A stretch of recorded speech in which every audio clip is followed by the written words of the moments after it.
Chapter 473. Su Fengnian asked her to take it to the tribal camp. Huyan was a first-class family name on the grasslands, similar to the Tuoba family, second only to the Yelu and Murong royal families. It was bestowed by the Mang lord who was well-versed in the culture of the Central Plains 100 years ago. Presumably, this tribe's city was a descendant of the Huyan family. However, the family name was prestigious, but it didn't mean that anyone with the surname Huyan was a noble. Beimang had a strict hierarchy, not inferior to the Liang dynasty at all. People were divided into 4 classes. Originally, there were only 2 classes, the native of Beimang and the remnant of the spring and autumn period. They were fiercely opposed and had countless disputes. The chess and sword music school's Taiping order proposed to divide the people into 2 classes, both below the remnant of the spring and autumn period. In fact, they were all sinners or stubborn people who were forcibly brought into Beimang territory by force. Their numbers were relatively small, but even so, the remnant of the spring and autumn period were all grateful. It was their nature not to worry about scarcity, but to worry about inequality. Not only that, but they had also become a person above others. Of course, the people were divided into 4 classes. The small group of nobles who stood at the top of each class, regardless of wealth or status, were far beyond the reach of ordinary people. Su Fengnian muttered to himself, Tuoba, Huyan Guanyin, these names are quite interesting. Are there Yelu Methreya and Murong Pushin? She said softly, yes. Su Fengnian rolled his eyes and flicked his finger on her forehead. You don't know how to read people's expressions at all. With your blockhead, even if you really went to the imperial tent in the imperial city, you wouldn't be able to become a princess with 100,000 thoughts. She raised her voice slightly, perhaps this was the biggest protest in the world. I'm not. Su Fengnian pinched her chin and teased, you say you're not. Then if I say I'm the Emperor of Beimang, then I'm the Emperor of Beimang. She blushed and retorted seriously, Her Majesty is a woman. Su Fengnian sighed and no longer reasoned with her. When he went to the herdsman's tribe with her, he was worshipped as a god. Su Fengnian went up and down in the canyon like an immortal, saving more than 20 people, and then he stopped the herd of cows. With the help of a Buddha-like old monk, everyone, regardless of age, knelt on the ground devoutly. The old patriarch even shed tears as if the grievances of migrating thousands of miles had been swept away. Beimang's people were simple and honest, unlike the famous people of the Liang dynasty who believed in Huang Lao in prosperous times and escaped to Buddhism in troubled times. Anyway, they did whatever they could to protect themselves. In the tribe, only Huyan Guanyin knew the language of the southern dynasties, so she passed the message. When they found out that the young bodhisattva was going to stay in the tribe for a few days, they were all very happy. The young children and girls were even more excited. Besides Huyan Guanyin, there were also a few girls who were rescued by Su Fengnian and hoped that the handsome bodhisattva who was not like a herdsman could stay in their yurt. The grassland household registration was based on a yurt. When Beimang was first established as the emperor's palace was just a yurt. Even the previous emperor had to stay with his confidants and close officials every time he went hunting. Therefore, the Liang dynasty secretly criticized that when the empress of Beimang was still the empress, she had an affair with several powerful officials while the emperor was sleeping soundly. This really surprised the people of the Central Plains who lived in the imperial palace. The tribe leader was called Huyan Onbao. He personally welcomed Su Fengnian into the spacious black and white yurt. Other than the simple and honest son and daughter-in-law, the old man also had a granddaughter and a granddaughter. The granddaughter was once brought up the mountain by Su Fengnian and was extremely happy. The grandson was the child who was always held by Huyan Guanyin at the bottom of the canyon. He stared at Su Fengnian's eyes as if he was looking at a deity, full of reverence and worship. When Su Fengnian entered the yurt, the child and his sister stood outside the yurt together and looked at the young deity's elegant demeanor through the gap. They only felt that every movement of the young deity was extremely beautiful. They reckoned that when Su Fingnian burped and farted, the two siblings would think that it was a great knowledge. Beimang revered martial arts and was good at horseback archery. They especially revered powerful martial artists who had outstanding strength and strong fists. Tuoba stepped on the bones of his fellow tribesmen to become the empress's servant. Revenge had never changed in Beimang for thousands of years.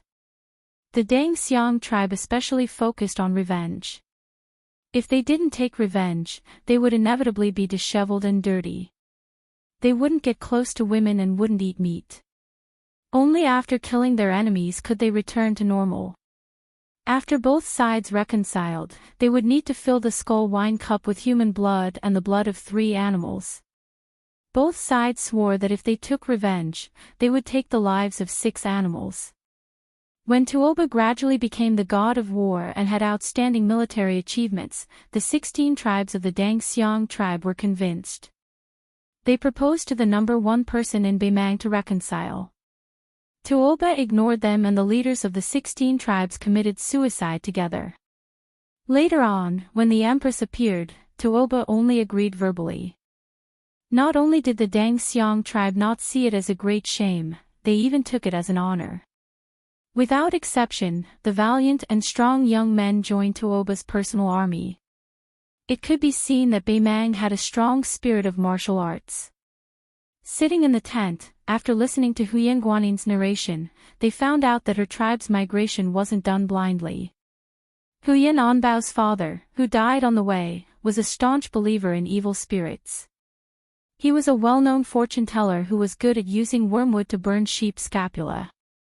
Back then, it was this old man who took in the baby girl in swaddling clothes. At the end of winter, it was this old fortune-teller who used the cursed sheep to request the tribe to migrate to the southeast. Su Fingnian was skeptical of this kind of fortune-telling witchcraft. When he heard it, he didn't take it to heart. When he found out that Huyen Guanin lived in the adjacent tent, he glanced at her. It was just a small gesture out of habit, but it made the young girl blush like a peach blossom.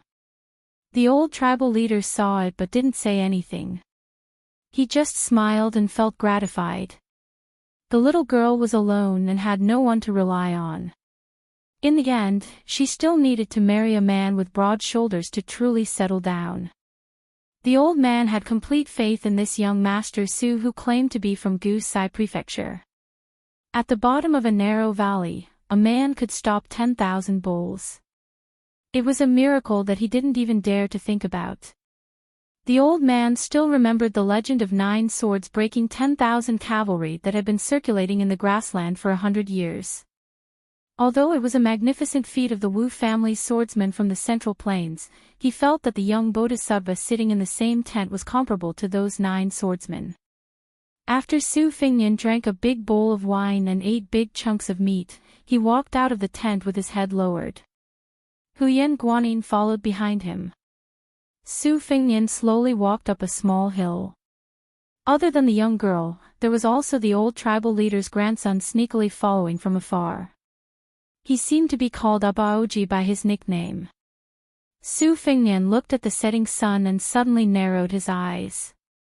A yellow eagle that was originally hovering leisurely cried incessantly.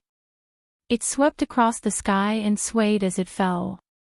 100 miles to the northeast, the yellow eagle fell to the ground. There was a small bird's claw that was like an iron hook that was nailed into the eagle's back. It was only heard of the eagle catching the sparrow. Was there really a sparrow riding an eagle in this world? The extraordinarily handsome bird flew to the shoulder of a young man who had a sword and a saber hanging from the left side of his waist. Its cry was crisp and clear. The young man in the fox fur hat had 2 retainers standing beside him. One of them was a middle-aged man with a strong body like a lion. His voice was as loud as a bell. "Young master, you've already killed no less than 600 people and 4,000 wild bulls on your way here. Have you enjoyed yourself?" The other old man in a brocade robe said gloomily, "Of the 10 great devils, other than you and I, who are both slaves to the young master, I haven't seen any of the other 8. How can I enjoy myself?" The young man sneered with a strong smell of blood. He reached out to tease the small bird on his shoulder and said, "Devils and whatnot are actually boring to kill. Killing that Buddhist saint is more interesting." The self-proclaimed Baimang demonic old man nodded and said, "This dragon tree monk of the 2 Zen temples is said to be the master of the white-robed monk Li Xiaoxin. We should meet him." Hearing the name Li Xiaoxin, the young man's eyes turned red. He reached out to gently hold the small bird and suddenly exerted force. His hand was covered in blood. He gritted his teeth and said, "They all deserve to die." Chapter 474. The young master in the fox fur hat casually tossed away the falcon-hunting sparrow. He rubbed his thumb and fingers together. The blood was thick, and he sniffed it. Obviously, he had a shrewd and ruthless personality. He wiped his fingers on the fox fur coat. The middle-aged man said, "Even though the old bald donkey Long Shu is a saint, he is from the 3 sections. His realm is too fake and can't be accurate. There are more than 30 people in the martial arts role of the dynasty who are first-class 4 states. I reckon only these people can enter the young master's eyes." Even though the Vajra state is divided into big and small and the Buddha's invincible golden body is respected, it is still the ability to take a beating. When it comes to killing people, I'm afraid even compared to the Confucian and Taoist sects, not to mention me and my brother who are from the demonic sections.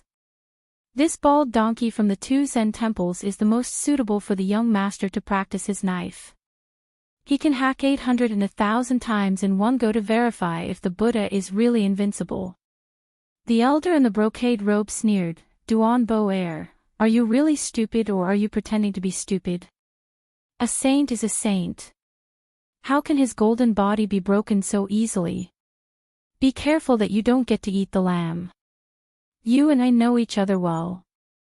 Besides, no matter how good the young master's talent is, he is not 20 yet. He still can't enter the Vajra state after fighting with the bulls. Can the 3 of us gain anything by intercepting and killing Long Shu monk?" The man sneered, "What's so difficult about that? It is a secret that the old bald donkey entered our dynasty. We can let the young master find a few great guardians and gather 1 or 2,000 cavalrymen. We can use the wheel war to kill the old bald donkey. When the time comes, the young master will chop off his head and be the only person who can kill a land immortal. Who would dare not to submit?" The elder said in disdain, "If the saint wants to leave and avoid the battle, even if he has 1 or 2,000 cavalrymen, can he catch up?" The middle-aged man crossed his fingers and his joints cracked. He laughed sinisterly, "The old bald donkey eats vegetarian food and chants to Buddha. When the time comes, we will threaten him with the lives of a few hundred herdsmen. If he dares to escape, we will kill 1 for each step. Let's see how far he can run." Hundreds of people died because of his cowardice. If this news spreads out, the old bald donkey Long Shu is no more than a holy monk. How can he still have the face to talk about Dharma with our imperial preceptor, immortal Qilin? The old man in the brocade robe with the surname Tuoba had a feminine aura like a water snake, which made people feel uncomfortable just by looking at him. The middle-aged man with a sturdy physique looked more righteous, but the latter was more flattering, which suited his identity as an evil servant. The young master raised his hand to prevent the embroidered robed retainer from blurting out sarcastic words. He removed a pitch-black metal tablet from his waist and instructed, "Go back, go to the nearby tents and pass on my order. Gather 1,200 cavalry in 3 days. When the time comes, we will meet at Yellow Eagle Valley and intercept the dragon tree monk together. If anyone dares to disobey, I'll allow you to act first and report later. I don't believe there's an eagle on the prairie that isn't afraid of my Tuoba family." Duan Bo Air acknowledged the order and left. In the Baimang dynasty, other than the royal family and the young master's family, there was no other branch that could make 2 of the 10 great devils willingly become their servants. This time, he left home because of his father's unwillingness to let him lead an army to the border of Gu Sai state alone. His father was clearly an invincible martial artist who relied on his glorious military exploits to reach the top of the royal court, but he actually valued his elder brother who read the classics of the Central Plains so highly. He favored one and discriminated against the other, which really annoyed him. However, although he didn't like his elder brother's actions, their brotherhood had never faded. Especially in these years, when he caused countless troubles, it was always his kind-hearted elder brother who came forward to settle everything. He didn't hesitate to become enemies with many of the Yellow Murong children. He was very grateful for this, especially when that foxy sister-in-law took the initiative to seduce him at the beginning of the year. Even his father was furious and wanted to cripple his martial arts without listening to his explanation. It was still his elder brother who calmed his father's anger. After that, the brothers had a heart-to-heart talk and pulled the woman who was nominally his sister-in-law to him. He laughed and said that he was sick and would sooner or later die because of him. Looking at his elder brother's gentleness and the woman's shame, even with his father's innate ruthlessness and cold-bloodedness, he couldn't help but feel moved. He remembered that when he was young, before his father's military exploits, the two brothers relied on each other for survival. Indeed, the elder brother was like a father and never let him be bullied by the tribe. This proud son of the prairie and desert muttered, "As long as you don't live past 40 years old and don't fight with me, I will always see you as my elder brother." The demon in brocade robe turned a deaf ear to the young master's heart-wrenching words. The young man touched the hilt of his knife and asked, "Who is the recent Shindy?" The old man smiled and replied, "It's Chu Chao from the Huiwa tribe. He is in charge of 20 to 30,000 people. His tribe members are good at hunting leopards and lions." Chu Chao was originally a small official in the eagle catching room. He was only promoted to Shindy after offering a few good eagles as tribute to the Huiwa tribe leaders. "I heard that the women in the tribe are very beautiful," the young master said indifferently. "Then go to Chu Chao and rest. As for the women, you can choose as you like." The demon in brocade robe got along with this extremely noble young man. He was far from being as servile as the middle-aged man. He laughed and said, "I know that the young master has high standards and doesn't care for these vulgar things. It would be impolite for me to refuse."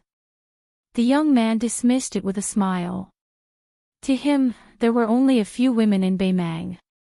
For example, the national pipa player of the current dynasty, who was known for her slender hands and excellent drumming skills, the princess who was rumored to have an affair with Chen Jibao of Bailiang, the princess of the Murong family of the Golden Toad State who liked to keep male companions, and a woman who was a zither player among the top 10 demons. Other than these, there were not many women who could arouse his interest. He suddenly asked, "I heard that the 10th demon, Xiaoling, is dead." Chapter 475. The old man said calmly, "Xiaoling fought Luo Yang when he was at his peak. Luckily, he didn't die, but he should have been seriously injured. I guess it's not strange for him to be killed when he fell from Xianji to Jingang. The top 10 list of diabolism is not like the martial list. It's based on fame and cannot convince the public. The top 3 were still alright, but when the old servant and Duan Bo heir returned, the remaining 7 were a mess. For example, the Dragon King beside Princess Hong Yan was only ranked 9th, but he had a 60% chance of winning against the 5th-ranked female zither player. At the end of the day, in the path of martial arts, the best way to kill and break one's hand was to break through from the second stage to the first stage, step by step, and then use the Vajra finger mysterious celestial phenomenon to reach the earth immortal realm. There were a few youngsters who appeared to be extraordinarily talented, yet they were immediately astonished by their brilliance, and were rumored to have extraordinary achievements in the future. However, in this old servant's opinion, they were not even worth mentioning. Therefore, even though Hong Jingyan was fierce, his future achievements would most likely be far inferior to Luo Yang, the number 1 figure of the devil path. This old servant has surveyed the Jianghu of the northern Mang and Liang dynasties. In the past 100 years, there were only 5 such figures. Dragon and Tiger, Qi Xianzhu, and Wu Dang's Hong Shixiang could be considered the same person. The last 4 people are all very careful. Little master, don't think that Yelu Dongchuang and Murong Shuilong are at a higher level than you. You are the only one who has the chance to be on the same level as the other 5. I am looking forward to it, so I don't want to die. Ha! The demon in the brocade robe laughed eerily, like an evil spirit walking in the night. The young man stretched and said slowly, after hearing what you said, I want to kill again. The sun was setting in the west. In the herdsman's camp, the sun was setting. The heat was fading away, and the wind was blowing. It was peaceful and peaceful. The herdsmen of the grassland mainly ate meat and dairy products. The meat came from cows, horses, and alpacas that died naturally, as well as wolves, foxes, deer, and rabbits that were hunted. If the cows or horses died, they would be cut into strips and hung under the sun to dry in a ventilated place. Their internal organs would be made into sausages and eaten raw. Freshly slaughtered mutton was a rare feast. Thin slices of mutton were soaked in salt water and sliced with a sharp knife. Su Fingnian was squatting at the side, watching how the herdsmen milked the horses. The method was peculiar. First, they nailed 2 wooden stakes into the ground, then pulled up a long rope and tied the mare to the young horse for a period of time. The mare would gradually run to the young horse's side. It was unusually quiet, and the milking process was much smoother. If the horse's milk was fresh, it would be very sweet and not inferior to cow's milk. Su Fingnian watched as Huyen Guanyin and the granddaughter of the old patriarch milked the horses skillfully. After the milk was poured into the large leather pouch, it was handed over to the young men in the tribe to stir and beat. It was said that after the horse's milk was fermented, the residue at the bottom of the leather pouch would be used to feed the livestock slaves. The pure part on top would be enjoyed by the superior herdsmen in the tribe. Some of the best horse's milk would even be offered as a tribute to Shirdi. Su Fingnian squatted beside a child named Dabaoji. He did not speak, but just followed this immortal bodhisattva in his heart from afar. No matter how he looked at it, he would never get tired of it. Su Fingnian suppressed his hot and dry emotions. Looking in this direction, he could just see the details of Huyen Guannin's milking. He clicked his tongue and said, her technique is really not bad. During the official dinner that followed, the patriarch Huyen Onbao not only served a whole roasted lamb to this living bodhisattva who was the benefactor of the entire tribe, he also took out his precious collection of tiger bone wine and yellow rice wine. The staple food was a meticulously brewed soup made from barley and mutton. This was almost all of the tribe's wealth. Su Fingnian wolfed down the food and especially did not refuse anyone who offered him a toast. This made the dozen or so forthright herdsmen who represented their respective camps to have a better impression of him. Most of them drank to their heart's content and were dead drunk. The old patriarch was no exception. On the contrary, Su Fengnian had the cultivation of the great yellow quart and the disposition of a large volume of alcohol. After the banquet ended, he walked out of the tent that was filled with the smell of wine and meat. The herdsmen were more in awe of this young man with profound martial arts than they were close to him, so they did not dare to disturb him.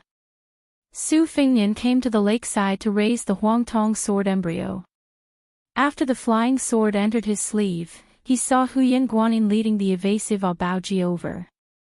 The young girl gathered her courage and said, Baoji wishes to be your disciple and learn martial arts from you. Su Fingnian shook his head and said, that's impossible. Although the child did not understand the language of the southern dynasties, he could still clearly see the bodhisattva shaking his head. The young girl hesitated for a moment and said softly, I beg you to teach him 1 or 2 fish techniques. Any fish technique will do. Su Fingnian laughed and said, am I very close to you? Do I owe you money? Huyen Guanyin bit her lips, her gaze desolate. Su Fingnian ignored her.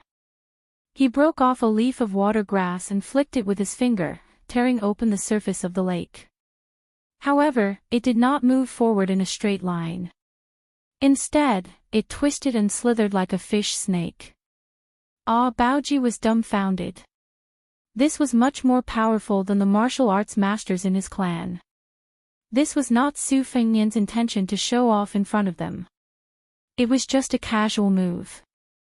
On the 6th page of the knife manual, the opening shoe style seemed to be wide, but it was actually complicated and obscure. On the 7th page, the swimming fish style was still a skillful move. Compared to the sword chi rolling dragon wall, it lacked sharpness but was more rounded. On the latest page, the 8th page was called the black hair knot. It was like a mass of tangles. Su Fengnian did not know where to start. Since he had nothing to do, he could only entertain himself and treat it as practice makes perfect. He kept breaking off leaves and tearing open the surface of the lake. The rich in martial arts and the poor in literature. Apart from the family background, martial arts ultimately required hard work and unremitting practice. This was also the biggest obstacle. Otherwise, the rich aristocratic families, who were richer than the nobles, did not lack secret manuals, weapons, and expensive medicines to strengthen the body. Logically speaking, they should have produced many masters. However, in fact, the majority were still powerful martial artists who came from ordinary families. Whether it was Li Chungang or Old Huang, they all came from the poor streets. This was probably the root of why the martial arts world was far more lively than the literary world. Other than the fair ranking of the 10 people in the Beimang martial arts roll, what was more attractive was that all the martial arts masters in the 2 dynasties and 2 Jianghu who had reached the first Pin realm were captured in one fell swoop. There were a total of 32 people. Even if there were some left out, it was still an unprecedented feat. Su Fengnian knew that among the first Pin masters in the Beimang martial arts roll, there were several young martial arts masters of similar age. Among them, Yilu Dongbed and Murong Longshui were both members of the royal family. The former was a military upstart in the palace tent and was in harmony with Dongjua. The latter was a woman, but unfortunately, she was as fat as a pig and looked worrisome. On the Beiliang side, Chen Jibao and Yuan Zuozong were both on the roll. The former was even regarded as the new generation of spear immortal. Su Fengnian narrowed his eyes and thought of the situation where the Tsing Yi almost killed the White Yi. Then he thought of her dimples. The next chapter is before 12 o'clock. The 3rd chapter is estimated to be around 4 o'clock in the morning. Chapter 476. A burst of light footsteps broke the tranquility of the lakeside. Abaoji's sister trotted over and whispered something to Huyen Guanyin. Su Fengnian, who had studied the Mang language, knew that the Yu were about to give birth, and Huyen Guanyin should be an expert in delivering lambs. They went to the sheep pen together and quietly watched her deliver the lambs in an orderly manner. After the job was done, she stroked a lock of hair on her temples and smiled. Because of the migration, most of the sheep in the tribe were thin and weak. It was not easy for them to survive the harsh winter. Therefore, delivering lambs became the most important thing after they set up camp. Abaoji, who was strong, could not hold himself back. He chased around the sheep pen, and finally, like a hungry tiger pouncing on a sheep, he caught a small lamb, grabbed it by its hind legs, stood up, picked it up, and danced around wildly. He was so domineering that even Su Fengnian was stunned. The little guy's sister reprimanded him with her hands on her hips. If she could not reason with him, she would pull his ear. After the little guy let go, the sister went to catch another lamb. During the process, she was kicked countless times and was covered in mud and dung. It was not until Huyen Guanyin, who was free, gently persuaded her that she let go of the poor lambs in the pen. Baoji was unwilling to take a bath. Even Huyen Guanyin could not persuade him otherwise. Su Fengnian grabbed the naughty little brat by the collar and threw him into the water when they reached the lakeside. The little brat was not angry. He just swam in the lake happily. For the next 2 days, Su Fengnian coldly observed the tedious work of this small tribe. Regardless of whether they were male or female, old or young, their division of labor was clear. They were not allowed to be lazy.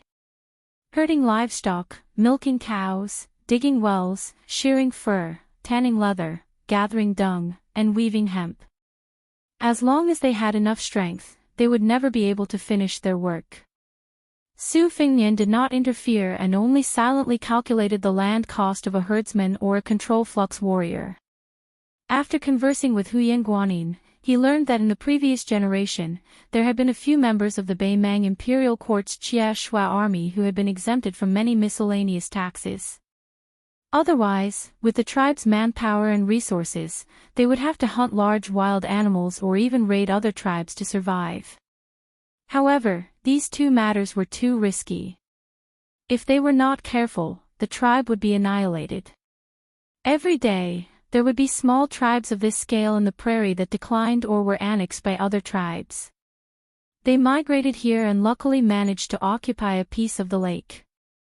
They could only hope that the local government would be lenient and that the neighboring tribes were weak.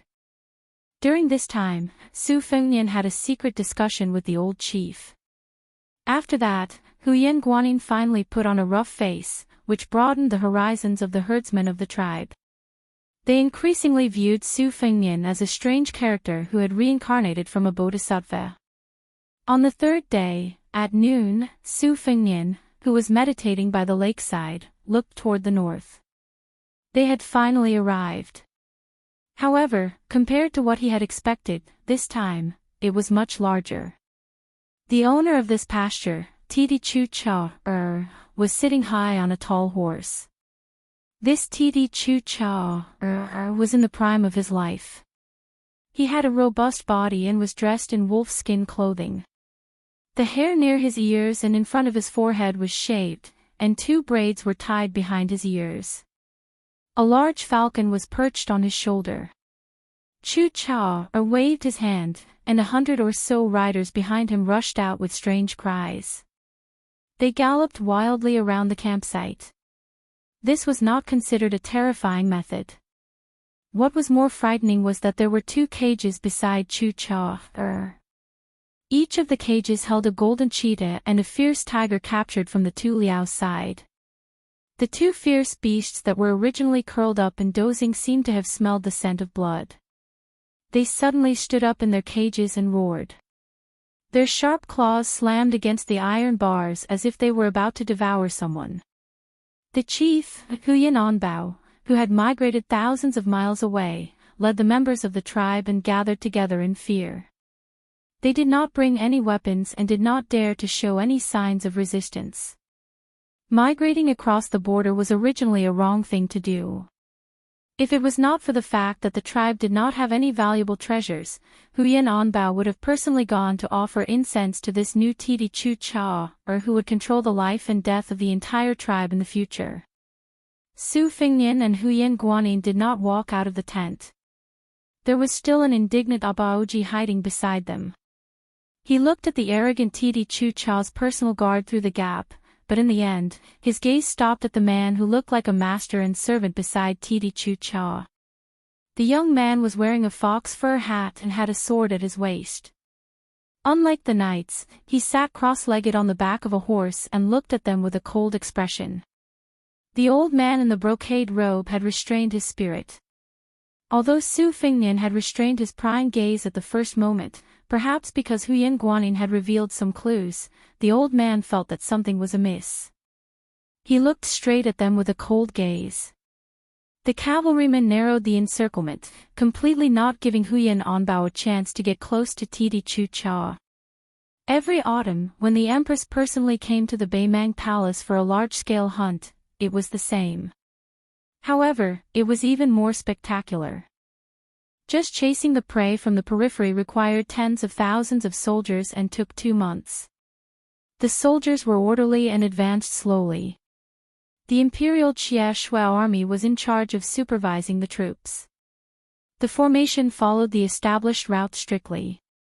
If there was a slight deviation, they would be dragged away and beaten. If the prey escaped the encirclement during this period, the decurion would be beheaded on the spot, the centurion would be stripped of his official position, and the chiliarch would be demoted by 1 rank. When the hunting circle finally narrowed to a distance of 2 to 3 square meters between the soldiers, ropes were tied together and blankets were covered. At this time, there were countless wild beasts in the circle. Lions and donkeys were in the same place, cows and horses collided with each other, and jackals, wolves, foxes, and rabbits were squeezed together. What followed next was a feast of slaughter where the rank of nobility would decrease in order to enter. Chu-Cha gently shook her shoulders, and the great falcon flapped its wings and flew into the sky. Then, this Td Chu-Cha smiled cruelly and clapped her hands. When the cavalrymen opened a gap in the hunting circle, a few spiky beast slaves who were not fully clothed immediately opened the cage and let out the restless howling tigers and leopards. Releasing the reins, the wild and untamed leopard and tiger rushed out side by side and skillfully pounced on the herdsmen in the circle. When the tigers and leopards ran, their slender, dynamic, and strong bodies were especially prominent.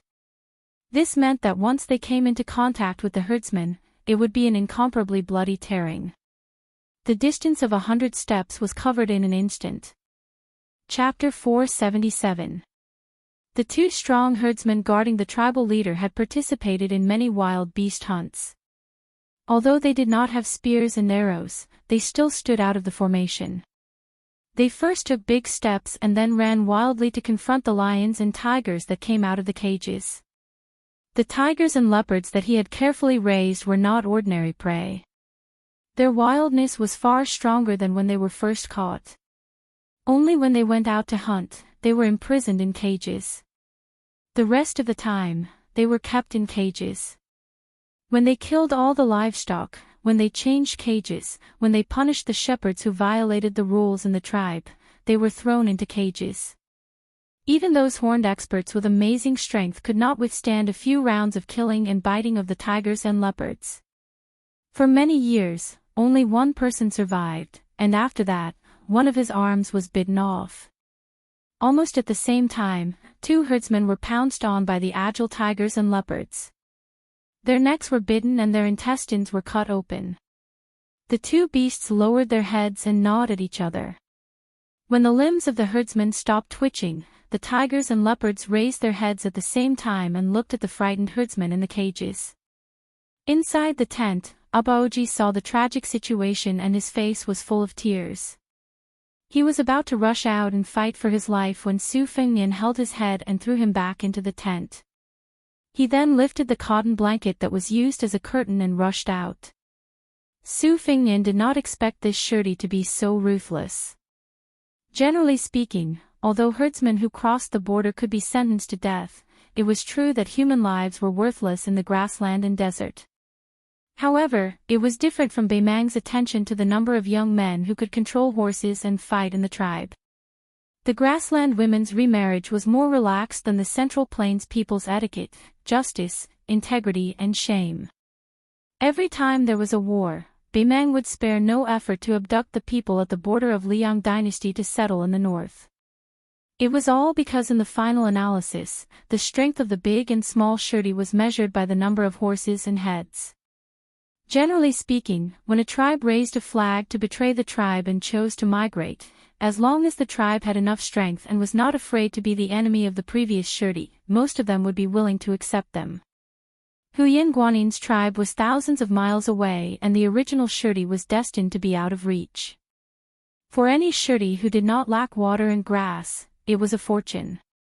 It was nothing more than spending some money to bribe the superior official who was in charge of the nomadic household registration.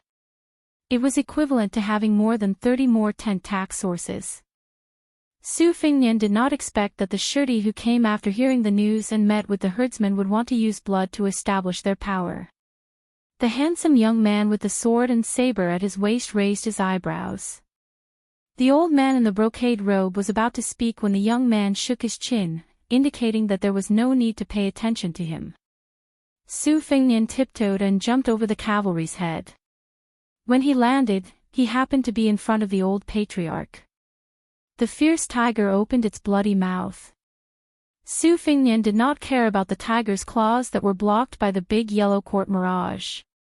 He grabbed the upper and lower jaws of the tiger with both hands and gently tore it in half. He threw it in front of him. Splitting tigers and leopards was nothing more than this. The only remaining leopard suddenly stopped. It was obvious that it felt a huge sense of danger and did not dare to rush forward rashly. Chu Cha was furious and snorted coldly. The beast tamers and slaves began to shout and command the leopard to kill.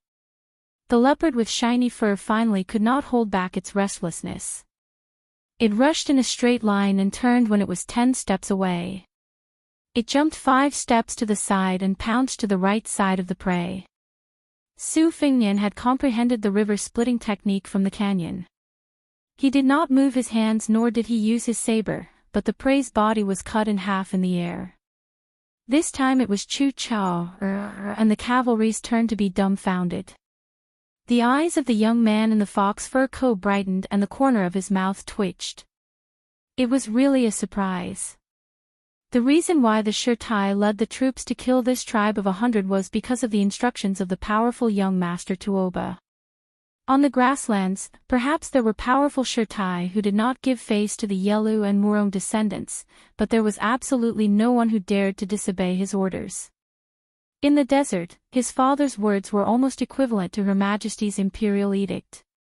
If it was in the Baimang army, it would be even better. The key was that the Empress had never felt that her merit was too high. She did not have the slightest suspicion of this military god who came from the Dangxiang tribe and trusted him to the utmost. Therefore, in the Northern Palace, even if you were a relative of the emperor or a prince, when you met the 2 sons of the military god, you would have to lower your head. This young man called Young Tuoba had personally killed 600 people along the way. When did any of the Shirtai go to the Empress and say anything? There was no lack of Shirtai who personally led the horses and sent him out of the border. Young Tuoba was still holding his chin. He tilted his head and smiled. Which state of the southern dynasties are you from? Why don't you be my adopted son? You will be able to enjoy glory, splendor and wealth in this lifetime. Baimang had the custom of accepting adopted sons. It was similar to the Liang dynasty's adopted sons, but their status was usually only slightly higher than that of a servant. Of course, the adopted sons of powerful families could also bully men and seize women by flaunting the might of the emperor. Especially those big families in the Baimang Palace who could wear Xianbei jade belts, the adopted sons had prominent power and countless privileges. The young man smiled and casually said, I know that you lowly people have some useless backbone. If you don't agree, after killing all these shepherds, I'll make you my first target. I'll bury you in the yellow sand, peel off your scalp, and water you with mercury. Su Fingnian didn't want to talk nonsense with him. He just said calmly, speak properly. The young man sitting cross-legged on the horse was stunned for a moment before he burst into laughter. He raised his hand to wipe away the tears from his eyes as he stared at the man with the saber in the hunting circle. Instead, he asked the brocade-robed devil beside him, when will he arrive? The old man's eyes were shining. He laughed and said, in 15 minutes. It's rare for a delicious food to come to your door. Young master, are you not going to personally take action this time? The young man curled his lips and said, I'm in a good mood today. I'm still considering whether to accept him as my adopted son or peel his skin and expose him to the sun. The old man stepped out of the line and asked, then I will play with him for a while. Young Tuoba, who didn't feel that there were many people in Baimang that he was afraid of, nodded lightly. Su Fengnian's Huangting Palace was like a flood. His figure flashed like a rainbow and pressed one hand on the forehead of the young man with the wolf hat. He pushed the young man off the horse and slid on the ground for a distance of 15 meters. Chapter 478. When Su Fingnian pressed down on the cross-legged young man wearing the fox fur coat on the horse with one hand, he was determined to blow up the head in an instant. However, the master and servant had underestimated Su Fingnian, who was traveling the grasslands. He also did not expect this rich child to have such a strong internal energy. Although it seemed that he was thrown off the horse and even thrown 50 or 60 feet away, in fact, his palm was bounced away as soon as it touched the young man's forehead. The brocade-robed old man left the horse's back and attacked Su Fingnian's head with both palms. Su Fingnian was not willing to do such a shady business of exchanging a life for a life. He could only watch helplessly as the great opportunity to capture the ringleader slipped from his hands. After throwing off the young man wearing the fox fur coat, he quickly moved to the side and pulled away from the brocade-robed retainer. The young man sitting on the ground had his wolf hat slanted. He grinned, revealing a mouthful of white teeth. He gently reached out to touch his burning forehead. He didn't hurry to get up and clicked his tongue in wonder. His body's chi flowed like dragons and snakes, concealing a profound principle. It wasn't wrong that Su Fingnian couldn't kill him in one strike. The Tuoba family dominated Beimang by tempering the body. Their foundation of martial arts was incomparably firm. This young man was brought by his father to the ice plains in the extreme north when he was young. He dug a hole to hide his chi and slept in ice all year round. Compared to the Taoist method of returning to the original from the inside out, he did the opposite and went from the outside to the inside. It could be said that the first rank had 4 realms. Among them, the diamond finger mysterious celestial phenomenon. Every time Tuoba stepped into a realm, he could be said to be the number 1 in Beimang. Like father, like son. This young man who claimed to be number 2 in Beimang was also equally outstanding. Otherwise, he wouldn't have been called Little Tuoba. Fortunately, he was able to control his impatience and didn't pull out his sword. After getting up, he patted his back and for the first time, raised his hand to signal the devil in brocade to not be calculative. He laughed and said, "Not bad, not bad. With your technique, you're not far from the first rank. If you still have strength left, it'll be amazing. Whether it's scheming or ability, you've opened my eyes. When did such a talented person appear in the Southern Dynasty? Which Jia clan's direct descendant are you? Tell me. I can't bear to skin you. Just treat it as a joke. Don't mind it." After the Empress of Beimang came to the court, she exchanged and listened to the suggestions of the powerful officials in the north and south. According to the system of the Central Plains, she came up with a rough division of families. Apart from the 2 royal families, which were the first-class surnames, there were 10 families named A, which were known as the surnames Fufu and Shuran.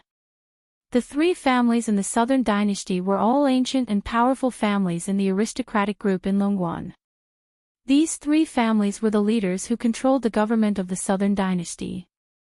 Little Tuoba, who was wearing a wolf hat and fox fur coat, naturally thought that this hidden figure of the Southern Dynasty was a direct descendant of the 3 great clans. Including the 32 people of the first class from the 2 dynasties, there were 18 people on the list of Beimang.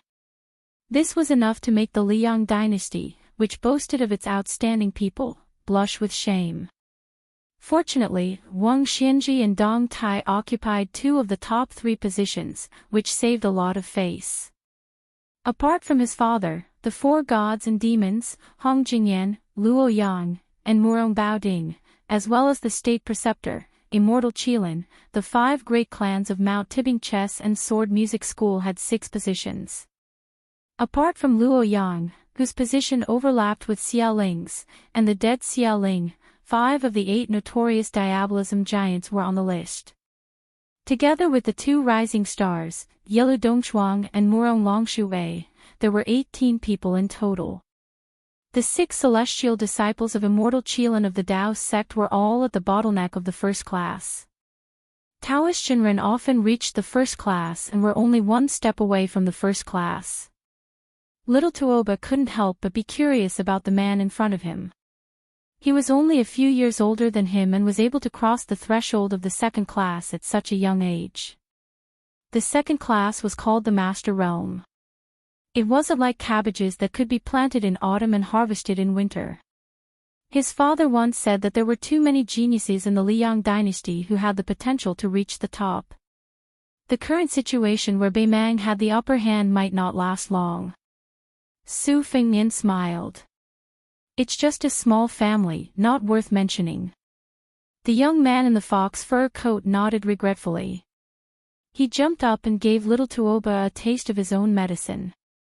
He suddenly pulled out his blade and chopped down. The blade was no different from a normal cavalry. However, when it was in his hand, it was shocking.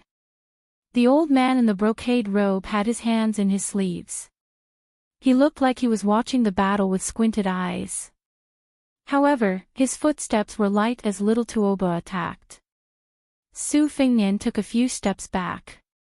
His left palm slapped on the handle of the spring thunder blade.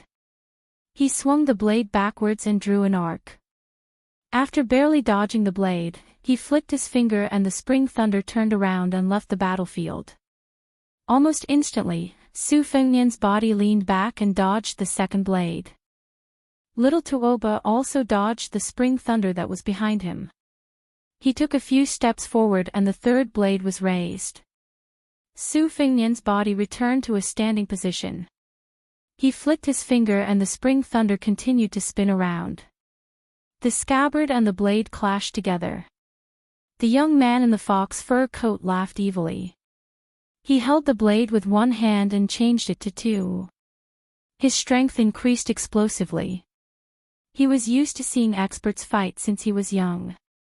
Naturally, he had the ability to see things from a strategic perspective. He wanted to cut off this weird blade's chi pattern so that this fellow couldn't continue to act mysterious. Just when he was confident that he could cut off the chi pattern, Su Fengnian moved forward. He didn't care about the spring thunder blade. He passed by him and pushed his palm towards the young man's forehead. The young man in the fox fur coat didn't fight according to common sense. His hands didn't change the trajectory of the blade nor did he reduce his strength. Instead of dodging, he swung his head forward. Su Fengnian's face was expressionless. He didn't touch the young man's forehead with his palm. Instead, he touched the young man's face. He raised his wrist and held the young man's chin. His arm and sleeve were filled with chi. He suddenly pushed his arm and sleeve upwards. The young man who was still holding the blade with both hands fell down. Su Fengnian raised his leg and kicked towards the young man's chest. The young man in the fox fur coat shrunk his chest and removed most of the force. He still slid far away after landing on the ground. The blade in his hands cut a crack on the ground. Chapter 479. Blood seeped out of the corner of his mouth. He lifted his sleeve and wiped it away. Little Tuoba grinned coldly. Just now, he wanted to take the full force of the kick and deliver a heavy blow to his opponent. But after years of training by his father, he was keenly aware that if he really did that, both sides would suffer. Damn it, even if one leg was broken, he would have to pay an unbearable price of breaking his chest. He had no choice but to put away his saber and point it at the damn guy's crotch. If he dared to ignore the consequences, he would cut off his family jewels. He made the right bet, but he still suffered a great loss. It was equivalent to taking a kick for nothing. His chi and blood were surging, which he had not enjoyed for a long time. With the brocade-robed servant on the side, the young machete man who did not draw his saber did not chase after him. Little Tuoba spat out a mouthful of blood and slowly stood up. He asked, "You are so fearless. Could it be that you have entered the first class?" Su Fengnian held the spring thunder that was not as satisfying as before. He had no time to care about the wonderful expressions of Cha, and the hundreds of cavalrymen. At the critical moment of life and death, he had to deal with both the young villain and the old man in brocade-robed. He could not take the time to enjoy the surprise and awe in other people's eyes. As for the life and death of the herdsman, he had to survive first before he had the right to think about it. Little Tuoba's manner changed completely. he no longer smiled. "I don't want to play with you anymore." Su Fingnian gave him one back this time. The young man in the fox fur hat did not get angry. He calmed down and changed the saber in his right hand to his left hand. After drawing his saber, there was still a good sword hanging on the right side of his waist. As a right-handed person, he was obviously ready to draw his sword at any time. Restraining his frivolity, the young man really brought a lot of surprise to Su Fingnian. After fighting seriously, the saber in his left hand was better than in his right hand. The strong wind penetrated the blade. After a few flicks, the wind brought up sand and stones, which almost pierced the mirage and reached the skin. Su Fingnian frowned and had to loosen part of his chi. He used the spring thunder as a sword. The sword aura rolled on the dragon wall. This move was secretly learned by the chess and sword music school and became a famous move. It was magnificent. Su Fingnian's body was like a fish. Although the spring thunder was out of his hand, he still controlled it. Su Fingnian's body avoided the sharp edge of the young man's saber, but the sword aura kept on increasing. It was the same move of Su Fingnian. Every time it passed, the sword aura grew bigger and bigger. It was like a snowball rolling. After 10 rounds of sword aura rolling on the dragon wall, Tao Qinji was crushed. At this moment, the young man's sword was rolling on the dragon wall countless times. Although the young man showed signs of defeat, he was always separated by a layer of window paper. Just when little Tuoba thought that he had grasped the trick, the swimming fish style that Su Fingnian learned from the herd of wild bulls no longer retreated. Instead, he slid in front of little Tuoba. He flicked away the spring thunder with one finger and grabbed the back of the saber with his left hand. When he was about to make a move, he could clearly see that the young man who was less than 20 years old was shocked. However, Su Fingnian did not beat him when he was down. Instead, he retreated without hesitation. As expected, little Tuoba, who was as good at acting as he was in martial arts, finally pulled out the famous Beimang sword and drew a ruthless crescent moon on Su Fingnian's chest. Su Fingnian exhaled quietly. His body gently touched the ground and floated backward. The ground suddenly exploded. It was really like a sudden clap of thunder rising from the ground. A giant python with a colorful crown on its head rushed out of the ground and bit at Su Fingnian's right foot that had landed on the ground. The old man in the brocade robe did not make a move. It was actually this beast that had sneaked out of the ground that launched the sneak attack. Su Fingnian did not follow his instinct to jump up and expose the flaws of the young man in the fox fur coat and the retainer in the brocade robe. Instead, he stomped down on the giant python's mouth that was full of sharp teeth. The sharp teeth cut through the mirage and slid down 2 bloody grooves on both sides of Su Fingnian's calf. At the same time, Su Fingnian took advantage of the opportunity to stomp the head back into the ground. Su Fingnian succeeded in stomping down, suppressing the intense pain and numbness on his calf. However, when he looked at the old man in the brocade robe who had taken a step forward and then retreated, his red phoenix eyes narrowed. Finally, he did not conceal his killing intent. He knew who this sinister old man was. He was the colorful python brocade sleeve man, ranked 7th among the 10 great devils of Beimang. This person was abandoned in the wilderness when he was young and no one knew what he was raised by. It was unknown whether he was gifted or not, but he could understand the language of beasts since he was young. When he left the mountain when he was young, he became famous for rearing rare birds and strange beasts. However, when he was in his prime, he did not know the immensity of heaven and earth and wanted to steal a young Qilin from the forbidden area of the Taoist sect.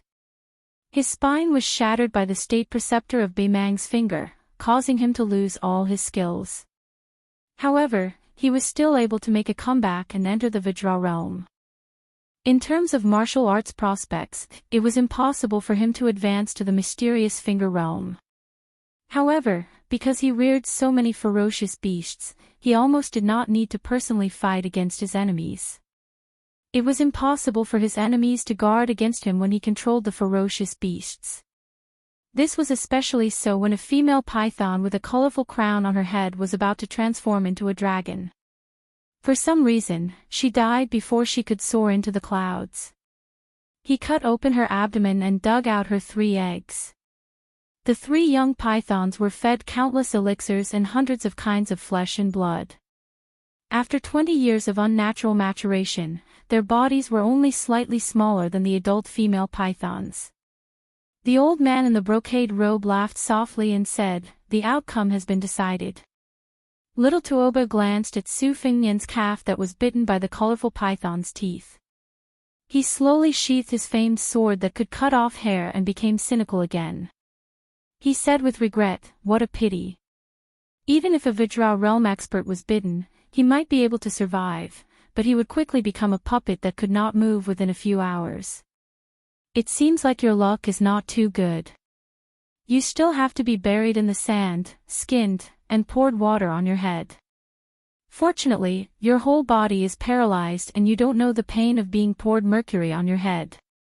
Su Fingnian asked, "Since this old bastard is the colorful python brocade master, then you must be the youngest son of Tuoba, right?" Little Tuoba waved his mang saber and nodded. "Tuoba Chunsun." Su Fingnian replied indifferently again and continued, "Spring bamboo shoots. They are not as delicious as winter bamboo shoots." Tuoba Chunsun held his stomach and laughed out loud. He was in a good mood. He quite liked this kind of unfunny joke. When he heard it before he killed someone, it was just like when he had lost his appetite and came across a plate of good food that looked, smelled, and tasted good. It was the best way to eat. However, in the next moment, he couldn't laugh anymore. Chapter 480. The rainbow-crowned python was a rare and ferocious creature. Not only was its skin invulnerable to weapons, it also had the strength of a dragon and elephant. Who knew how many martial artists had died under its coiling body? However, Su Fingnian didn't know that the rainbow python's sharp teeth were so venomous that even a Vidra physique would lose consciousness. There were pros and cons to each step. At this moment, little Tuoba and the demon in brocade sleeves were confident in their victory. Su Fingnian, who had been concealing his chi activity all this time, didn't hesitate to open the golden chamber and charge straight towards the demon in brocade sleeves. He looked like he was going to destroy both jade and common stone. Little Tuoba was unperturbed and didn't have the slightest intention of making a move. On the other hand, the demon in brocade sleeves' pupils contracted. The soil beneath his feet exploded and the rainbow python broke out of the ground once again. The demon in brocade sleeves stood tall on the head of the rainbow python that was as large as a millstone. Looking down from above, the demon in brocade sleeves' chi activity boiled all over his body as he prepared to use the rainbow python's strength to block the final blow from this descendant of the Southern Dynasty. After taking 5 steps, Su Fengnian suddenly stopped and staggered. The demon in brocade sleeves relaxed and sneered. The rainbow python had swallowed countless poisons, and the miasma it spat out could make an ordinary person faint and die. Even if you were a Vidra realm expert, if you were cut by its sharp teeth and the poison seeped into your meridians, the more you circulated your chi activity, the deeper the poison would go into your acupoints and bones. Su Fingnian only paused for a moment, which should have been an obvious sign of exhaustion. The old man in brocade robes relaxed a little at the same time. Little Tuoba, who had superb acting skills, shouted a warning for no reason. The colorful python embroidered sleeves saw the man with the saber slide to the front of the colorful python in the blink of an eye like a fish. Taking advantage of the blind spot under the colorful python head-raising lamp, he made an unknown turn and then disappeared without a trace. The devil, who was not good at hand-to-hand combat, knew that the situation was not good. Su Fingnian, who had been twisting and turning in the narrow space among the herd of wild oxen, appeared behind the devil in brocade robes out of thin air and was about to slap the old bastard's back with his palm. This steel-crushing style was taken from a secret manual in the Tide Listening Pavilion's martial library. It had the aura of subduing dragons and tigers.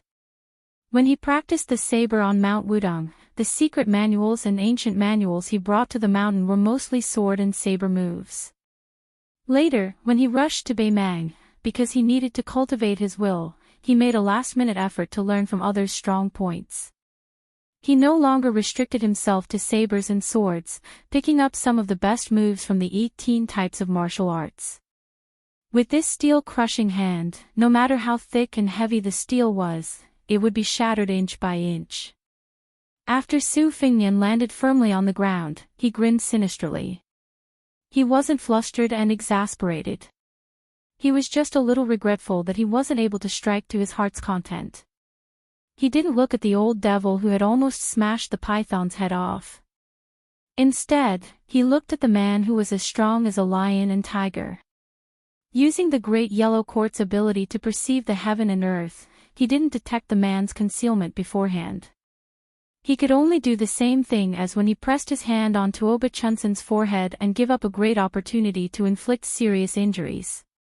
If it was a one-on-one battle, Su Fengnian was completely confident that he could win by slowly exhausting Xie Ling. But now, Tuoba and the other two were cooperating skillfully and formed a triangle with each other. He felt a little bit trapped in a death situation.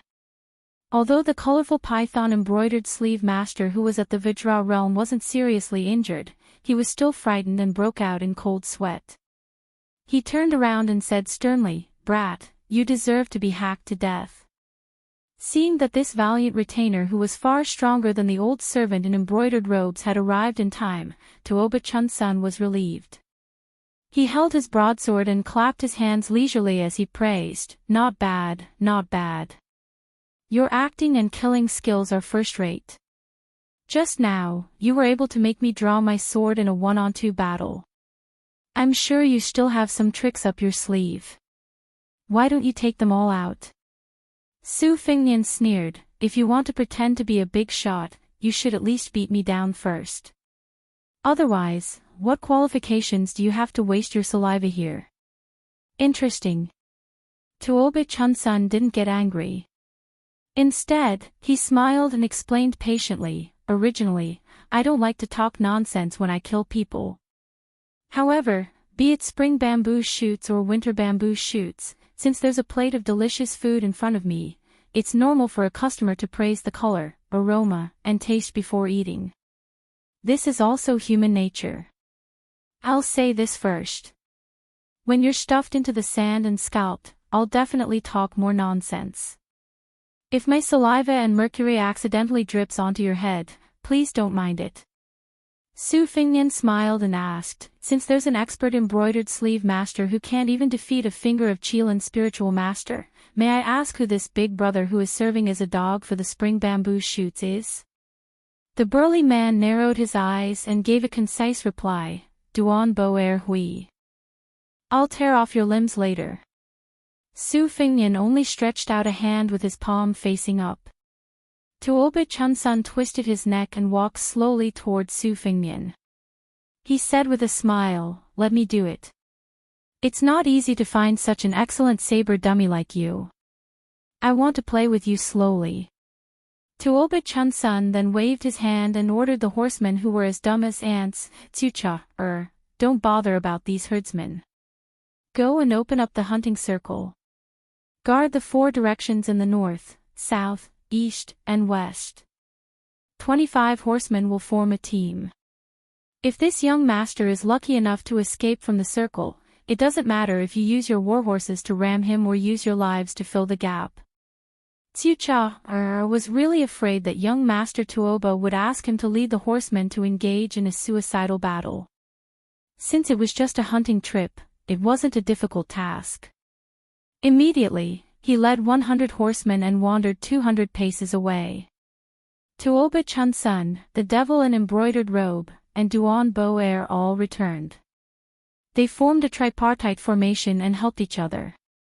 They imperceptibly trapped this fish in the net and reduced the space for him to act. Tuoba Chunsan, who had the advantage of time and place, began to run faster. He dragged his saber with both hands and rushed towards Su Fingnian.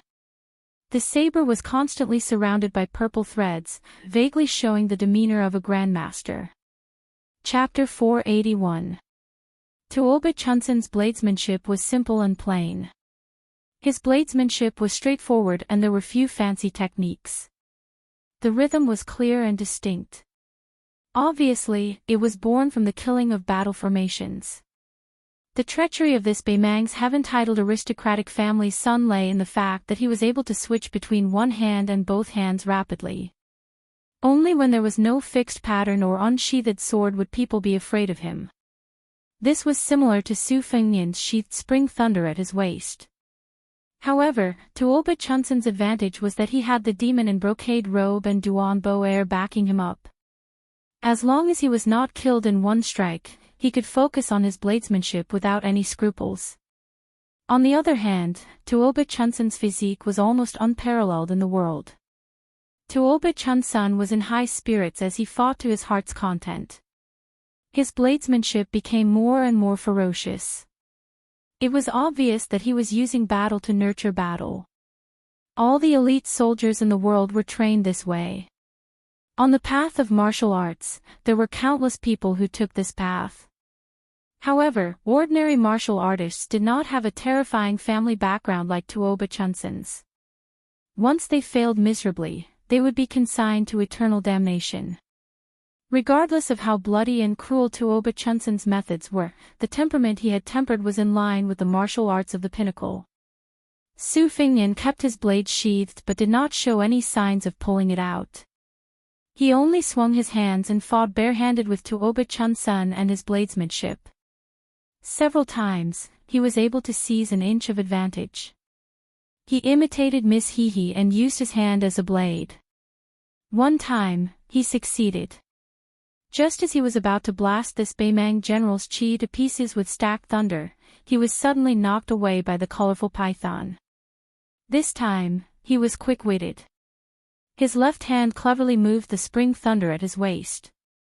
The short blade circled around his body and bounced to the side of Tuoba Chunsan's waist. Then, he was slapped on the face by Tuoba Chunsan, sending Tuoba Chunsan flying. Just as he was about to give chase and beat him while he was down, he was entangled by Duan Bo Air, who was proficient in close combat, allowing Tuoba Chunsan to recover his momentum. Tuoba Chunsan looked at the young man who was not at a disadvantage in close combat with Duan Bo Air. He took a deep breath and stabilized his breathing. He smiled and said, "Fun, fun, fun." Duan Bo Air was ranked 6th among the top 10 of Baemang's Devil Dao. He was different from the colorful python-embroidered sleeve man who relied on external forces and the female zither player who used music to bewitch him. He relied on his own vigorous combat strength and was known as the dragon spine and bare shoulders. He was the #1 expert in close combat in the prairie. He had broken countless experts who were at the level of a nation. He fought in close combat with great force and strength. His fist aura was like a thunderclap as he dodged and shifted. His moves were not inferior to Su Fengnian's swimming fish style. If it wasn't for the fact that Tuoba Chunsan had a weapon to distance himself from such a troublesome person, it would be impossible to deal with him. Tuoba Chunsan quietly adjusted his breathing and was not in a hurry to enter the battlefield to practice his saber. He was curious why this young man with a saber would rather engage in close combat with Duan Bo Air than draw his saber. With this person's mystical ability to control the saber away from his hand and the boundless sword aura that was like a surging river, it would be easier for him to draw his saber. When Tuoba Chunsan saw this fellow and Duan Bo Air punching each other's chests and taking a few steps back, he confirmed that this person was indeed in the Vajra realm. He let out a mouthful of turbid air and waved his saber. He laughed heartily and said, "Although I don't know how your Vajra realm can suppress the python's poison temporarily, I don't believe that you can exhaust the 3 of us by taking turns." Although Duan Bo Air was forced back by a punch, his expression remained normal. He was a little surprised by this young man's inner strength and patience. He silently withdrew from the battlefield and left it for the young master to practice his saber. Su Fengnian stretched out his thumb and wiped away the trace of blood at the corner of his mouth. Tuoba Chunsun was using him to practice his saber, but wasn't he also using these three people to temper his physique and chi dynamic? Back then, Li Chungang had 300 to 400 sleeves of green snakes, so how could he be beaten up for nothing? Su Fengnian didn't dare to say that he was invincible, but if he were to say that he would exhaust his great yellow court cultivation and stamina that had stepped into the Vajra realm in a short amount of time, it would be a fantasy story. Although Su Fengnian was in a sorry state, he still cherished this opportunity. He was happy to let Tuoba Chunsun slowly play with him. However, his mouth didn't show any mercy. He laughed and said, "Fun. Back then, I told your mother the same thing. When you have a wife in the future, I'll tell her the same thing." The devil in brocade robe opened his mouth slightly and was stunned by what he said. He was really reckless. Didn't he know that the young master's mother was the woman of the number one person in Beimang? Duan Boer let out a sigh and was a little impressed by this young man's guts. He could still be so stubborn even when he was on the brink of death. Tuoba Chunsun had an indifferent expression as he walked into the battlefield with his saber. However, his right hand was on the hilt of his sword as he said slowly, "Since you want to die, I'll satisfy you. Let me ask you one last question. Why is your Vajra realm different from my two retainers?" Su Fengnian responded with a sneer and raised his hand to shake Kunlun. Tuoba Chunsun was ignored by this fellow time and time again. He was at a disadvantage and twitched his mouth. The old man in brocade robe and Duan Boer raised their voices at the same time. They knew that the young master's good temper was gone and that he was about to start the massacre. A colorful python leaped out of the ground 10 steps in front of Su Fengnian and pounced toward him. Behind him, a huge python with a huge body that created a ditch in the grassland slid toward his back. Su Fengnian didn't care about the colorful python's sneak attack. He raised his hands and pressed them down. Kunlun could be shaken, so why would he be afraid of an evil creature that wasn't even a dragon yet? The colorful python that was pouncing toward him was twisted by his hands and slammed into it with his shoulder. When it landed on the ground, it created a huge pit. The colorful python shook its head and was severely injured. Behind him, layers of rivers were broken. 5 to 6 blood grooves appeared on the colorful python's body that was 30 feet long. It bounced into the air and struggled to its heart's content. When it landed on the ground, it was on the verge of death. The old devil in brocade robe's eyes were cold. The attacks of his two beloved colorful pythons were blocked as expected. Seeing that Duan Boer had closed in on him in an instant, the old devil sneered in his heart. Su Fengnian's single breath shook Kunlun and River severing 6, and this was already his limit. After being punched in the chest by Duan Boer, the chi leaked out and formed a mirage. It was originally floating and swaying, and could not be said to be invulnerable. However, it was also broken by this brawny man who was ranked 6th among the devil path in terms of martial prowess. Due to the fist aura, not only did Su Fengnian's hair not flutter backward, it was pulled forward in reverse. After being smashed by the fist aura, his feet could no longer take root, and his body floated backward. Tuoba Chunsun, who had been running all the way, pulled out his sword for the second time. Strands of purple chi appeared on the blade's edge, and in an instant, it was as thick as a finger. The sword chi was a level stronger than before, and the blade slashed out an oblique cross in the air. Su Fengnian raised his arms to block. His sleeves were cut open and fresh blood flowed out. Tuoba Chunsun didn't show mercy after gaining the upper hand. With the blade and sword in his hand, he was dazzling like a bouquet of flowers. When the two finally stood in the flying dust, Tuoba Chunsun knocked his blade and sword against each other, shaking off a few drops of scarlet blood. Su Fengnian's hair was disheveled. He had a purple mark between his eyebrows as if he had opened the heavenly eye. He reached out and grabbed a strand of hair that had been cut off along with his headscarf in the air. He tied it into a knot and tied it into a headscarf. Chapter 482. Regardless of Tuoba Chunsen's family background or his outstanding talent, he always had the conceit of wanting the world to revolve around him. He was used to seeing people bow down to him, but when he saw this scholar of the Southern dynasty silently tying his hair, he still couldn't suppress his fear and a burst of unprecedented jealousy. Although Tuoba Chunsun had an extreme personality that was tyrannical and bloodthirsty, his brain wasn't bad. Otherwise, he wouldn't have let Chu Cha or hunt in the periphery even though he had the upper hand. He was afraid that this fish would slip through the net and escape. At this moment, as he gritted his teeth, he took 2 steps back and gently put his sword and saber back into the sheath. He said coldly, "Duanbua Erwi, you must make this kid draw his saber." The demon in brocade robe knew that once Duanbua Erwi, who was good at close combat, went all out, there would be nothing for him to do. He walked to a colorful python pet and squatted down. He took out a porcelain bottle that contained several kinds of rare venomous insects and poured them all into the mouth of the giant python that was severely injured by Duanbua Erwi. He then turned to look at the youth with the saber. It had been a long time since he had seen someone with such hatred.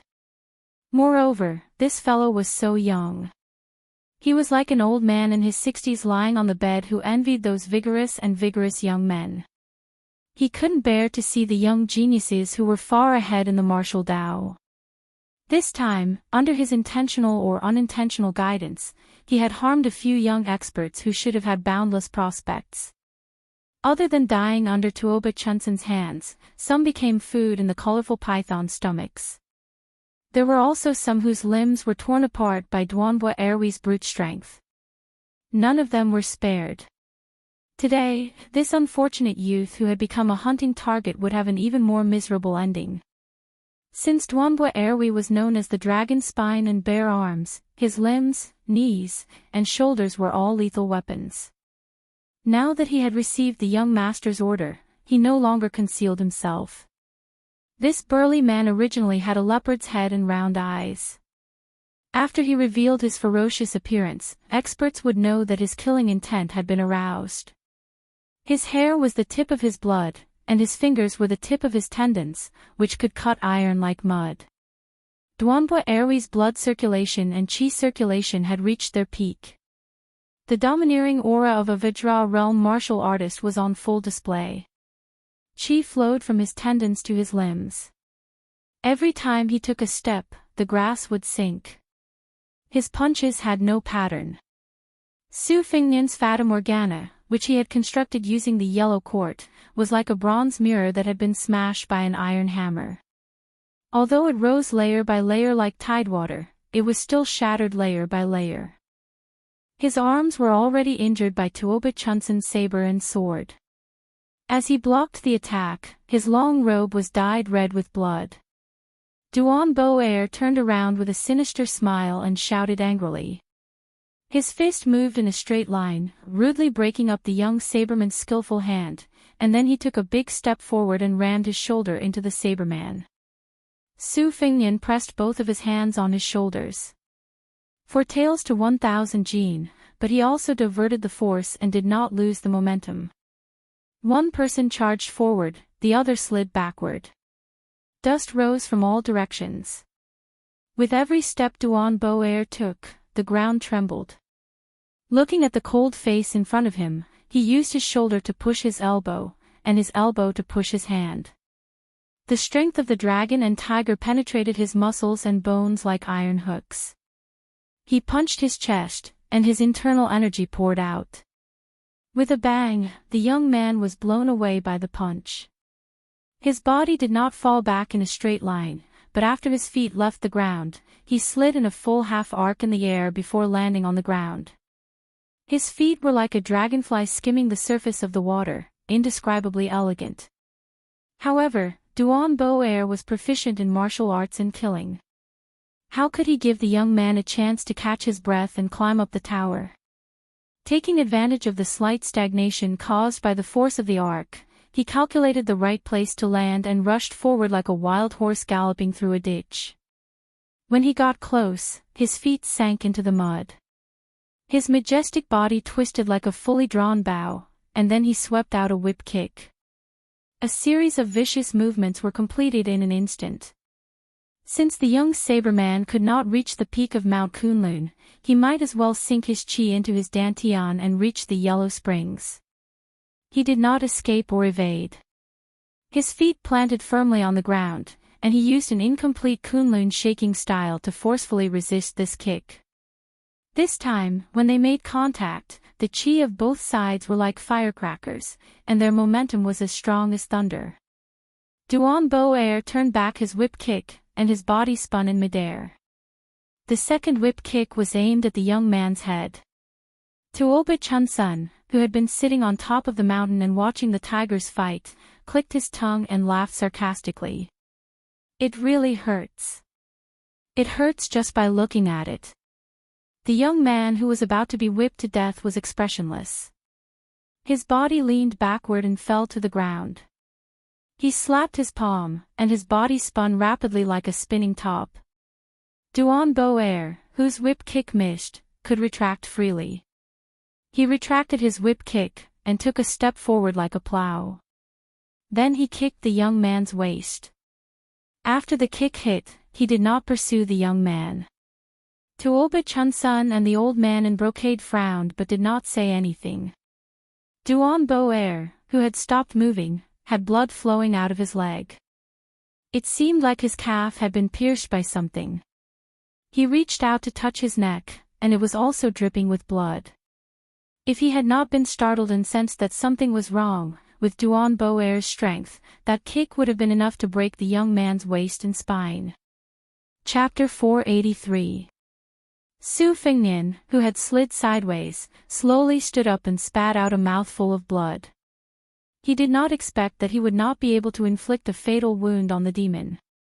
The sparkling and translucent swan Ni was suspended in front of him while the slender Ame was hanging at the front of Duanbo Air's neck when he was in a kicking posture. At this moment, the realm of sword control was not enough to surpass the speed of the blade. Other than having a large stance, there were no substantial benefits. However, it was more than enough to kill the guard at the Duck Head Green Inn. Unfortunately, Duanbo Air's 5 senses were sharp and he managed to dodge the flying Ame. However, his calf was hit. With his Vajra physique, Swan Ni's sword pierced through his calf and it was not a big deal. As for the distraction of controlling the sword, Su Fengnian, who had suffered a powerful kick, was heavily injured. Duanbo Air touched the blood groove on his neck with his finger and sneered, "What a sinister method." The demon in brocade robe's face was gloomy. He had roughly guessed the truth. He thought that the word sinister was not enough to describe this young man's ability to prick people's wrists. He turned to look at his young master who no longer had a smile on his face. He rejoiced in his misfortune. The more the little fellow who had yet to draw his blade showed off his martial prowess, the more miserable his death would be. His young master's physique was single-handedly forged by Tuoba. His young master also lived up to the expectations of the Baimang army god. He looked around Baimang and his line of sight was fixed on the 18 people on the list. Following this, he could be considered to have no one in his eyes. This time, he had suffered a setback in Dragon Waste Prefecture. With second young master Tuoba's vengeful personality, how could he not bear this grudge? Su Fengnian spat out turbid air and blood clots. He nodded and smiled, sinister is sinister. However, 2 masters who are sitting steadily in the Vajra realm and a descendant of a prestigious family who is only 1 step away from the Vajra realm. The 3 of them ganged up on him and killed him. It was very honorable. Duanbo Air remained unmoved. All the bones in his body creaked. Tuoba Chunsun, whose eyes were burning, said, "Where did you get the sword control technique from? Tell me before you die, and I'll give you a quick death." Su Fengnian did not pay any attention to him at all. He just adjusted his breathing and recited the incantation. He meditated and nourished his Tao foundation, nourishing his qi, nourishing his spirit. The primordial yang did not leave to hide its true nature. The yellow court plant had the longevity lotus. 10,000 taels of gold would not be given to anyone. The beauty of the Taoism's great yellow court was not in harming others, but in nurturing longevity. What was longevity? Perhaps it was as illusory as the formless mirage, but the flow of qi was so fast that one would not know the mystery behind it unless they were in a life-or-death battle. Su Fingnian was secretly glad that he had practiced the Kai Shu style diligently. Under the destruction of the rolling dragon wall sword aura, the acupoints in his body seemed to have slowly opened up a blessed land, allowing him to freely choose the treasures. Although Su Fingnian only had 50 to 60% of the Great Yellow Courtyard, this cultivation base was really useful under the tempering of Li Chuangong's green-sleeved snake sword aura. Otherwise, his body would have been badly damaged during the battle with Duanbo Air. He would not have been able to withstand a few rounds of attacks from this devil. Tuoba Chunsun asked curiously, "You've even used this sword control technique that seems to be from the Wu family sword tomb. Other than puffing yourself up at your own cost, you haven't pulled out your blade. Do you have any other tricks up your sleeve?" Tuoba Chunsun probably knew that this cold-faced arrogant fellow would not answer. He answered his own question, "I know. You must have more than one sword control technique. How many more do you have?" 2, 3, 4. Su Fingnian laughed, "I do have a few flying swords." Tuoba Chunsun laughed as well. Duanbo Air Hui, continue. Duanbo Air Hui obeyed the order to continue the fight. The momentum of his fist did not decrease, but he paid more attention to dealing with the treacherous flying sword. To Bei Mang, the earth-shattering 9 swords that broke 10,000 riders 200 years ago was deeply imprinted in the hearts of all martial artists. Therefore, he did not dare to underestimate the swordsmen of the Wu family. The sword tomb had been quiet for 200 years. The Jianghu of the Liang dynasty was no longer afraid of the Wu family who used all the sword moves in the world. On the contrary, it was Bei Mang who still remembered it in his heart. It was indeed a great irony. Duanbo Air Hui was afraid of the elusive flying sword, so he had been carefully probing. Although he was distracted, it did not mean that his punches and kicks were not fierce enough. From the beginning to the end, he still had the advantage of suppressing his opponent with brute force. The black silk knot was like a woman's love, knotted with 1,000 threads. Su Fingnian did not understand the 7th page of the saber manual. Now that he had to try to understand it, he naturally could not understand it. When he fought with Duanbo Air Hui, he was just trying to make a Hail Mary effort. He hung the flying sword on the nodes of the black silk not according to the saber manual's embryonic form and constantly used it as a trap. Tuoba Chunsun watched patiently from the side and counted the number of flying swords. Excluding the first 2, there should be 4 more. He clicked his tongue and asked, Hey, there are already 6 swords. Have you emptied your treasury?" Su Fingnian said calmly, "Seems like there's no more left." Soon after, the 7th dawn dew appeared in the sky. Even the strong-willed Duanbo Air Hui, who was an ambitious and ruthless person of the demonic path, had the urge to curse. The dawn dew and the 6 flying swords formed a black silk knot. It was like a heavenly net that enveloped Duanbo Air Hui, greatly limiting the power of this demon. Tuoba Chunsun sneered, "Give me another one if you can." As soon as Su Fingnian said, "There's really no more left this time," he rewarded Duanbo Air Hui with a freshly made flying sword. Duanbo Air Hui was finally enraged. The flying swords left bloody wounds on this demonic path magnate's body. However, Su Fingnian was also punched and kicked several times. Every time he was hit, he would be like a kite with a broken string. When the 8th peach blossom sword appeared, Duanbo Air Hui, whose eyes were bloodshot from all the killing, punched the young man's chest. He ignored the wounds on his body and rushed forward, tearing apart the net. The kite seemed to be drifting. However, intentionally or otherwise, it borrowed the momentum and quickly drifted toward Tuoba Chunsun. Duanbo Air Hui shouted, "Young master, be careful." The old man in the brocade robe controlled a colorful python to crash into the young swordsman who refused to give up. Tuoba Chunsan's hand swiftly grabbed the hilt of his sword and saber. Su Fengnian's body rose a few feet in the air. He stepped on the colorful python's head and suddenly pointed. Unexpectedly, he did not assassinate Tuoba Chunsan. Instead, he turned toward the demon in the brocade robe. He headed north. The spring thunder finally exploded.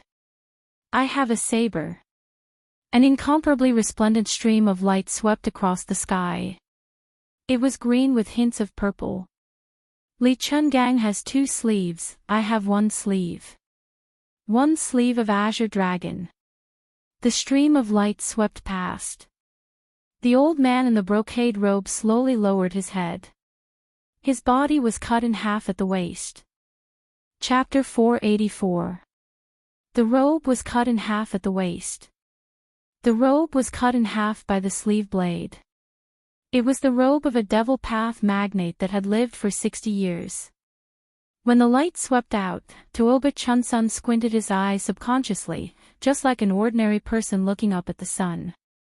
When this little Tuoba, who had been living a smooth life, opened his eyes, he only saw a corpse that had been cut in half at the waist, and the damned young man who had finally pulled out his saber. He did not know when the short saber had returned to its scabbard. With both hands on the hilt, he slowly straightened his back and turned around to face Tuoba Chunsan and Duanbo Erhui. Tuoba Chunsan remained motionless like a mountain. He weighed the pros and cons in his heart. If he was the one facing that saber, he would not have been cut in half by the saber with his sword in hand, let alone killing Duanbo Erhui.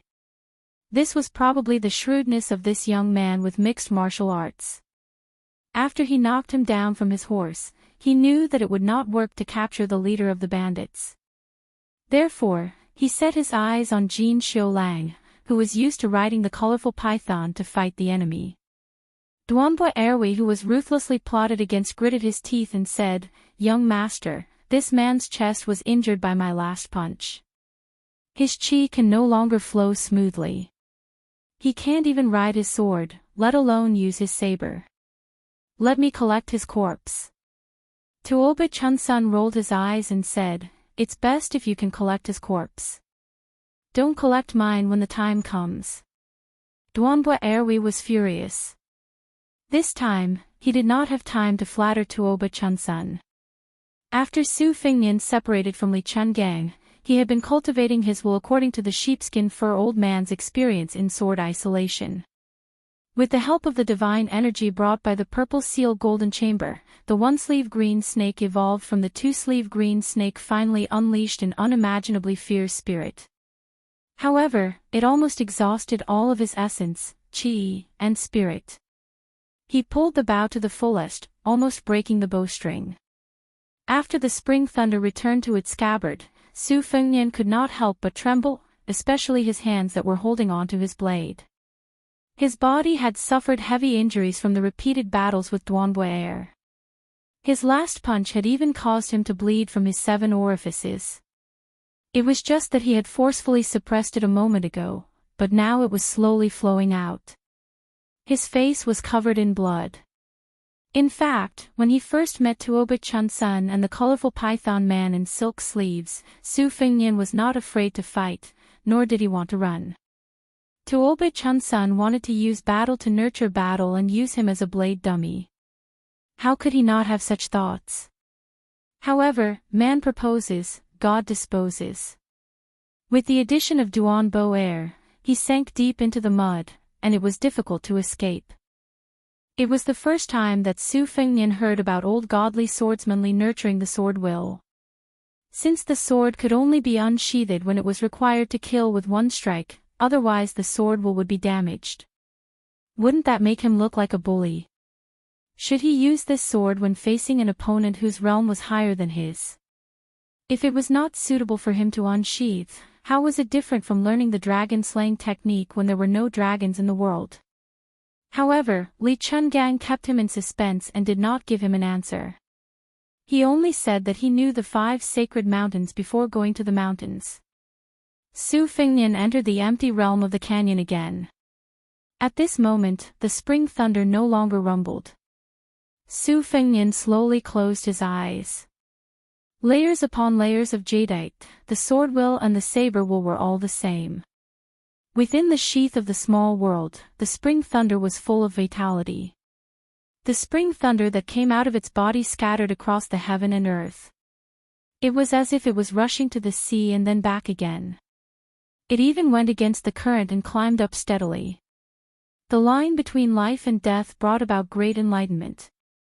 This was a clarity that could not be brought about by reading thousands of secret manuals in the martial arts library. It was like seeing the light with one's own eyes. This was the so-called lowering one's head and climbing the mountain for 60 years, only then did one know that there was a lamp on the summit of Mount Kunlun. Tuoba Chunsun did not dare to take the risk easily. A plan came to his mind.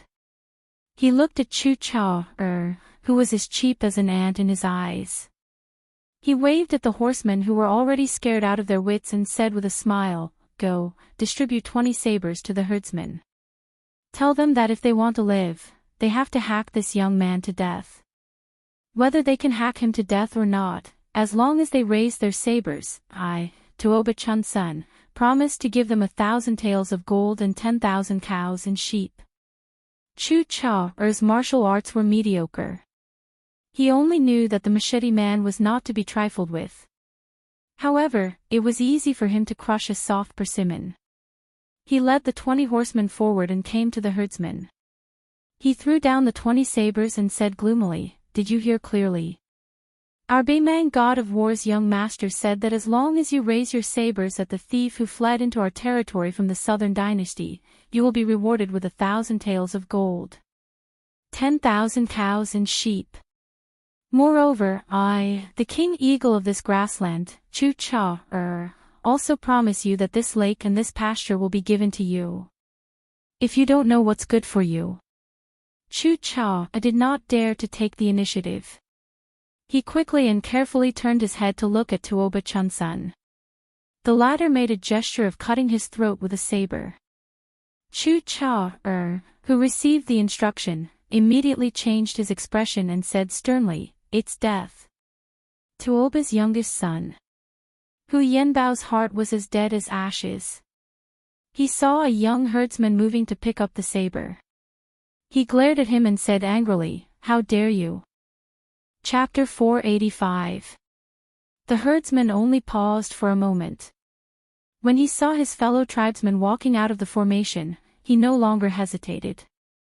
He silently picked up the machetes with clear edges. The herdsmen's wives and children also turned their heads away, not wanting to see this scene. A Baoji rushed out of the tent and spread out his hands between the cavalry and the herdsmen with machetes. His young face was full of tears. The old chief closed his eyes and tears flowed down his face. One old and one young, 2 faces. In the moment of life and death, they were of no help. Huyen Guanyin ran to a Baoji and hugged him. He rolled to the side and avoided the furious Char. As a shady, he was the unquestionable ruler of this grassland. His ferocity soared. Even if he, an eagle, was only a chicken in the eyes of the Tuoba family, he was not someone the herdsman could go against. He pulled out a long and forged machete and slashed down viciously. Huyen Guanyin's arm was cut so deep that the bone could be seen. Su Fengnian opened his eyes and bent down. The spring thunder spun in his hand. His back was facing the herdsman with machetes. His state of mind was as calm as an ancient well. He had seen too many ugly people and was not surprised. Moreover, for the sake of the tribe and the lives of his loved ones, it was reasonable for him to raise his machete or refuse. He held the spring thunder in one hand and raised his arm with the other. Suddenly, the river behind him broke and a gully appeared. The herdsman's charging formation showed a timid commotion and stagnation. Looking from afar, they could only see dust flying. After all, it was not as shocking as seeing it with their own eyes. The reason why they raised their machetes was not only because they were afraid of the Tuoba family's reputation, but also because they were lucky that this young scholar had a bodhisattva's heart. However, after the grassland split, it seemed to draw a line between life and death. If they crossed it, they would also die. Thus, their lucky mentality was swept away and their courage weakened. Su Fengnian stared at Tuoba Chunsun. He stretched out his hand and smoothed out the creases on his chest that were soaked in blood. He smiled and said, "Without the colorful python man holding you back, it won't be easy to stop me again. Why don't you and I hunt each other?" Tuoba Chunsun let out a wild laugh, which made his handsome face twist a little. Pointing at Su Fengnian, he said, "There is a saying in the Central Plains that goes like this: an arrow at the end of its flight cannot pierce through the silk cloth, and an arrow at the end of its flight cannot float a goose feather. You think you can negotiate with me with your half-dead appearance? Do you feel pain in your lungs when you breathe? Do you think Duan Bo Er's punch was embroidery?" Su Fengnian said, "How many times can I ride my sword? Have you guessed it before? Similarly, since there was a first strike, why couldn't there be a second or third strike? It's not like I can't drag another one down with me. Killing Duan Bo who is ranked 6th among the evil sects, doesn't seem to be as profitable as killing the youngest son of the war god." Tuoba Chunsun stretched out a finger and shook it a few times. He smiled confidently and said, "Don't try to scare me. It's useless. I grew up being beaten and scolded by this Tuoba you keep talking about. I'm not scared. I know a little about your temperament. If you can kill someone, you won't talk nonsense. Now that you are talking too much, it proves that you have exhausted all your tricks. TSK, exhausted all your tricks. That's a good saying. Since you are a descendant of the Southern Dynasty's Shuran family, you should know what I mean, right? Or should I say, you are starting to scheme in the dark again? I'll wait and see. Duan Bo do it. You can have his limbs, and I'll have his head." Tuoba Chunsun narrowed his eyes and said, "I didn't know it before, but after meeting you, I realized that you know some of the famous words in the books. Nagging and nagging will make you seem more emotional when you kill someone." Su Fengnian faced Duan Bo and exhaled gently. A ray of golden light rushed out of his sleeve. Tuoba Chunsun giggled and said, "Child's play. Your sword-controlling killing technique is worlds apart from the sword aura of one of my father's defeated opponents, the chess and sword music school." He had a frivolous expression on his face, but his eyes were cold. This flying sword that had never shown itself in the world was far superior to the 8 flying swords that were hovering in the air in terms of sword aura and speed. It was the golden strands that had formed half of the sword embryo. Tuoba Chunsun did not draw his sword. He only competed with the golden flying sword that had a tricky trajectory. He was like a passionate man teasing a girl in love, attracting bees and butterflies. The man and the flying sword were very beautiful. Su Fengnian was already facing off against Duan Bo Erwi, who was charging towards him. Duan Bo Erwi became more and more courageous as the fight went on. He was incomparably valiant, and he showed no mercy in his attacks. His entire body was wrapped in ropes, and when he moved, he could destroy mountains and shake mountains. Su Fengnian did not hide his weakness. He was determined to tear off the limbs of this young man who dared to divert his attention to control the sword in front of him. Duan Bo Er's posture was relaxed. He attacked like a sledgehammer and attacked like a hook. His elbows seemed to be close to his ribs. He did not pull up much, but his explosive power was extremely frightening. The burly martial artist walked in the mud like a snake. His hands twisted and turned, creating an endless cycle of mutual generation. Su Fengnian had suffered a heavy blow earlier. Now that he had to multitask and attack at the same time, Duan Bo finally found an opening and raised his knee. When Su Fengnian's head was rebounded by a huge force, his arm swept out and his entire body was sent flying. Su Fengnian muttered softly, "Lend me 3,000 chi to chop off your head." The golden light exploded. The flying sword that had been hiding its strength all this while was instantly fueled by its master's desperate attempt to gain the upper hand. Its speed suddenly increased by a few times and it pierced towards Tuoba Chunsun's glabella. It was a close call. Tuoba Chunsun, who could not dodge in time, raised his hand to block the sword with his palm. He tilted his head and the flying sword pierced through his entire palm, leaving a bloody scar on his face. Duan Bo, who sensed the abnormality, was greatly shocked. He no longer pursued the young man who seemed to have no end to his tricks. He rushed to his young master's side, afraid that the flying sword still had a killer move. If Tuoba Chunsun, whom the military god had high hopes for, died in Dragon Waste state, not to mention Duan Bo, even the entire Beimang demon sect would not be enough to accompany him in death. Tuoba Chunsun did not look at his palm. He slapped Duan Bo's face and said furiously like a madman, "Go and kill him." The golden wisps flew in a semicircle and disappeared into his sleeve. Su Fingnian, whose face was as pale as a sheet of paper, staggered after landing on the ground. He swallowed the blood that surged up to his throat and bent his back as he ran forward. A few cavalrymen who were blocking his path were cut down along with their horses. Duan Bo turned around and chased after him. Tuoba Chunsun's 5 fingers formed a hook. He raised his head and roared, "If I don't kill you, my surname is not Tuoba." Chapter 486. The colorful python swam around the corpse of Jinxiu Lang, occasionally lowering its huge head to gently touch it. Tuoba Chunsun's right hand was pierced by the flying sword, so he pulled out a knife with his left hand and chopped off the python's head that was caught off guard. He then slashed the retainer in Jinxiu Lang. It was more bloody and cruel than whipping a corpse. Chu Char did not dare to ride on the horse, and even after dismounting, he did not dare to get close to this young Tuoba for fear of being angered. Tuoba Chunsun chopped the loyal retainer that died because of him into pieces and glanced sideways at Chu Char.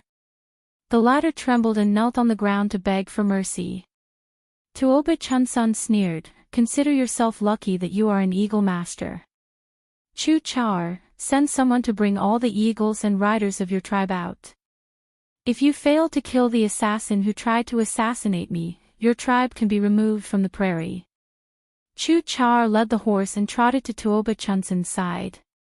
He handed over the reins and asked in a low voice, "What about these herdsmen?"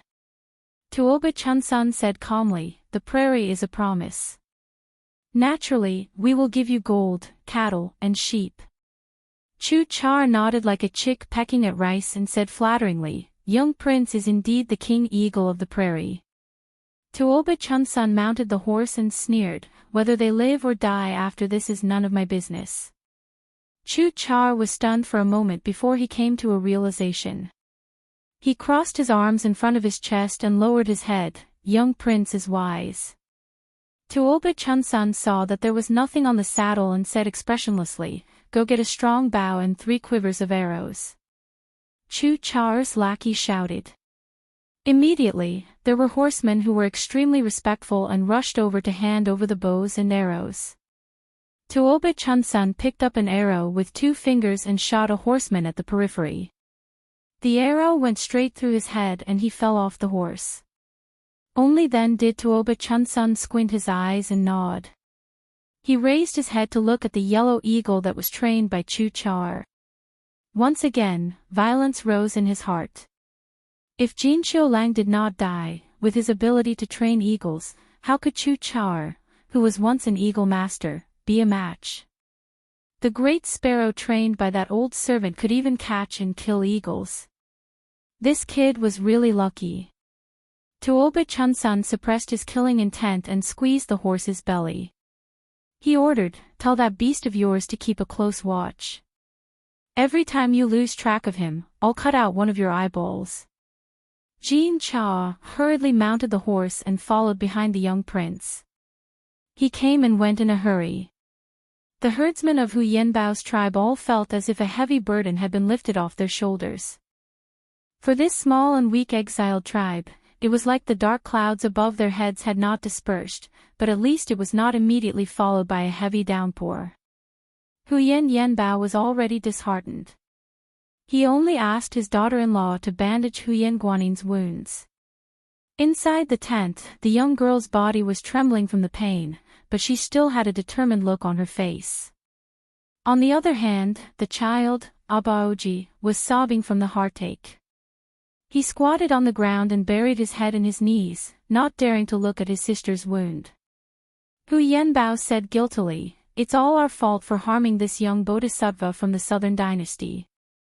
Huyen Guanin wanted to say something but stopped.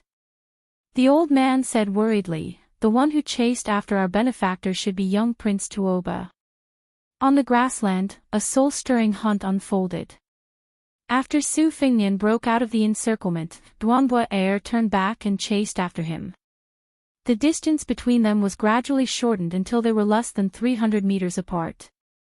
They could see each other clearly. The speed of their figures was not inferior to that of a warhorse. Behind Duanbua Air were Tuoba Chunsun, Shirdi, Jin Cha, and 100 riders.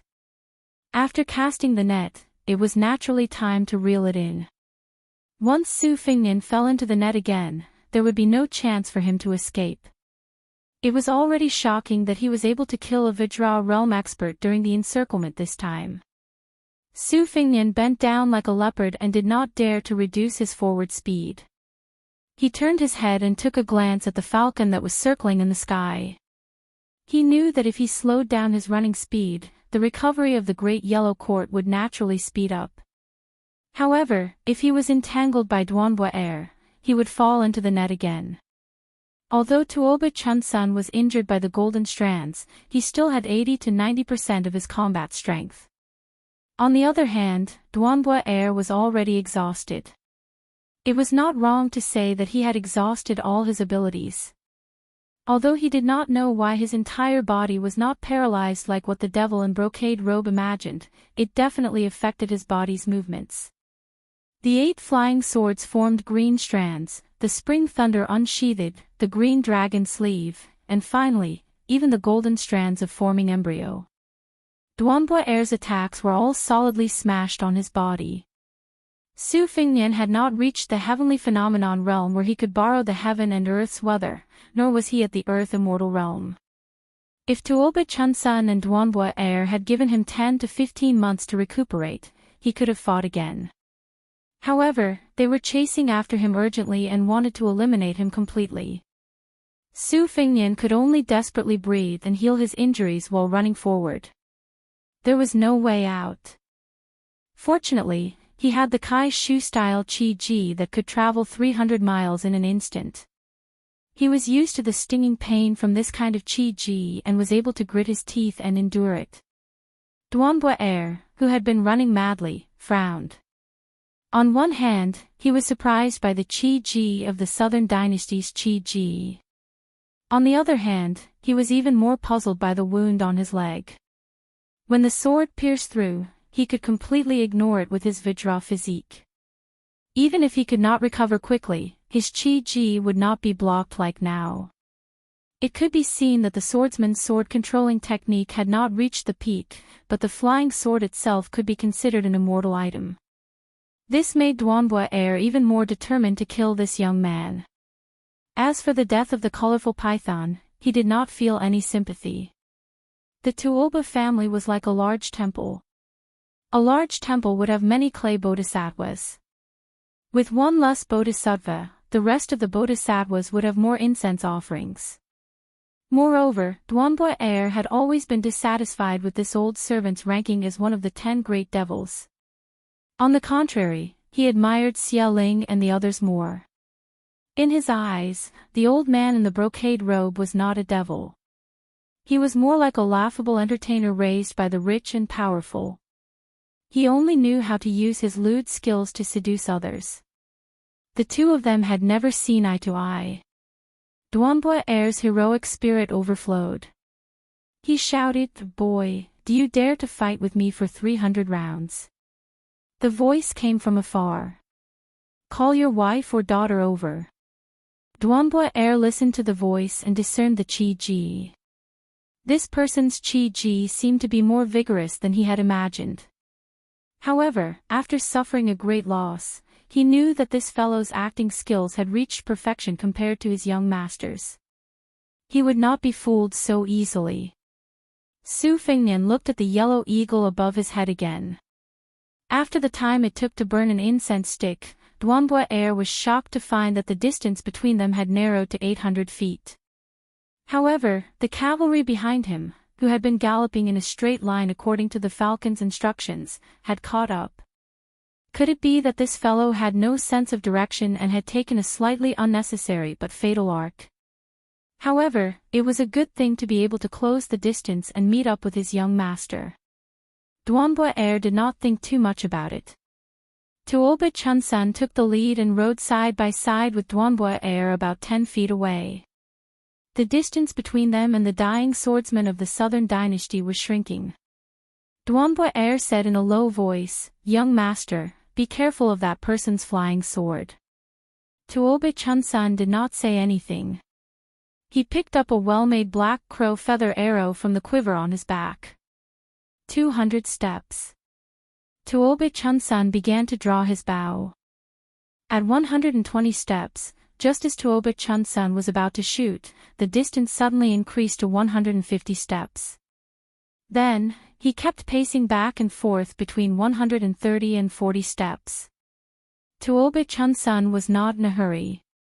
Normally, with the guy's speed, unless it was the best warhorse, it would be impossible to catch up with him. He might as well abandon his horse and chase after him.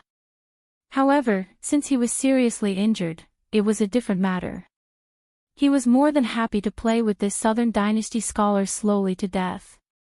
When the time came, he would take his head and hang it in front of his family's gate.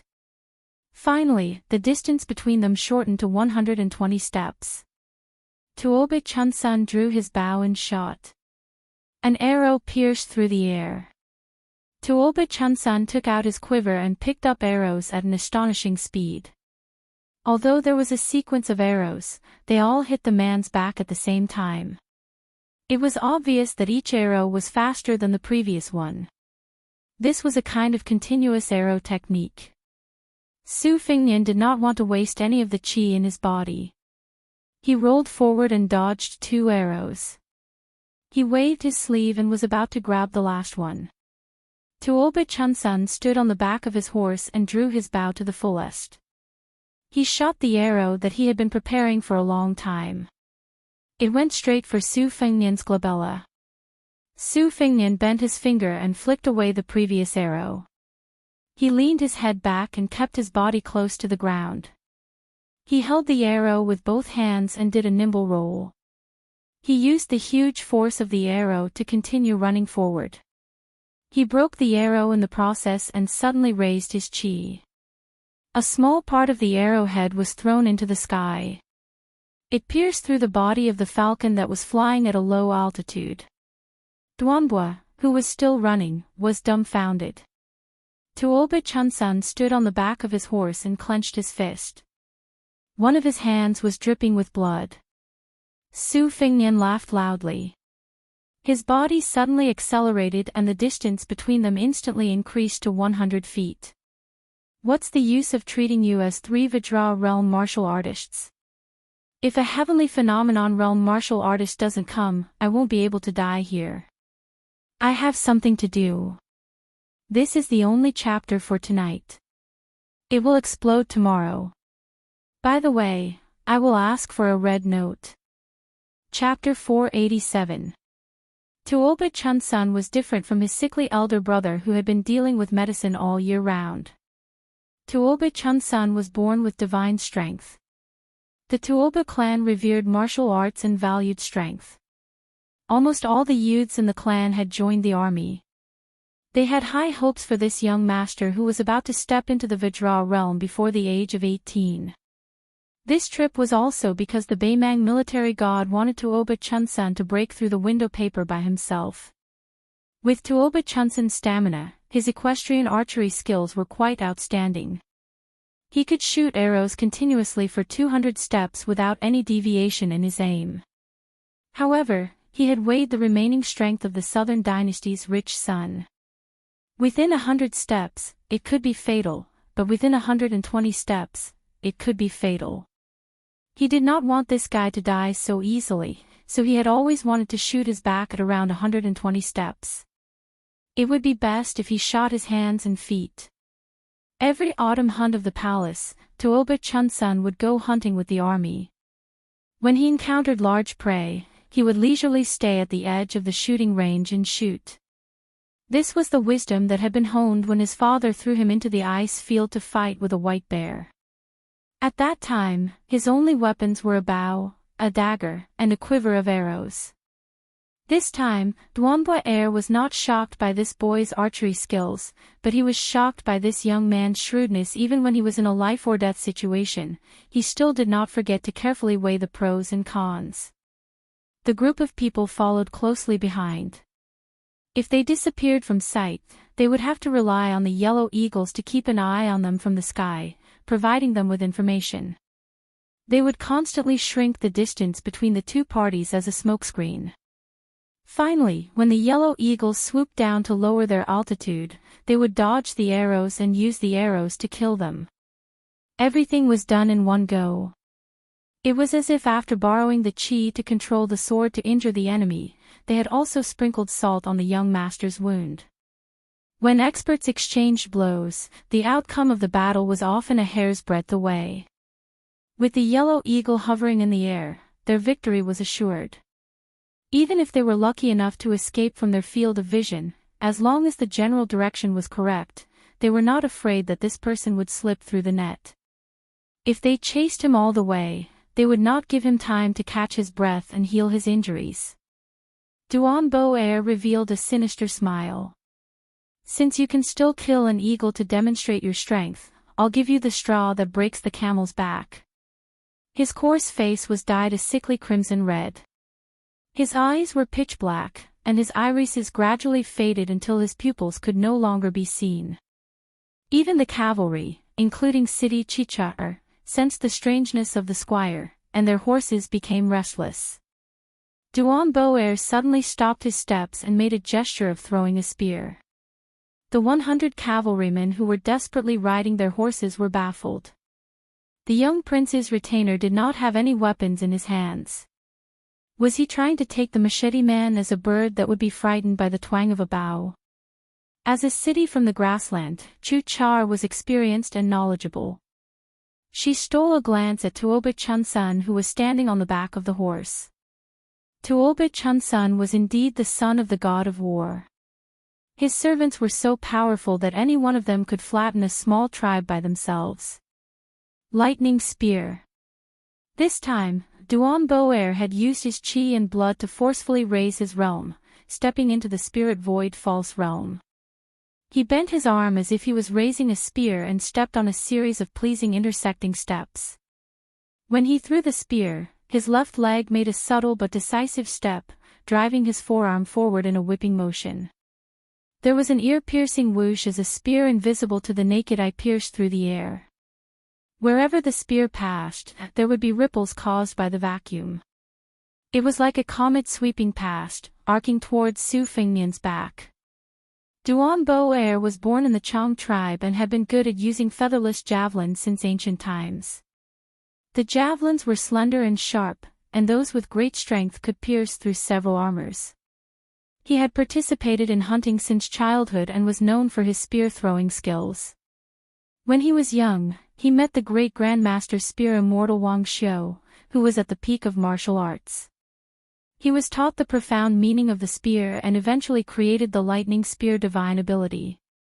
8 years ago, he fought with a famous demon from the devil path and killed him with 2 spears. Duanboy did not dare to use this kind of spear technique that consumed a lot of chi and blood.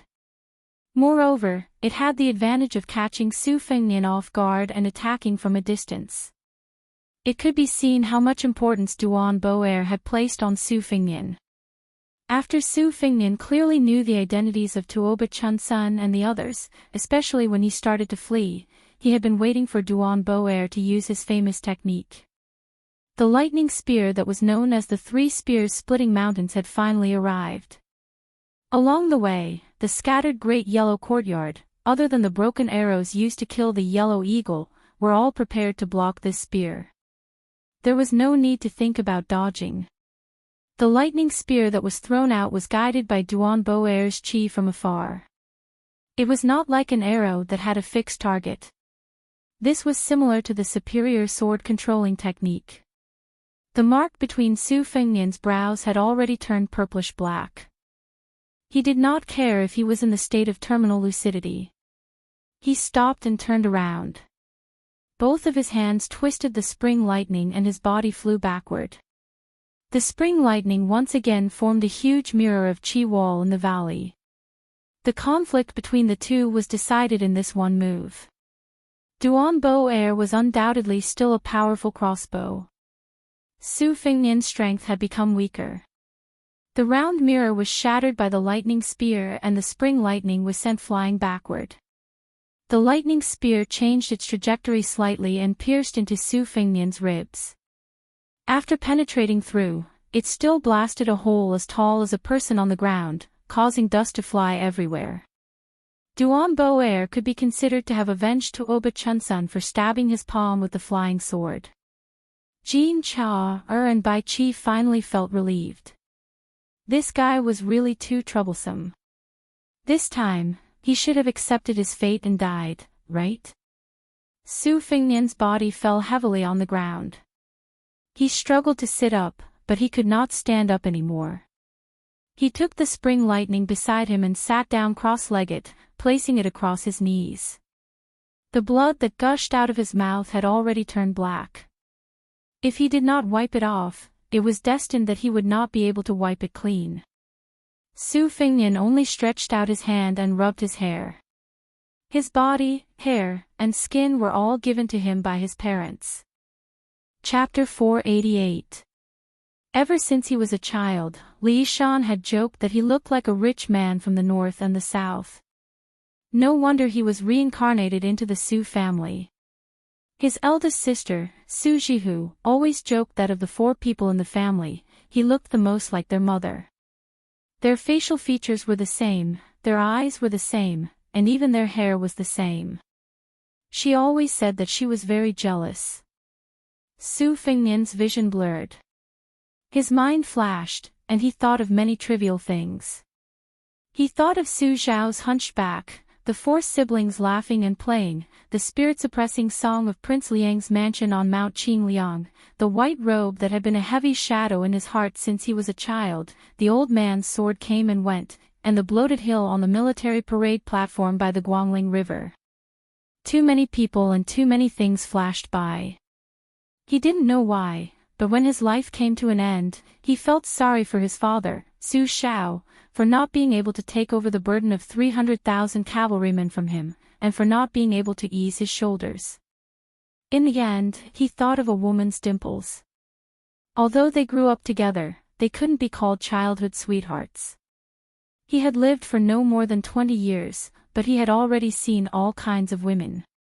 Perhaps it was just as the head maidservant Sweet Potato had said.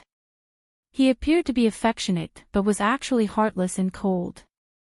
He had cared about many women, but it seemed that he could let go of any of them. Only she, no matter whether it was the 3 years of wandering about with old Huang as a stray dog, or his travels afterwards, or this trip to northern Mang, would always think of her and feel his heart ache. If the world knew that Su Fengnian, who already had the hereditary title in his hands, was going to be Mang alone, they would definitely laugh. His Royal Highness had nothing better to do. He didn't want to be the heir, so why did he have to risk his life for something? Your father had already proven that no matter how wonderful Jianghu was, in front of the cavalrymen, he could only crawl and surrender. You can just wait for the king of Beiliang to die of old age, and wear that luxurious robe of the king of Beiliang. Why not? Even if the whole world knew that Chen Jibao was a thorn in their throat and that they would most likely lose to him, even if the Su Fengnian turned a blind eye, it would only result in the loss of military power. The king of Beiliang was still the king of Beiliang, and the white-clothed war immortal was still the white-clothed war immortal. One sat in Bailiang, and the other sat on the border. The two sides were clearly separated, and the well water did not interfere with the river water. This was already enough to make people drool. Don't be discontented, and don't overestimate your capabilities. Regardless of whether you are Royal Highness or an idiot, even if you go to the Bailiang army, no matter how many military merits you accumulate, will you be able to challenge Chen Bai, who rose from the Great War of the Spring and Autumn period? You can force soldier Saint Yi Bai Kuei to death. How many years do you have to build a direct line of soldiers under Chen Jibao's nose? Taking a step back, Chen Jibao killed great-grandmaster Wang Xiu, who was once as famous as Li Chungang in Fengdu green robe and Fu Jiang in red armor. What qualifications does Su Fengnian have to compete with him on the same stage? In the entire Liang dynasty, no one thought that he could be like the king of Bailiang and control the 300,000-strong cavalry. It was funny, but this seemed to be the reason why the middle-aged man in the capital, Great Peace City, allowed the eldest son of the king of Bailiang to do whatever he wanted. In such a big dynasty that ruled the spring and autumn period, there was not a single young person who was so important to the emperor. Su Fengnian's fingers trembled as he tied his loose knot. That night, Su Shao said, "Fengnian, if you die in Beimang, Bailiang will be handed over to Chen Jibao. The Bailiang army has changed its tune. This is nothing to me, Su Shao. But if you die, as your father, I can only do what your mother did when she entered the palace alone. I can't take revenge." Su Fengnian joked at that time, "As a father, you are really useless. If my disappointing son dies in Beimang, you can lead the Bailiang cavalry all the way to Beimang's palace. How domineering would that be?" Su Shao was silent for a long time. In the end, he chuckled and said, "Father also wants to and will do that. But I'm afraid that you will really die, so I said some discouraging words to deceive you. My Su family has 300,000 cavalry. No matter what, we will destroy half of Beimang's national strength. How can father do such a domineering thing better than you?"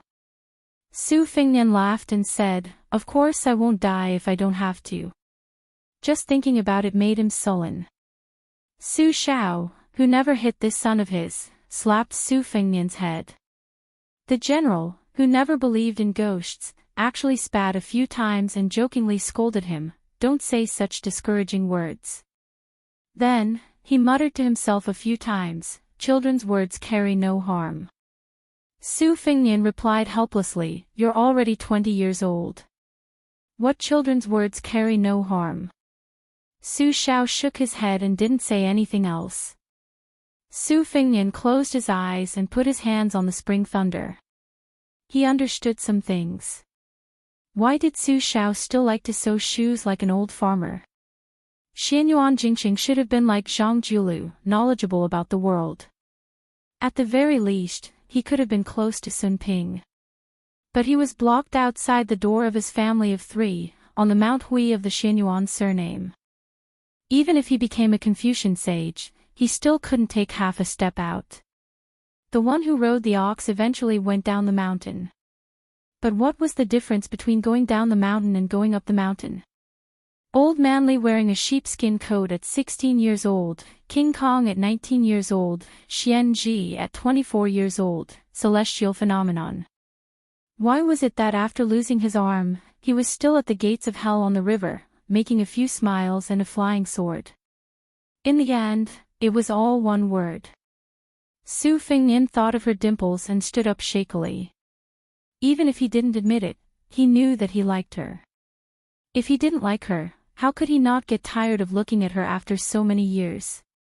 He just didn't know that he liked her so much. Since he liked her but couldn't say it out loud, he shouldn't die here. After Su Fengnian opened his eyes, he wiped the blood with his sleeve and shouted with a smile, "Jiang and I like you." Tuoba Chunsun laughed coldly, but he couldn't laugh again. A young woman came over on a sword. Behind her, there was a Confucian in a green robe who was walking on the waves.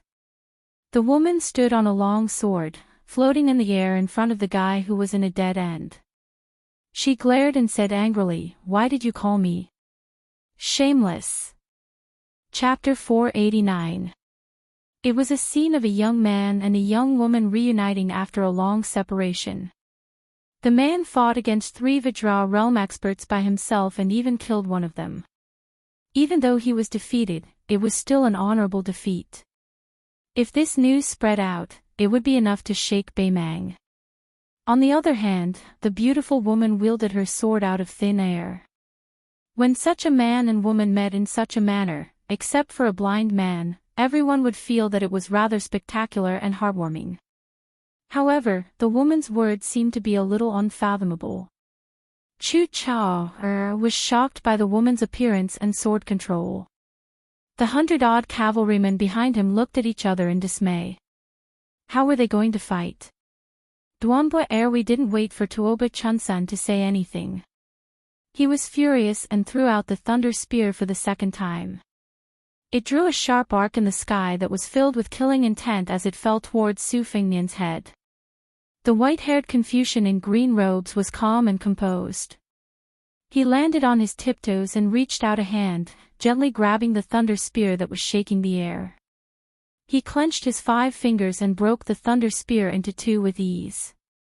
It was like a child throwing a stone that was casually bounced away by a strong young man. Tuoba Chunsan's face turned gloomy. After Duanbo Erwi deflected the 2 spears, his chi and blood were surging. When he saw the gaze of his young master, he felt bitter. He took a deep breath and was ready to throw out another spear to check the situation of the old scholar. However, when this devil didn't care about his internal injuries and raised his chi activity, Tuoba Chunsan saw the middle-aged scholar in Southern Dynasty's attire waving his sleeve. The wind and clouds in heaven and earth changed as he waved his sleeve like a dragon. Duanbo Erwi's chi activity was like a battlement that was hit by a huge rock that weighed 1,000 kilograms. He staggered a few steps back and spat out a mouthful of blood. His chi was extremely chaotic. Duanbo Erwi was indeed a loyal servant. He shouted in exasperation, "Young master, leave quickly. Don't bother about me." Tuoba Chunsan's feet were rooted to the ground, and his body didn't move an inch. It wasn't that he didn't want to leave, but it was as if he was wrapped in endless strands of fate and couldn't move. After the middle-aged scholar kept his sleeve, he said lightly, "I'm Chao Chongqing from West Chu. Many years ago, I took in this disciple, Su Qi, in Beimang's Southern Dynasty. I don't know how you got into a situation where you won't rest until one of you is dead." Chu Chao and the group almost fell off their horses. Chao Chongqing. This was the first celestial being who entered Liang Imperial Palace 3 times. If you have the ability, go show your prowess to my father. Why are you being calculative with a junior like me? Chao Zhangqing smiled and said, "Young prince, don't try to provoke me with words. If I have the chance, I will fight with Bodhisattva Tuoba. However, I believe that Deng Te has already passed Gusai State and is heading north to the Imperial Tent. If I go there now, I will be suspected of taking advantage of him." Tuoba Chunsan suddenly smiled brightly and said with a cheeky smile, "Uncle Chao, you are being too serious. Among the 10 people on the martial roll, other than Wang Xianji from the martial emperor city, my father respects you the most. He personally said that Chao Qingyi is the well-deserved Confucian saint in this world. I didn't know this person was Uncle Chao's disciple. If I'm rude, I hope Uncle Chao doesn't mind. No wonder this person could kill my retainer. His name is Su Qi. Congratulations to the Southern Dynasty for having a young talent who can stand shoulder to shoulder with Yelu Dongbei and Murong Longjiang." Chao Chongqing only said, "I just entered the realm of land immortal. I'll definitely fight with Tuoba in half a year." Tuoba Chunsan was so angry that he almost vomited blood. He wanted to slap himself. The 3 sects had 2 sages, Qilin and Buddha Dragon Tree. He was wondering why Confucianism, the most powerful sect, lacked a land immortal. And it just so happened to be Su Chi's master. Tuoba Chunsun calmed his mind, and he no longer had his cold-blooded temper and arrogance from before. He lowered his head and asked gently, "Uncle Chow, can I return to the Northern Dynasty?" The lady whose beauty could be ranked in the top 3 leaped down from the great Liang dragon sparrow sword. She faced Tuoba Chunsun and said coldly, "If you want to kill him, I'll kill you." The great Liang dragon sparrow was intelligent. It circled around the lady like a little bird. This scene made Duan bow, or shudder. How old was this lady? Was she really a sword immortal? A female sword immortal in her 20s? Tuoba Chunsun cursed this Southern Dynasty scholar with the surname Su. Not only did he have a master that made others jealous, but he also had a beauty that even he was jealous of. He quickly smiled and said, "Since I already know that Brother Su Chi is Uncle Chow's direct disciple, I won't dare to provoke you. Goodbye. When we return to the Northern Dynasty, the Tuoba clan will treat Uncle Chow and the rest with respect." Tuoba Chunsun solemnly bowed and bade farewell. Just like that, the curtain fell on the hunting expedition that was as loud as thunder and as heavy as raindrops. Su Fingnian's vision was still blurry. He was like a fish that was thrown onto the shore. He gasped for air and laughed while enduring the pain. "Little mud man, if you talk like that, others will misunderstand that I'm living off you." Jiang Ni raised her eyebrows and was about to reward him with a sword. However, she held herself back when she saw his condition. She disdained to hit him when he was down. Su Fingnian sat down. His tense heartstrings relaxed again and again. He kept vomiting blood but still controlled a flying sword to nourish his fetus. Chao Chongqing smiled and shook his head. He walked to His Royal Highness and sat down cross-legged in front of Su Fingnian. He didn't delay Su Fingnian from using the secret technique of Wu family's sword tomb to nurture the flying sword. When the flying sword entered his sleeve, he tapped 16 acupoints consecutively with one finger to temporarily suppress Su Fingnian's chi dynamic. He said warmly, "His Royal Highness has actually just entered the realm of Great Vajra, cultivating both Buddhism and Taoism. This is surprising and delightful." Su Fingnian, whose face was pale, frowned and smiled bitterly. "Great Vajra realm. Similar to Li Xiaoxin of the 2 Zen temples?" Chao Chongqing smiled and nodded. "Even though she has just entered this realm, she's not much different from an ordinary mature Vajra realm." Su Fingnian glanced at the little mud man who had her back facing him deliberately. He asked curiously, "Why is she riding a sword and flying?" Chao Chongqing was about to speak when Jiang Ni snorted coldly as if to remind him. This official smiled and didn't explain. Chapter 490. Su Fingnian smiled and said, "If I had to guess, it must be that practicing swordsmanship is too difficult and only picked the most fun and scary sword riding with old Li, right?" Jiang Ni turned around and said angrily, "What? Even if I only know how to ride a sword, I'm still better than you. You came to Beimang alone and pretended to be a master. Without your retinue and Beiliang cavalry, you were still beaten so badly." Look, a casual sentence had revealed the truth. Chao Chongqing smiled warmly. No matter what, the princess couldn't win against this Beiliang crown prince. Su Fingnian had a chance to breathe. His complexion gradually improved and the mark between his eyebrows turned from black to dark purple. He covered his chest and asked carefully, "How is old Senior Li?" Chao Chongqing sighed and said, "If he forced himself to hold on, he should have had 10 more years. But old Senior went with the flow and didn't care about his life. He felt that 3 or 4 years was enough to teach the princess the way of the sword." The little clay man's eyes turned red and moist. He choked and said, "It's all your fault." Su Fingnian was silent.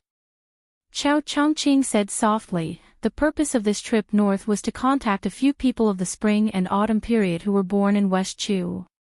Before I entered Beimang, I went to Beiliang Palace and met the great general.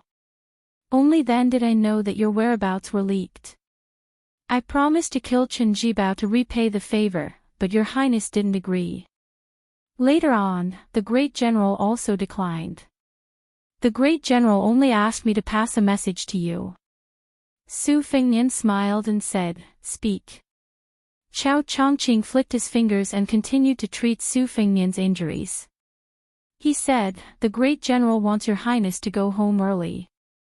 Su Fengnian smiled bitterly and said, it's easy for you to say. Jiang and I said angrily, you asked for it. Su Fengnian glared at her, and she glared back at him. They stared at each other. Chao Chongqing pretended not to see and said, after your whereabouts were leaked, there were 2 people in Beimang who were hired to kill you. I only know one of them is a blind female zither player from the 10 Devil Path. She is just like the Korean Ren Mao of the Liang dynasty. She is the best at pointing fingers and killing Vajras. Jiang and I sneered, remember to run when you see her. Don't forget your life when you see her. Su Fengnian snapped, when men speak, women shut up. Jiang and I flew into a rage, I'll stab you to death. Su Fengnian gave him a sideways glance. That's my sword. Aren't you embarrassed? It has only been 3 days since we last met, and I have a whole new level of respect for you. Putting aside your swordsmanship, the thickness of your skin is comparable to mine. Jiang Ni's pretty face flushed red, and the great Liang dragon sparrow sword flew at an astonishing speed. Chao Chongqing felt a bit of a headache. Wasn't it a bit inappropriate for an outsider to be flirting in such a way? However, he quickly recalled His Royal Highness's even more inappropriate confession and immediately felt relieved. Enemies always meet. She hit the nail on the head. Su Fengnian laughed, little mud man, have you gotten calluses on your hands? Let me take a look and I'll know if you've been slacking off.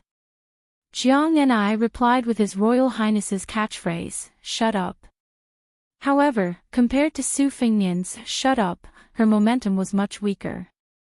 Chao Chongqing said slowly, it was the king of Beiliang who gave me the approximate route to the north, and I was able to meet His Royal Highness in time.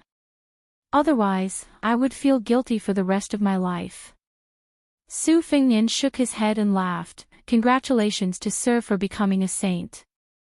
Chao Chongqing said calmly, it's all thanks to the princess's calligraphy and sword control. Su Fengnian couldn't hide the surprise on his face.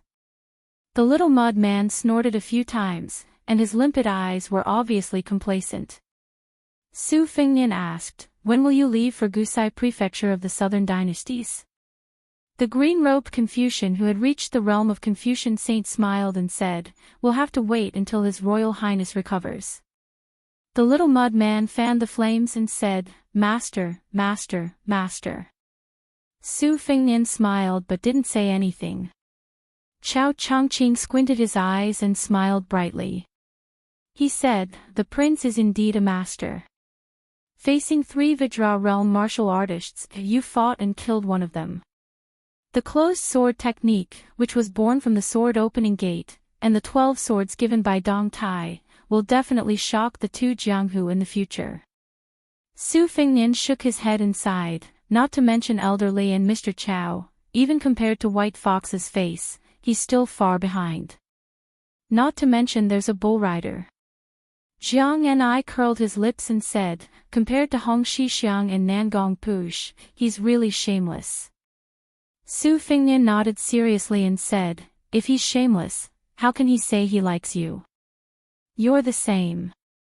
I just called out your name, and you rushed over on your sword. Jiang and I was instantly defeated and threw away his armor. His ears turned red. He wanted to say something but couldn't say a word. Chao Chongqing tactfully turned a deaf ear. Su Fengnian and Jiang and I said at the same time, I'll kill you with one sword. Jiang and I, who had been defeated again and again, hurriedly left on his sword. One sword came from the west and one sword went to the east. Only Su Fengnian and Chao Chongqing were left at the scene. Su Fengnian asked, it's okay for him to leave like this, right? Chao Chongqing smiled and said, it's okay. Everything within 100 miles is under my control. His Royal Highness can heal himself. Su Fengnian closed his eyes and concentrated. Jiang and I stood on the sword 10 miles away in one breath. Her long sleeves fluttered in the wind like a fairy. She bit her lips and was about to cry. She carelessly wiped her cheeks and said to herself, "Don't cry." Chao Chongqing calmed himself down and felt a little emotional. After parting ways in the Jiangnan circuit, the princess and his uncle returned to the Old West Chu. In the beautiful mountains and limpid waters, regarding the unique cultivation method he taught her, she slacked off for 3 days to fish and 2 days to dry the net. She only diligently took care of a vegetable garden, never getting tired of it. Otherwise, she would lie on the table in her room in a daze counting copper coins. It wasn't until she saw Li Chungang, who broke 2,600 armor with one sword by the Guangling River, that she smiled. However, she was not interested in learning swordsmanship after that. She only put in some effort to practice her calligraphy. It was only when he said that he was going to Northern Mang and might have to make a trip to the Northern Liang Prince's mansion that she picked up the Great Liang Dragonfinch and took the initiative to practice swordsmanship. After bargaining with Li Chungang for an entire day, she finally chose the most outstanding swordsmanship, imperial sword manipulation. However, the princess's temperament was really mischievous and lazy. She was afraid of heights since young. Even if she occasionally mustered up the courage to imperial sword manipulation, she would only fly a few feet above the ground. Her diligence in imperial sword manipulation increased the closer she got to Northern Liang. It was only when she heard that Su Fengnian was rushing to Northern Mang that she began to truly focus on imperial sword manipulation. Flying on the sword over the mountain peak. Flying on the sword across the river. Her momentum was like a rainbow. Her realm improved by leaps and bounds. Even Chao Chongqing was shocked and amazed. Chapter 491. Chao Chongqing took advantage of Su Fengnian's meditative state to take a few glances at him. There was no doubt that he had just entered the Vajra realm. Compared to when he first met him in Gangnam-do, his aura was much grander. In West Chu, he and Li Chungang had nothing to do, drinking and discussing heroes. The old god of swords had mentioned this ill-fated prince of Bailiang many times.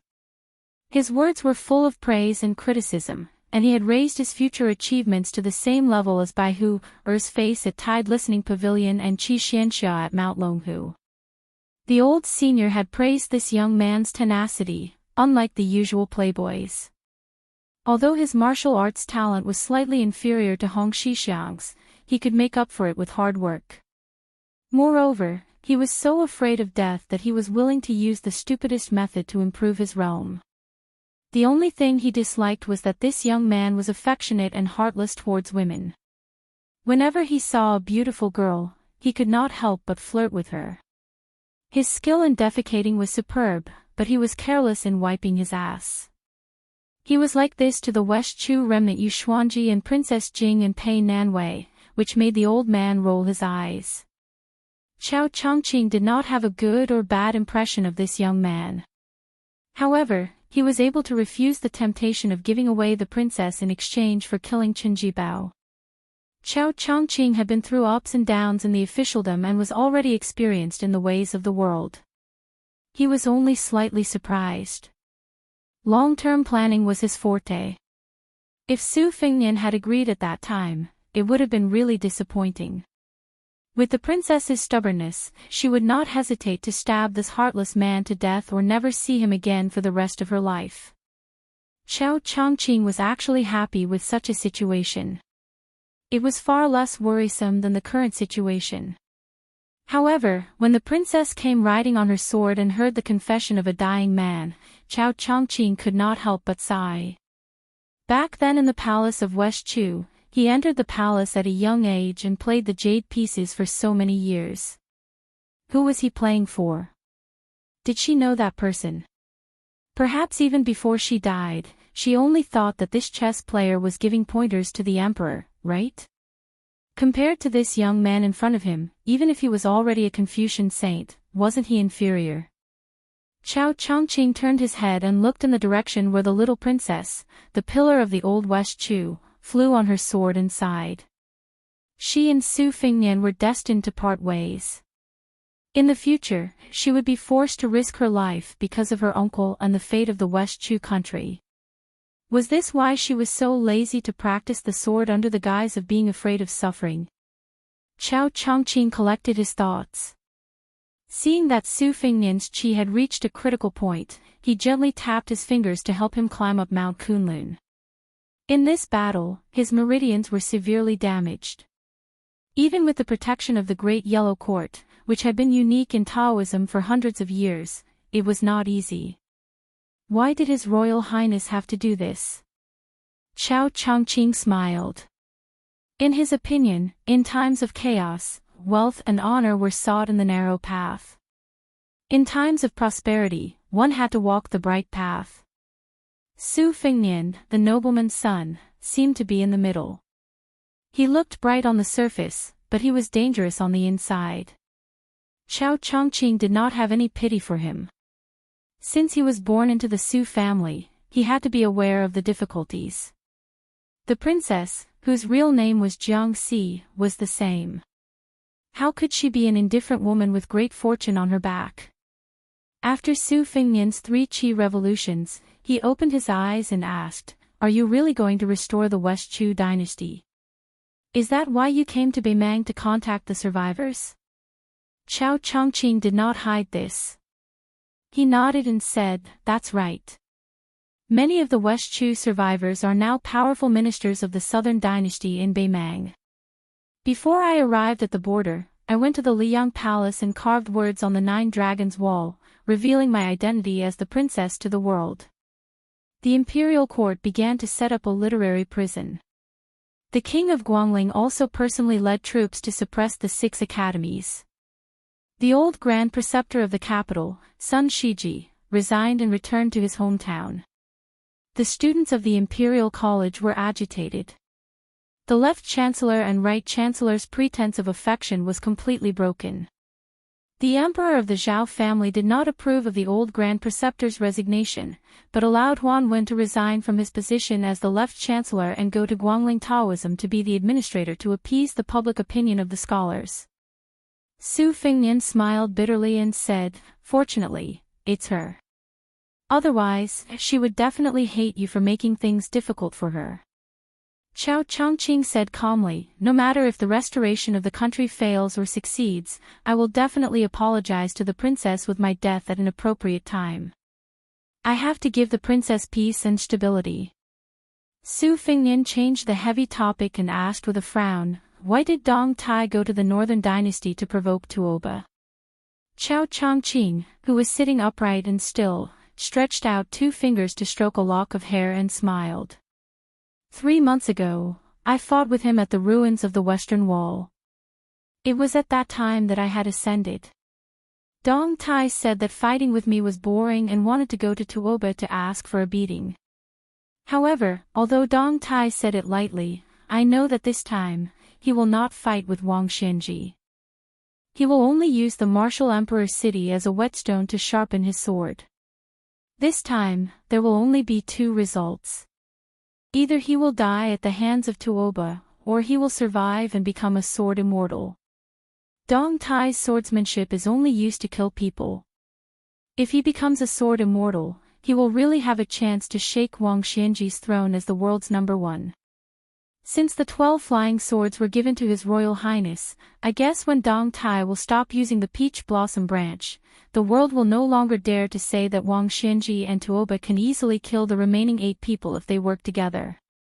Your Highness will continue to go deeper into Beimang in the future. Let's wait and see." Su Fingnian smiled and said, "Since you have become a saint, this statement is not valid." Chao Chongqing shook his head and said, "In the eyes of the world, the saints of the 3 sects have high realms. However, when it comes to killing, they are too weak. This time, I entered the realm of Earth Immortal to build momentum for the princess. If I were to fall into the eyes of the hidden experts, would only be a laughing stock." Su Fingnian went straight to the point and joked, "Sir, you are too modest. A saint is a saint. Who dares to look down on you? If I had your realm and didn't have any status to worry about, I would also go to the palace to make a scene and embarrass the 9-5 sovereign. Chao Changqing's finger stopped beside a strand of hair. He then folded his hands on his knees and said with a smile, if such a day really comes, Chao Changqing will definitely go and watch. Su Fingnian smiled and said, I was just saying. Sir, don't take it seriously. Chapter 492. Chao Changqing glanced at the vast grassland that stretched as far as the eye could see and said calmly, back in the day, there was an old man from West Chu who rushed to the frontier fortress. His horizons were broadened and he was deeply moved. This Hanlin also changed his poetry from that of a dancer to that of a scholar official. It can be seen that your highness left Beiliang's eaves and went to Beimang alone. You have the foresight and boldness to establish your own family. Very good. Su Fingnian said bitterly, if teacher hadn't arrived in time, there's an 80 to 90% chance that I would have died here. Chao Changqing stared at the young man's face and said in a low voice, do you know how many times the king of Beiliang has fallen into a life-threatening situation in his military life? Su Fingnian said softly, Su Shao is only a second-ranked martial artist, but he likes to take the lead. He himself said that it was because of great luck that he didn't die. He also said that he actually has the ability to lead a province's military and government. It's just that he was somehow pushed to the high position of king with a different surname. Chao Changqing said ruefully, the great general has attracted a lot of hatred and burdens for the Zhao family by becoming the king with a different surname. Do you think that the king of Zhao family doesn't want to do this? It's just that he doesn't have the national power yet. It's just like how the Empress of Beimang still doesn't have the national power to break through the gates of Beiliang. Su Fingnian smiled and said, Teacher, I suspect that you're trying to sow discord. Chao Changqing laughed and said, Your Highness, you and I are well aware of that. Su Fingnian smiled but didn't say anything. The two of them looked at each other in silence. Su Fingnian finally frowned and said, It's a pity that Tuoba Chunsun left alive. Although teacher has temporarily taken in a cheap disciple and raised a flag for me, with the Tuoba family's background, it won't take long to find some clues. Chao Changqing said indifferently, the reason I saved him was to return the favor that Gongnam-du owed. From now on, I don't owe the Su family anything. Otherwise, with the enmity between the king of Beiliang and West Chu, it would be against my status if I didn't kill your highness. Su Fingnian said, we don't owe you anymore. Chao Changqing suddenly shook his head, as if he was helpless. On the other side, Jiang and I controlled his great Liang dragon sparrow to cut through the sky and made a big circle to intercept Tuoba Chunsun's group. Seeing that Chao Zhangqing was not there, Tuoba Chunsun secretly let out a sigh of relief and said with a smile, May I know what advice you have for me? Jiang and I said indifferently, Go to hell. Tuoba Chunsun suppressed his anger and murderous intent. He was still smiling as he said innocently, Uncle Chao has magnanimously let me go. Why don't you smile and forget about the enmity? Jiang and I jumped off the flying sword that was even more worthy of its name than Su Fingnian's. After landing on the ground, he did not waste time talking nonsense with this little Tuoba. He put his index and middle fingers together and whispered, Lin. The great Liang's dragon sparrow pierced through the sky in an instant. Its majestic aura was not inferior to Bo-Er's thunder spear. Tuoba Chunsun's pupils contracted violently. He quickly took out an arrow from his quiver and shot it with his bow. The arrow hit the flying sword accurately. Not only was it bounced off, but it was also crushed by the majestic sword aura. The great Liang's dragon sparrow didn't slow down. Tuoba Chunsun, who was sitting on the horse, was defeated by the arrow. He pulled out his Mang saber and held it in front of him to block the flying sword. The Mang saber trembled slightly and was cut in half. Tuoba Chunsun lowered his head, threw away the Mang saber, and dodged off the horse. The flying sword circled back to Jiang and I, which was equivalent to drawing a complete circle. Formation. Jiang Ni bent his middle finger and put it on his thumb, gently forming a seal. What a great celestial being sitting in the dark, the sword in the vast ocean. If Li Chungang saw this scene, he would definitely boast that his disciple was more worthy of the 500-year praise than him. The flying sword soared in the sky, turning and turning as it wished. The sword was like antelope hanging from the horns, drawing a dazzling trajectory. Chu Chao and the others only saw young Prince Tuoba being chased in all directions like a dog that had fallen into the water, while this Zishai and the 100 cavalrymen all dismounted from their horses and crouched on the ground at the same time, afraid that they would be caught in the crossfire. Bo Er was afraid of the flying sword's speed and sharpness. He only dared to use his chi to meet the enemy, helping his young master to share the burden of the tide-like sword aura. This young woman cultivated the heavenly way of the Confucian school that Chao Chongqing taught her and the supreme way of the sword that Li Chungang painstakingly created. No one in the world could be like her, who had both a gifted foundation and an unparalleled amount of luck. Ordinary martial artists had to painstakingly climb up the stairs, looking at the mountains and sighing at their inadequacies. She was the only one who could reach the heavenly way in a single step and still recklessly waste natural resources. She would slack off from time to time and always like to be in a daze on the way to the top. However, it was precisely such a woman who did not put much effort into the way of the sword that Li Chungang recognized as a person who could still reach the peak of the way of the sword even though her way of the sword had already reached a high level. When Su Fengnian saw the little clay man returning on the flying sword in a huff, he asked Chao Chongqing softly. She went to find trouble with Tuoba Chunsun. Chao Guanzi smiled and nodded. Of course she didn't kill him. Tuoba Chunsun and that retainer were probably apprehensive of my existence, so they didn't fight back. Su Fengnian asked, Mister, can you give me another 4 hours to recuperate so that I can talk to Jiang and I? Chao Chongqing nodded expressionlessly. After 4 hours, Su Fengnian slowly exhaled a long breath with a normal expression. By the time he staggered to his feet, Chao Chongqing had already disappeared without a trace. A few miles away, Chao Chongqing grabbed the gray hair hanging down from his temples with both hands and looked at the sky with narrowed eyes.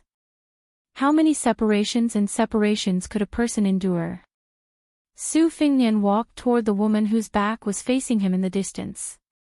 She heard the approaching footsteps and sneered, the next time we meet, it will be the time of your death.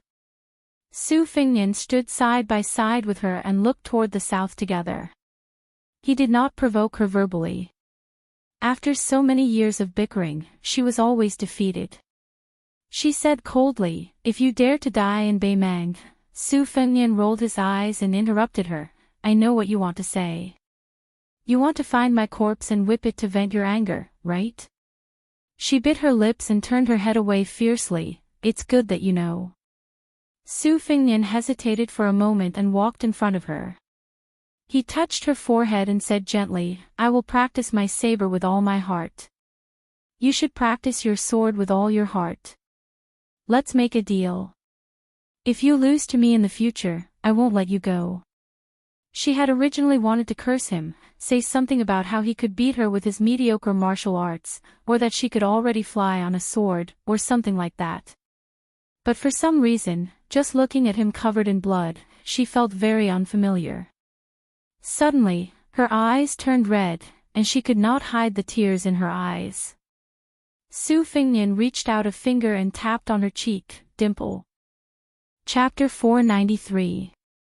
Jiang and I rode on his sword with his hands behind his back while Chao Guanzi, who was wearing a green robe with wide sleeves, floated in the air. Both of them were immortal figures. Even though Chao Chongqing knew that speaking now would spoil the mood, he still had his duty as a subject. There were some things that had to be said regardless of whether they were heard or not. This child Tuoba Chunsun purely used algebra to suppress and win over people's hearts, so he can only be considered to have passed the imperial examinations. However, he is Tuoba Chunsun's son and will most likely enlist into the army step by step in the future. Using his power to suppress people can instead increase his marks, so he can be considered to have passed the imperial examinations. However, if he were to be transferred from the military world to the imperial court, he still wouldn't be of much use. He is far inferior to Dong Zhuo, who was born in the wilderness and is smooth and slick in social relations. Princess, this time when you go to Beimang South Prefecture's capital city to receive the old officials of West Chu, young master only needs to show up once. As for the rest of the trivial matters, you can leave them to me to handle. Back then, 30 to 40% of the aristocratic families in the imperial court fled north to cross the border. Other than their selfish desire to not let the inheritance of their family line be severed, they didn't blindly cherish their lives. Many families endured humiliation for the sake of an important mission. They were all waiting for Princess Jiang, and I, who was 3 feet above the ground on his sword, gave a soft hum of acknowledgement. This made Chao Chongqing stunned for a moment. In the past, when he talked about the restoration of the dynasty with the princess, he always didn't hide his absent-mindedness. He didn't know why he had changed. In the mountain forest of Honglu Cave, where the second branch of the King's Qi of West Chu was located, nearly 60 people entered the mountain one after another and settled down. After his selection, the gathering of heroes was like a small imperial court. Among these pillars of the old West Chu, there were great talents who pretended to escape Zen and live in seclusion. There were literary giants who had supervised the Nanhua Temple from afar for 20 years, and a group of power generals who would rather be poor and live in seclusion. These years, they didn't hesitate to fake their deaths to deceive others. After seeing the princess, these loyal officials all knelt down and wept bitterly. However, the princess didn't seem to feel anything about this, which made many of the old officials rack their brains and worry at the same time. However, no one doubted that the little princess carried fate on her back. In the Battle of the Western Fortress, Yi Baikue died in battle.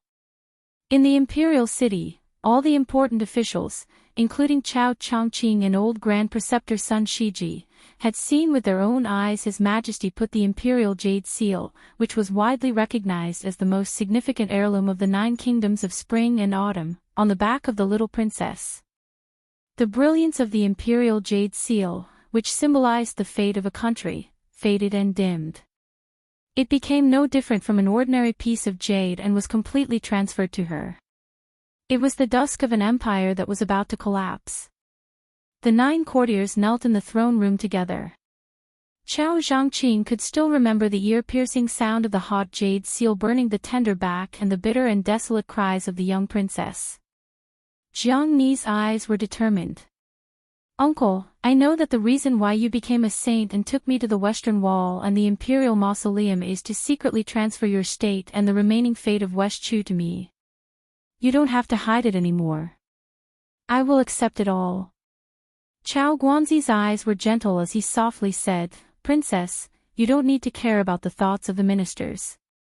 The princess being by our side is already the greatest grace, you don't need to pay any price. Chao Zhangqing and the old and orphans are scheming, the princess can place all her thoughts on that small vegetable garden. Su Fingnian was willing to send the princess back to West Chu. If Chao Zhangqing can't give the princess a stable life, then there's no need to revive the country. Jiang and I slowed down the speed of her sword and said softly, he's not afraid of death. Why should I be afraid of pain? I won't count coins anymore. The official, who had unknowingly turned from a young man to an old Confucian scholar in his 50s, nodded and said with a mischievous smile, okay. Even if you secretly count, Chao Chongqing will only pretend that he didn't see it. Jiang and I smiled brightly, revealing 2 dimples. She clenched her fist and waved it. Uncle, tell me about the first level of martial arts. I didn't pay attention before. Chao Chongqing smiled from the bottom of his heart. There are 4 levels of the first level, Vajra Finger, Celestial Phenomenon, and Land Immortal. The Vajra realm is derived from Buddhism's invincible golden body. Finger is the abbreviation of Taoism's Xian Tong. It means to ask about longevity. Celestial phenomenon is the vast realm that we Confucians pursue. When the world isn't peaceful, it's up to the scholars to cultivate their bodies and govern the country. Whether it's writing or meritorious deeds, they have to use the vast righteousness to protest against injustice. However, most of the scholars only study to obtain scholarly honors for the emperor. They rarely study for the millions of people. As for the land immortal, they can travel outside their body and roam freely between heaven and earth. They can truly be unrestrained. Although the first 3 levels of the first level are named after the essence of the 3 sects, they usually don't have much to do with the people of the 3 sections. On the contrary, martial artists who pursue the path of Tao through strength step by step become the focus of attention in Jianghu. The eminent monks of Buddhism habitually cast the Great Vajra, which has the characteristic of golden blood. Currently, there are only 2 or 3 monks who have become such Buddhas. As for the Taoist spiritual masters, once they enter the first level, it's finger. After Mount Wudang's flood, no one has entered the finger. The situation of the Taoist ancestral court, Mount Longhu, is slightly better, but there are only a few of them. As for the scholars, there are even fewer of them who have entered the first level. Jiang and I thought about it seriously and said, excluding the ordinary martial artists of the 3 sects, can it be understood that one must first train the body of Vajra, then enter the finger which seeks Qi? Then from the Qi to the celestial phenomenon, one can steal the fate of heaven and earth and resonate with it. If that's the case, why does the celestial phenomenon expert seem like a thief? Qiao Chongqing laughed happily and nodded. Princess's words hit the nail on the head. Those who steal will be killed by those who steal the country, that's the logic. Jiang and I then remembered that her uncle was the #1 celestial phenomenon expert who occupied all 8 levels. She blushed with shame. Qiao Chongqing, who was following Jiang and I, squinted his eyes and said, I once had a chessboard deduction. For 7 or 8 land immortals to appear in the world at the same time, that's already the limit of a chess game. Chapter 494. Jiang and I asked softly, will he become one of them? Qiao Chongqing shook his head and sighed. It'll be difficult. Jiang and I tilted her head and asked, then what about me? Qiao Chongqing said decisively, you'll definitely be one of them. Jiang and I seemed to have realized something and said angrily, he always lied to me and said that I was stupid and that my talent was mediocre. Qiao Chongqing was in an extremely good mood and was no longer as old-fashioned as before. He joked, I'll stab him to death with one sword. Jiang and I instinctively used a finger to poke her own cheek and then rubbed her face with both hands. She mumbled to herself in a muffled voice. The tip of the great Liang dragon sparrow sword suddenly pointed upwards and she flew into the clouds. One person and one sword soared above the sea of clouds. Qiao Chongqing looked up but she was already nowhere to be seen. He muttered to himself, what a majestic sight. Within the borders of the Old West Chu, unlike the other countries of the spring and autumn period, a pillar of clouds that connected to the heavens suddenly condensed the fate energy within a radius of 1,000 kilometers. In the imperial astronomer of Great Peace City, an old man who was observing the heavens suddenly changed his expression and hurriedly ran back to his library. Su Fingnian stood there in a daze for a long time before he finally came back to his senses and touched the relatively complete skin mask. This mask was made according to Su Qi, a descendant of a small clan in the southern dynasties. It was the most crucial part of the masks. Man's calculations were not as good as God's plans. After all, he had become enemies with Tuoba Chunsun. He was afraid that when he returned to his family and used the resources to investigate this Su Qi, Qiao Chongqing's temporary cover would not last long. However, during this period of time, it was still relatively safe. Su Fingnian carefully changed the skin mask and lowered his head to look at his blood-stained and tattered clothes. He sighed heavily and had no choice but to turn around and head south. As he breathed and recuperated, he recalled the thunder spear that Boer had returned to him. The first spear was facing his back, so he could not see the details clearly. Later, the two spears that were aimed at him and Chao Chongqing were facing each other. Su Fingnian imitated the footsteps and jogged a few steps. After dozens of times, he felt that he could not grasp the main point and put it aside for the time being. After all, this was the ultimate skill of a great devil. The difficulty was not in the form, but in the knowledge of the chi mechanism and meridians. If it could be solved so easily, it would be too worthless. Su Fingnian's eyes almost popped out of their sockets at that time. The layman only watched for the excitement while the expert watched for the knack. In the end, it was just a matter of dividing the boundaries. It was no wonder that Wang Xianji had shamelessly peeped at the fight between the masters and then used the other's skills to improve her skills. Su Fingnian held the torn page of the secret manual and muttered to himself. It was hard to imagine that this was a hunting target who was fighting with his life just a moment ago. Su Fingnian held the torn page of the secret manual and muttered to himself. It was hard to imagine that this was a hunting target who was fighting with his life just a moment ago. This was all thanks to the good temperament that he had honed during his travels. Old Huang said that it was a blessing to be able to sleep and wake up. Wen Hua said that it was even more a blessing to be able to eat and poop. Su Fingnian felt that it was quite reasonable. As for the short reunion and quick parting with her, Su Fingnian did not feel too much melancholy. At this moment, he was not qualified to be sentimental. Moreover, Jiang Ni was no longer the little mud man who only knew how to smash mud or bite people. Since she could ride the sword, there was no reason for him not to try his best to improve his state. The next time they met, this stupid girl would most likely be determined to stab him to death with her sword. Su Fingnian suddenly raised his head and saw a figure full of murderous intent. An old monk standing beside the inferior horse lowered his head and put his palms together. Su Fingnian smiled and forcibly dispersed his murderous intent. The old monk, who was already a Buddha in the human world, raised his head and said, "If His Royal Highness wants to vent his murderous intent, I will not fight back." Su Fingnian smiled and said, "The holy monk already has an invincible Vajra body. It makes no difference whether you fight back or not. Because of a good karma, I almost died on the grassland. Now my whole body is aching, so I won't waste my energy." The old monk said calmly, "Your Highness, you don't have to worry about the safety of the shepherd tribe. I will stay here." Su Fingnian asked, "Old abbot, are you speculating what kind of role the future king of Beiliang will play?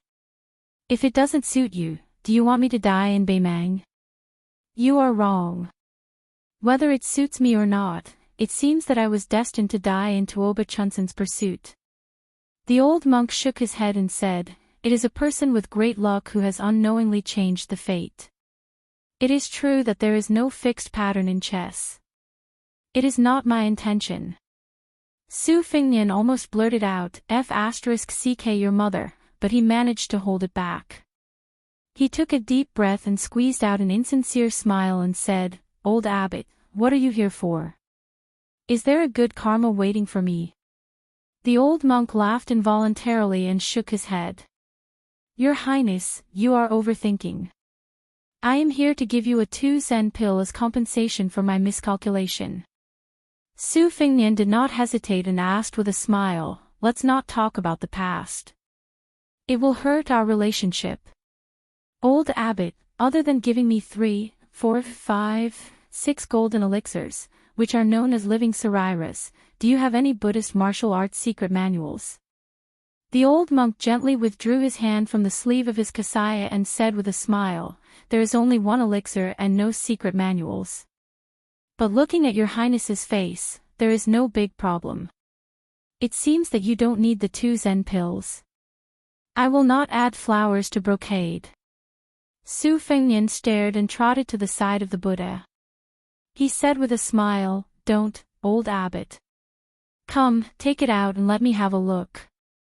The old monk looked embarrassed and put his hand into his sleeve. He said with guilt, "That's strange. I think I lost it." Su Fingnian's face stiffened. He gritted his teeth and said, "Old abbot, can't you act like a master?" The old monk laughed and led the horse away.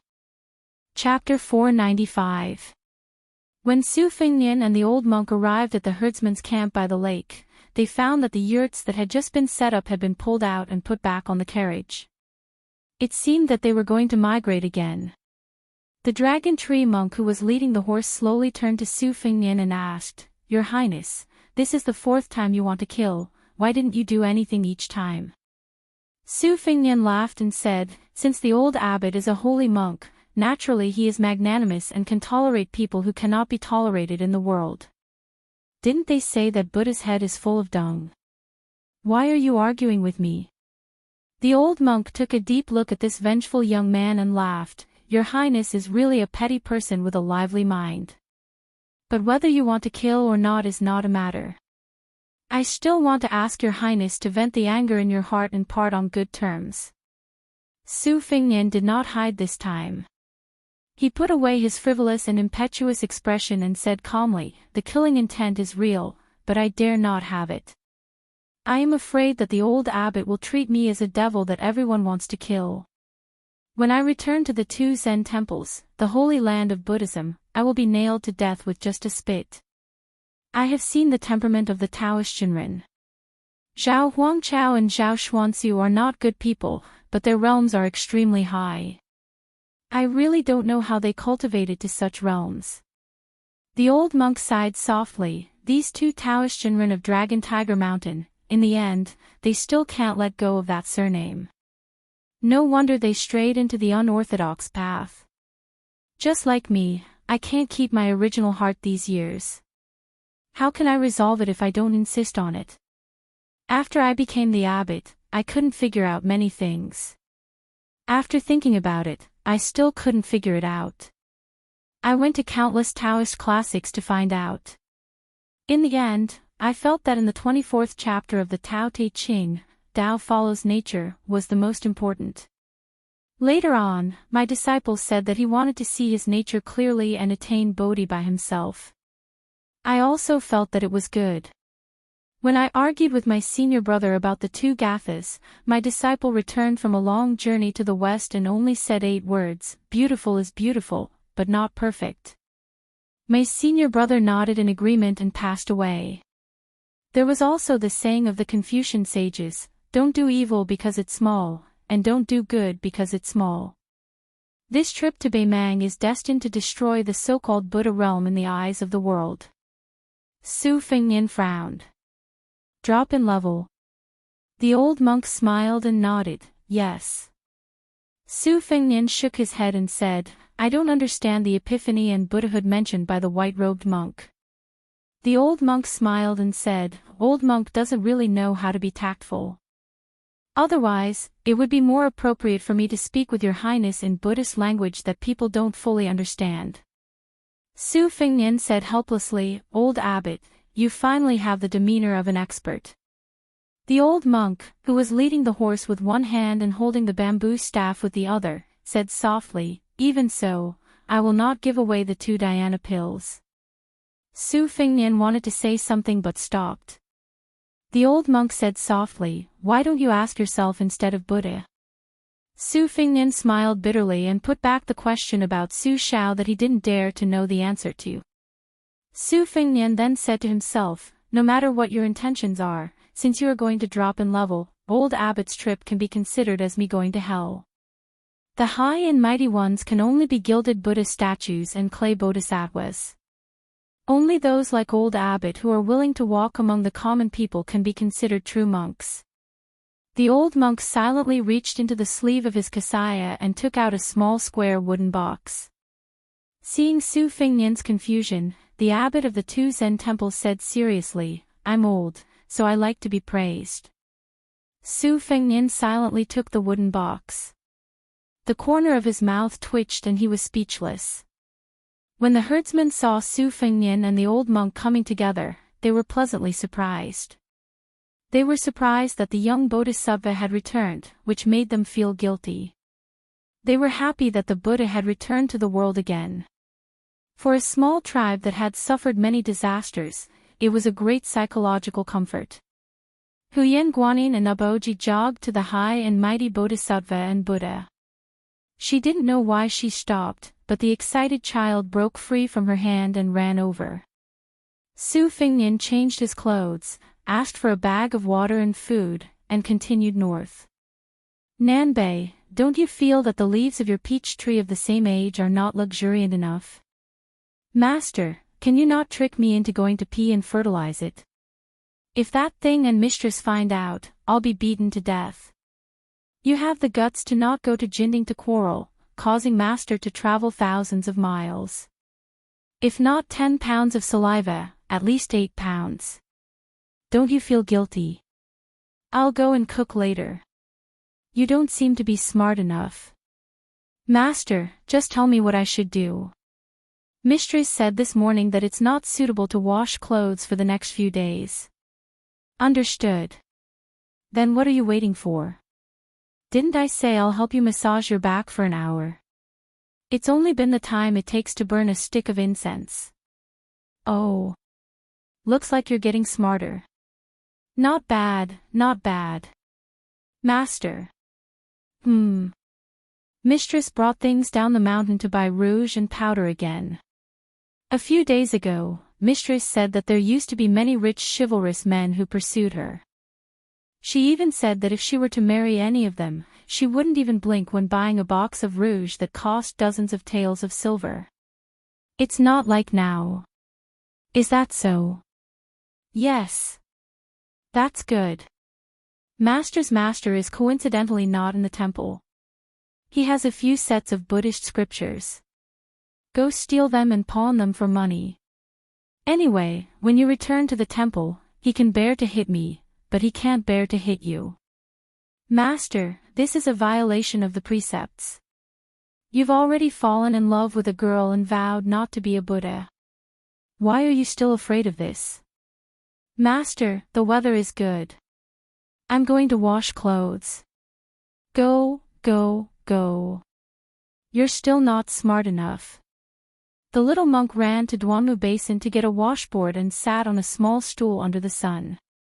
Back in Bailiang Palace, she wore 1/2 kilogram of red makeup on her face.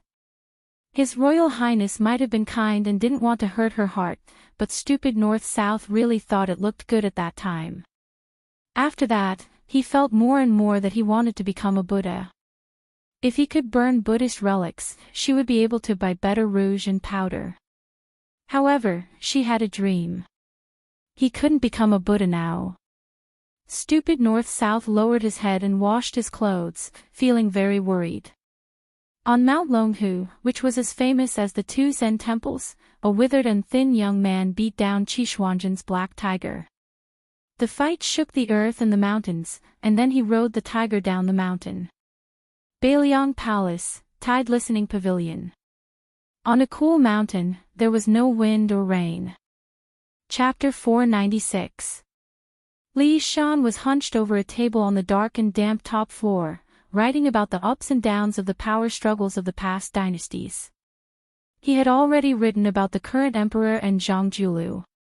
He shook his wrist and accidentally dripped a few drops of ink onto the paper. Looking at the slowly spreading ink stains, this chief advisor of the king's residence who had lived in the pavilion for 20 years suddenly felt nauseous. He hurriedly covered his mouth, picked up the wine gourd by his feet and swallowed the blood that surged up his throat with a mouthful of green ant wine. After putting down the wine gourd, his vision was blurry. The end of the scroll. Since ancient times, incapable and lazy rulers nurture powerful ministers. In this dynasty, the famous ministers assist the emperor. How strange. The few words were written crookedly and lost its usual style. Li Shan sighed softly. He put down the hard brush and placed it on the brush holder. He spat out a mouthful of foul air mixed with the smell of wine and blood. Li Shan casually flipped open a few books about the dynasty's geography that the 5 or 6 servant girls of Wudong Garden had recently compiled together. He put them down after a few glances. He struggled to stand, pushed open the door and walked to the corridor under the eaves. After thinking for a moment, he walked downstairs for the first time. For some reason, the white fox face also followed behind him. They walked to the first floor and out of tide listening pavilion. They came to the lakeside where tens of thousands of precious koi fish were raised. The servants guarding the pavilion were shocked and immediately notified the king of Bailiang. Li Shan stood at the edge of the pavilion, swaying. He waited until Su Xiao ran over before he sat down with difficulty.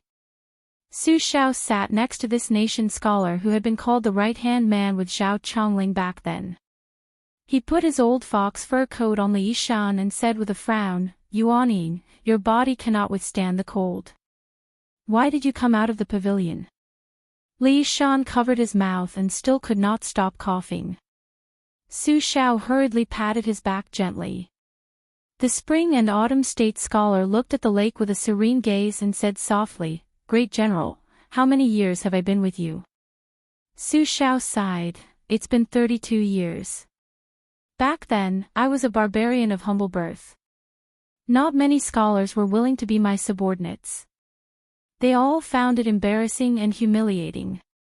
Only you and the two rash youths from Chongling came stupidly. Back then, I felt that you two either had problems with your heads or had ill intentions. Later, I found out that I had picked up a treasure." Li Shan retracted his hand and put it on his knee. He smiled and said softly, "General, Zhang Julu is a minister with more ambition and talent than me and Zhao Chongling. Is it tiring to have such a court opponent?" Su Xiao gently patted the back of his old partner of more than 30 years and smiled, "What's there to be afraid of with you around? In any case, I've always been the one charging and breaking through enemy lines, while you've always been the strategist. Have you ever been afraid of anyone?" Li Shan grimaced and said, "You are such a scoundrel." Su Xiao laughed and said, "I'm just a rough person. Other than the shoe sewing that I learned from old Song back then, I can still be considered decent. After tricking a wife back, I can't do any other delicate work." Li Shan's smile was faint. He narrowed his eyes and looked at the sky. He slowly said, "Back then, many people urged you to be the emperor. I was one of the few who did not agree. If back then, because you listened to my nonsense, so many soldiers were bitterly disappointed and decided to retire, and many people became enemies with you. Today, you can scold them back." Su Xiao shook his head and said, "It is not a big matter. Also, I know that I do not have the fate of being the emperor. It has nothing to do with you." Li Shan coughed several times and said, "Zhang Julu is very formidable. In just a few years, he has stirred up a new structure and new atmosphere in the imperial court. Although he often violates taboos and provokes criticism, it is indeed a meritorious service to the country. Moreover, there is a wise ruler overseeing the dragon throne, so he has no worries about the future. Especially in the matter of raising the border, his achievements are remarkable, making people exclaim in admiration. Several times the war between the two countries ended in failure, but under his arrangement on the eastern border of the two dynasties, the declining trend was reversed. The collapse of the border defense was gradually mended, and a large number of young and strong generals who were good at fighting were selected to go to the border to resist the enemy. What was hard to come by was persuading Gu Jiantang to add 2 assistant ministers to the Ministry of War to fill the gap in the border defense. At the time, under the old Grand Secretary's hand, they were appointed to the military academy at the border. If they were not turbid, then they were not valued, but now they were in high demand. It was enough to show the foundation of Zhang Julu, the empire's pasting master. He is a great general, but Zhang Julu is not perfect either. This purple-bearded, blue-eyed man is gentle in small matters, but in big matters he is conceited and oppressive. It can be said that if other colleagues disobey him, he will immediately be crushed. This is bound to be the root of a disaster. Presently, although the old aristocratic and powerful families no longer exist, the previous dynasty's meritorious and distinguished officials are taking turns to control the imperial court. Without a foundation, there are still 2 groups of scholars supporting them. And most of the leading figures of these two influential families have been forced to resign from their posts, expelled from the cabinet, or bravely retreated at the top of the stream, using the excuse of returning to their hometown to recuperate from their illness. This is why the new Right Chancellor of the Imperial College scolded him for playing the flute, pinching eyes, beating drums, and playing the pipa. It's just that he scolded fiercely, but in the end he still did not understand Zhang Julu's intention. This Grand Secretary who monopolizes the power of the state clearly wants to ruin his reputation after one person's death in exchange for eternal peace. Li Shan suddenly became spirited and his snow-white face began to turn red. He continued, "The blue-eyed man wants to see the Su family defeated in his lifetime. I, Li Shan, am not good enough, but I am good enough to ruin some things. I have left 16 strategies to deal with it. In addition, I have also written down the 6 treatises on the governance of Beiliang, a total of 34 proposals. I have also finished writing them and left them for Fingyan." Bai Hu stood behind the two old men and remained silent. He knew that this withered state scholar was already beyond cure and did not have much time left. Su Xiao said softly, "Don't say any more." Li Shan loosened his fist, revealing a pool of blood in his palm. He smiled and stopped coughing, but blood seeped out from the corner of his mouth. He closed his eyes in extreme exhaustion and said, "Mr. Nangong, Li Shan has a favor to ask of you. In the future, if Fengyan is in trouble and the 300,000 cavalrymen are unable to rescue him, I implore Mr. Nangong to lend a hand." Bai Hu said in a low voice, "Don't worry, Mr. Nangong. I can't see clearly." Li Shan, whose vision began to blur, raised his trembling arm and pointed in the air with his fingers. It was as if he had played a game of black and white chess with the young His Royal Highness in those years. There seemed to be some regret on his weathered face. He had been too strict with this child, scolding him too much and praising him too little. This man, who might have died of illness or old age, leaned his head heavily on the general sitting shoulder to shoulder and murmured, "Finally, I can have a good sleep." He would sleep and never wake up again. Life and death were both important and insignificant. Bai Hu turned his head away and could not bear to watch. Su Xiao, the king of Beiliang, only gently helped him gather the fox fur coat that was about to slip off. Chapter 497. After the previous emperor of Beimang ascended the throne, he believed he had done 4 major things. He unified the imperial tent, built more than 600 relay stations, dug wells where there was no water, and set up Red Army guards in all the military towns and cities. The present empress had usurped the throne but did not change politics. Other than continuing to work hard on these 4 matters, she also did 2 other things. She separated the military from the people. She separated the military from the people. She also set up taxes and household registration. She also set up the agriculture department and wrote the Essentials of Agriculture. The civil official system in Beimang was not as perfect as it was in the spring and autumn period and the Central Plains. The emperor had to spend a great deal of energy on every matter. Therefore, in Su Fengnian's view, wearing the dragon robe was not attractive at all. Every family had their own problems. Emperor Zhao of the Liang dynasty was even more diligent. It was said that in these years, he wrote thousands of words a day. It had to be said that this was an emperor who ruled the world, and not a scholar who pursued authorship. To say nothing of other things, just the court meetings where he personally sat at the court door and dealt with all the major and minor matters of the 3 provinces and 6 ministries made the people who thought that an emperor only had 3 palaces and 6 courtyards fearful. It was late spring, the season of the valley rain. The heavy rain poured down on Great Peace City. Previously, the capital did not have the custom of putting up seals of the Taoist master Forbidden Scorpion. However, as Prime Minister Qinzi Zhao Danping gained power in the capital and the people praised it, especially after the example of the emperor, the entire city had the custom of putting up seals of the Forbidden Scorpion in cinnabar. Normal people would go to the Taoist temple and spend a few dozen yuan to buy the seals. Rich families naturally had ways to get the Taoist spiritual master to personally write the seals. In the big houses, the clever old immortals in the Taoist temples of the capital would send Taoist children to deliver stack after stack of vermilion seals to their doors.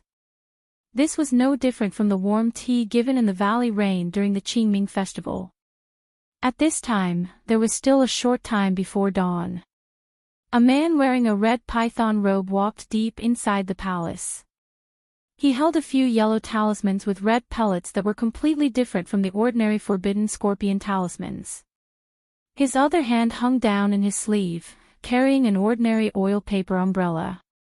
He slowly walked through the corridors and aisles, heading towards the north gate of the Black Tortoise in the imperial palace.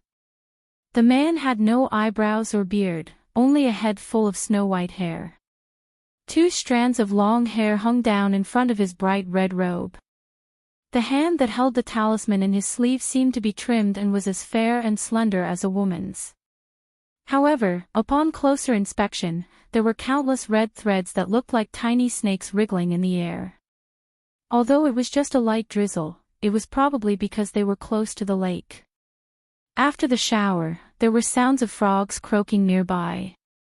The north gate of the Black Tortoise had a drum room and a leaky room. There were diligent eunuchs on duty in each room. This eunuch in the python robe, whose hair was as white as frost, but whose face was well maintained and who looked to be middle-aged, walked without a sound, like a red cat that was hunting mice in the night. The number of eunuchs in the imperial palace who were qualified to wear the red python robe could be counted on one's fingers.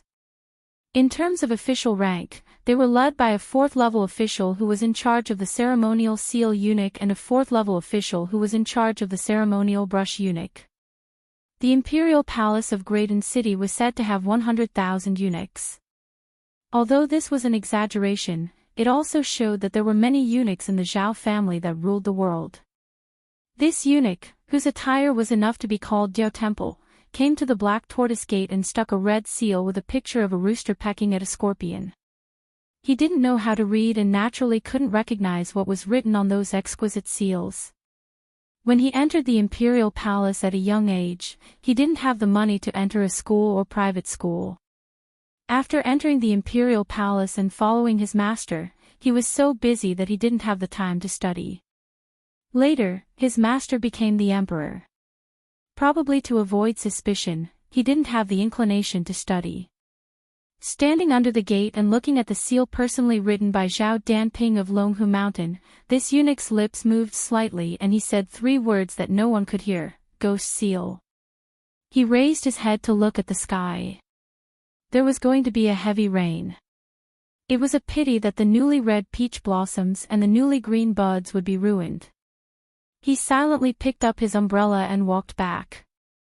As the 4th watch approached, an old eunuch on duty hurriedly ran toward the drum room with a green plate with golden characters on it. Along the way, all the eunuchs, regardless of their status, had to stand sideways to show their respect. Even the eunuchs inside the room, whose doors were not closed, had to stand up when they saw the old eunuch. Eunuchs, in the eyes of the world, were shrouded in fog, and there were too many rules and regulations to pay attention to. Once, there was a great eunuch with imperial favor who bumped into an eunuch on duty and missed the night shift. That great eunuch's former supervisor had already become the head of the imperial horse directorate. In private, they called each other father and son. The eunuch on duty was bidden back and beaten to death. Later, when Han Diaoxi found out, not only was this great eunuch in his prime, but even the head eunuch of the Imperial Horse Directorate was lynched and skinned alive. This was a major matter that even the officials of the imperial court were terrified of. The emperor, who was used to personally attending to matters of state and family, only laughed it off. As for the censor's accusations, which were like snowflakes falling from the sky, he dismissed them with the words, "It's a family matter." At this time, the old eunuch, who was heading toward the drum room to deliver the hour plate, was immersed in the reverence of all the eunuchs he passed. When he saw the big red python robe and white hair turn around the corner, his hair immediately stood on end. He didn't dare to stop. He only bent down and lowered his head. His large strides became small steps, but he increased his pace so that his speed didn't increase. The white-haired, red python eunuch moved his shoulders slightly. The two eunuchs, whose statuses were as different as heaven and earth, brushed past each other. The old eunuch didn't even dare to breathe loudly. How could he not be afraid? When the new prince, who had been left behind among the common people, entered the palace, the person behind him had killed more than 400 eunuchs who dared to talk about the prince's identity in private. Among them was the head eunuch of the guard bureau, one of the 24 yamans that he trusted. This red python eunuch with bloody hands was naturally the head of the 100,000 eunuchs. Along with the butcher Su Xiao and Huang Sanjiao, he was known as one of the three pests of the dynasty, the cat-man Han Diaoxi. When the fifth watch sounded, it was also the break of dawn. Chapter 498. After the first sound of water dripping from the 9 quarters room, a young eunuch with nimble legs rushed to the palace gate to report that dawn had arrived. Thousands of large red lanterns were hung up almost at the same time, illuminating the entire palace, making it bright and full of vitality. Han Diaoxi walked lightly among them. When the second sound of water dripping came, he arrived in front of the emperor. After entering the room, he kept his head down. He could only see a pair of yellow and purple boots from the Imperial Clothing Administration. Excluding the color that symbolized honor, they were no different from the cotton shoes of an ordinary family. Inside the room, there was a servant waiting on the man wearing a yellow dragon robe. The man listened to the sound of rain outside the window and laughed gently. Guyu rains, all living things are clean and bright. It is a good omen. Han Diaoxi bent over, his 2 strands of drooping hair almost touching the cold limestone floor. He said softly, "Reporting to your majesty, the 6th prince sent someone yesterday to deliver some tune before the rain into the palace." The man did not make a sound. The atmosphere in the room was stagnant. Only the rumbling of the rain could be heard outside the window. After a long time, he laughed and said, "Although the tune before the rain is tender like silk, it is obvious that he is giving it to you, the great master's husband. It has nothing to do with me." Han Diaoxi bent even lower. The man took off a yellow and purple cotton shoe and smashed it on the body of the eunuch. He laughed loudly and said somewhat helplessly, "Just bring 3 caddies." Han Diaoxi in the red python robe nodded. His snow-white hair curled on the floor. He picked up the cotton shoe, trotted a few steps, and handed it to Yu Qian Jingren. He then took a few steps back and stood in place. Using the soft and gentle voice of a eunuch, he said softly, "Your Majesty, please forgive me. The 6th prince only sent 2 caddies of tune." The man, who had just taken the cotton shoe and was about to put it on himself, threw it over and scolded with a smile, "Then bring the 2 caddies. As the great master, you don't have the fortune to eat it." The great eunuch with the treasure seal and several red python officials were already waiting quietly outside the door, standing in the middle of the corridor. The wind blew and the rain slanted. The rain beat against the railing and splashed into the corridor, soaking the shoes very quickly. These eunuchs were all 4th-ranked eunuchs. They were waiting to follow His Majesty to the south. Along the way, they had to cross the dragon path, which symbolized the boundary of the great inner kingdom. Then, they had to go around 2 palaces before they could reach the so-called Golden Imperial Hall to participate in the morning court. Before the court, there would be a few newly promoted servants who would join the group midway. They were all young and new faces, but even the eunuchs had to greet them with smiles. It was completely different from when the high-ranking officials and dignitaries met them in the palace and took the initiative to get off their horses and palanquins. The morning court of the current dynasty followed the old rules. The emperor came in person. Aside from natural disasters, the severe cold and intense heat continued throughout the day. However, for most of the low-ranking officials in the capital, it wasn't too tiring. They only needed to participate in the court that was held once every 5 days, as well as the morning court. The officials who lived on the streets near the imperial city where influential officials gathered would wake up at about 4 in the morning. As for the other officials, if they couldn't afford to buy a luxurious residence close to the imperial city, the closer they were to the imperial city, the more expensive the land. They would probably have to leave in the middle of the night to not miss the court session. Today, it was raining heavily. When the civil and military officials went out, they all brought raincoats.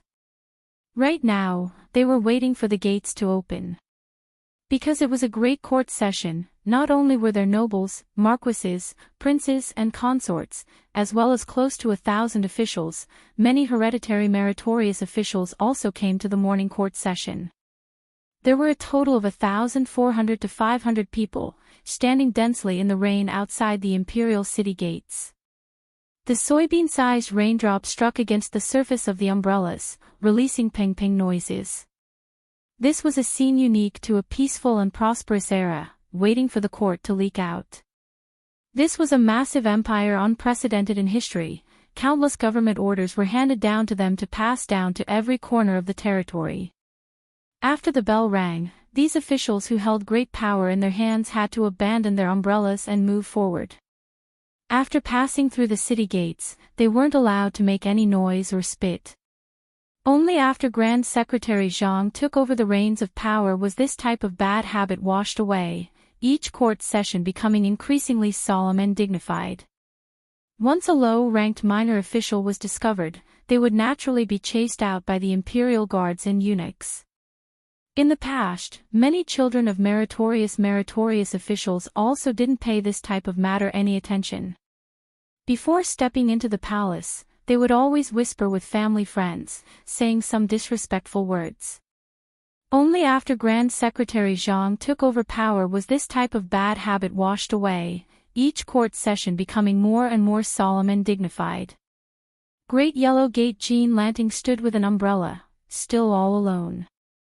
Most of the capital's officials who didn't like this person all privately mocked him for being a crane standing out from a flock of chickens, but rather a chicken standing out from a flock of cranes. This was especially the case for this carp-jumping little scholar Huang Gate, who actually had diarrhea during one morning court session, almost suffocating to death. Fortunately, Huang Gate wasn't like the fourth rank and lower officials, who could only kneel outside the palace, unable to enter the palace to meet the emperor. His Majesty saw through this abnormality and specially allowed him to leave, only then did he not become a huge laughingstock. As a result, this Huang Gate who relied on selling his acquaintance with several great figures with great difficulty completely became the capital's pre-tea and post-meal topic of ridicule. This was especially the case after Huan Wen led the imperial college's left chancellor to Guangling Road to take on the role of administrator. In the entire capital, the only fourth rank and above official who was willing to let Jean Lanting enter the palace was also gone. Who told this brat to just have to be so close to Beiliang? Jean Lanting, who smugly entered the capital with the status of being a replacement for the Great Yellow Gate, had long lost his initial scholarly spirit, his edges and corners polished. He also no longer cared about the earth-shattering mockery and ridicule. He clearly remembered those jealous and envious gazes the day after he was invited by Chancellor Huan to attend the court session. Jean Lanting stretched out a hand outside the umbrella. Raindrops hit the center of his palm, causing him to feel a burst of pain. He, who had been using the oil paper umbrella to cover his face all this time, slightly opened the umbrella and looked at those officials of all kinds who were gathered together like a small mountain. Listening to them talk and laugh wittily, this familiar Xian Lang, who was collectively rejected by the capital's officials, lightly tiptoed. Because of his noble status, the court had to strictly follow the order of rank and enter in a single file. He was able to approach the main gate of the imperial city. Thus, Jean Lanting saw a few conspicuous umbrellas. One of them was Grand Secretary Zhang Julu, whose figure was several inches taller than a normal person's umbrella. Under the umbrella, other than this important figure who was a pillar of strength for 300 years, there was also Sun Shiji, the left servant of the province of Menxia who could not attend court but insisted on attending court. It was probably because the Grand Secretary was worried about old servant Sun's health that he helped hold the umbrella to block the rain. This was a great honor, not at all inferior to the Emperor's permission for old servant Sun to sit in court. Enchanting withdrew his ice-cold hand. He lowered his eyelids and clenched his fists.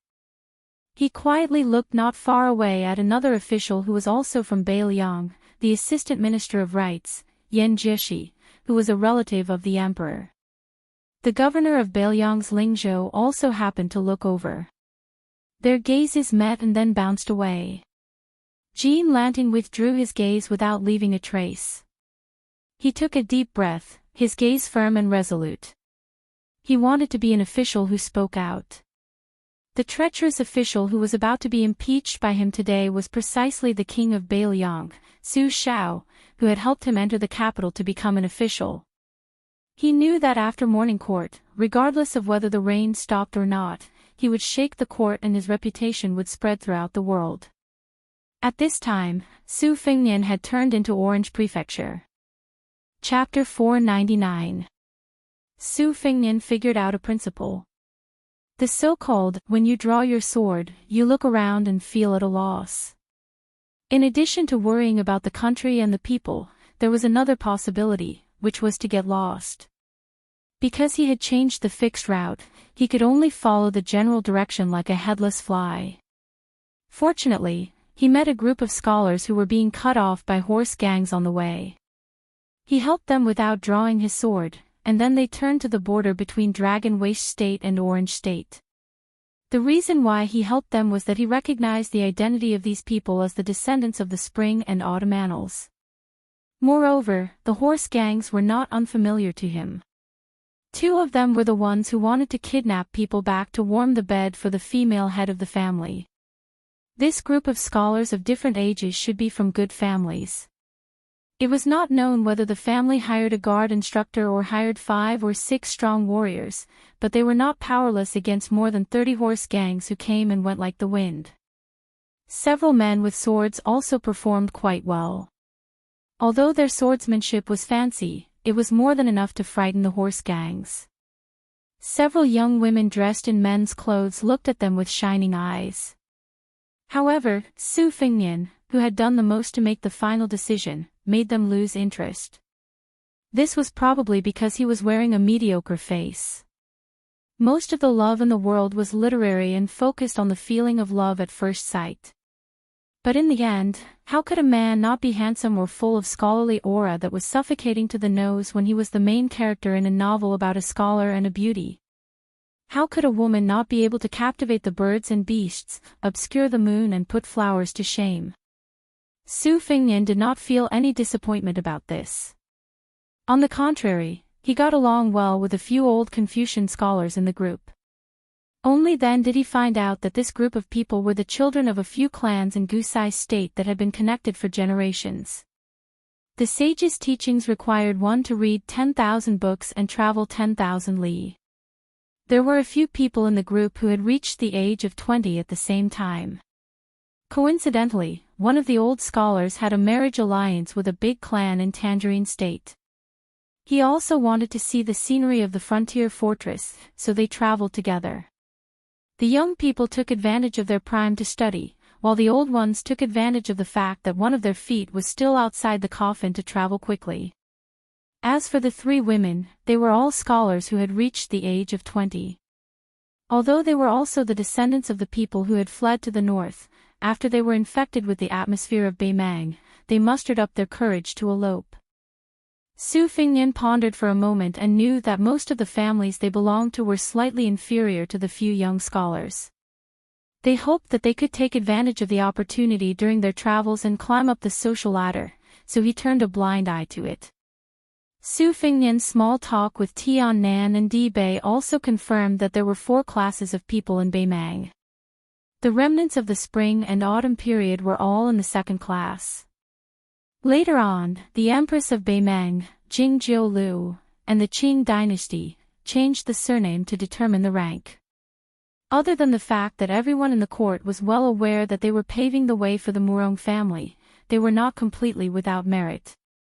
In the Southern dynasty, other than the three surnames Gao and Hua, the next so-called high-ranking families were mostly Bing and Ding. The old Confucian scholar who had a close relationship with Su Fengnian was able to join the Ding family because his clan brother had once served as the official minister of the Southern Dynasty's Ministry of Personnel.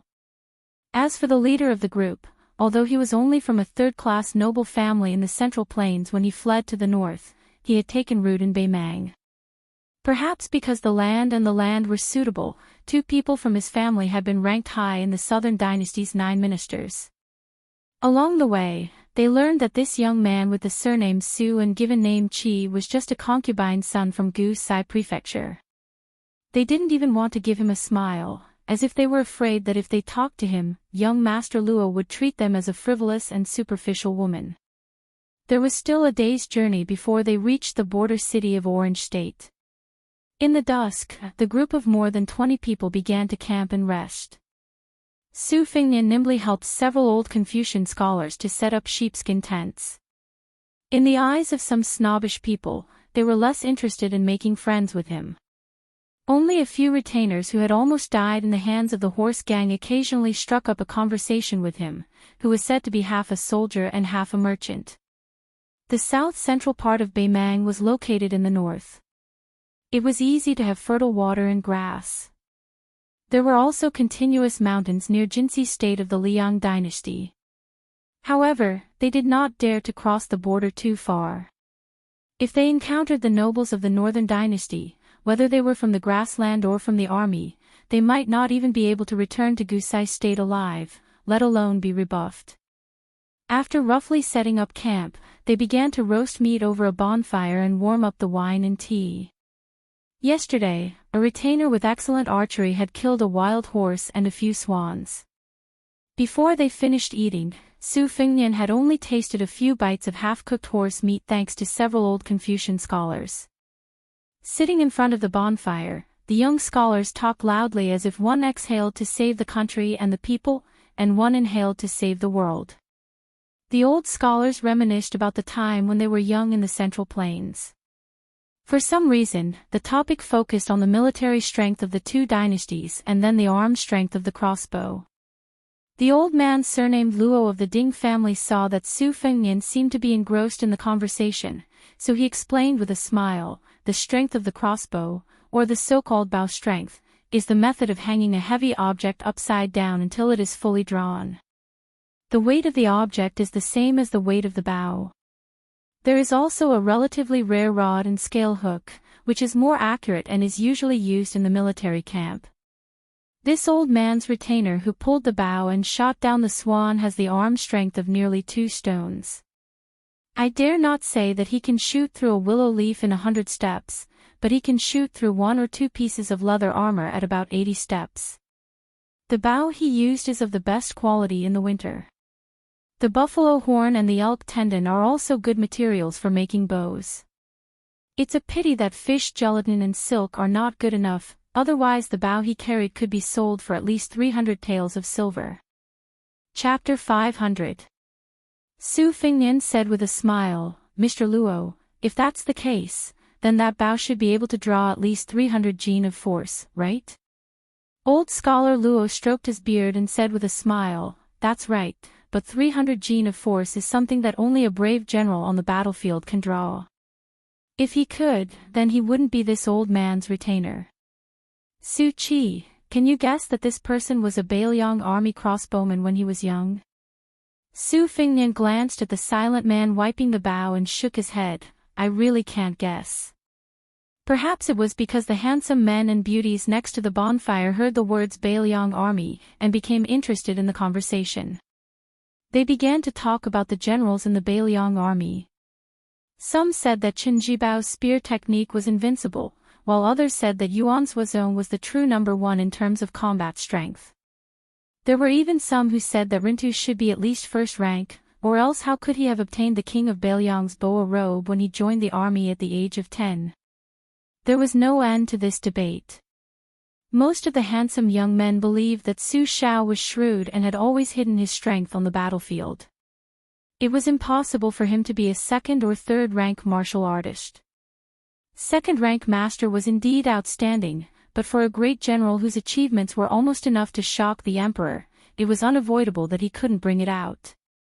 The old scholar saw that Su Fingnian didn't say anything and asked with a smile, "Su Qi, what do you think?" Su Fingnian wiped the grease from the roasted meat at the corner of his mouth. "I think Su Shao is at most second rank. It's only because of his good luck that he was able to leave the battlefield alive. I heard that after he became a general, the heavy snow camp that followed him always suffered the most casualties out of all the Bailiang army."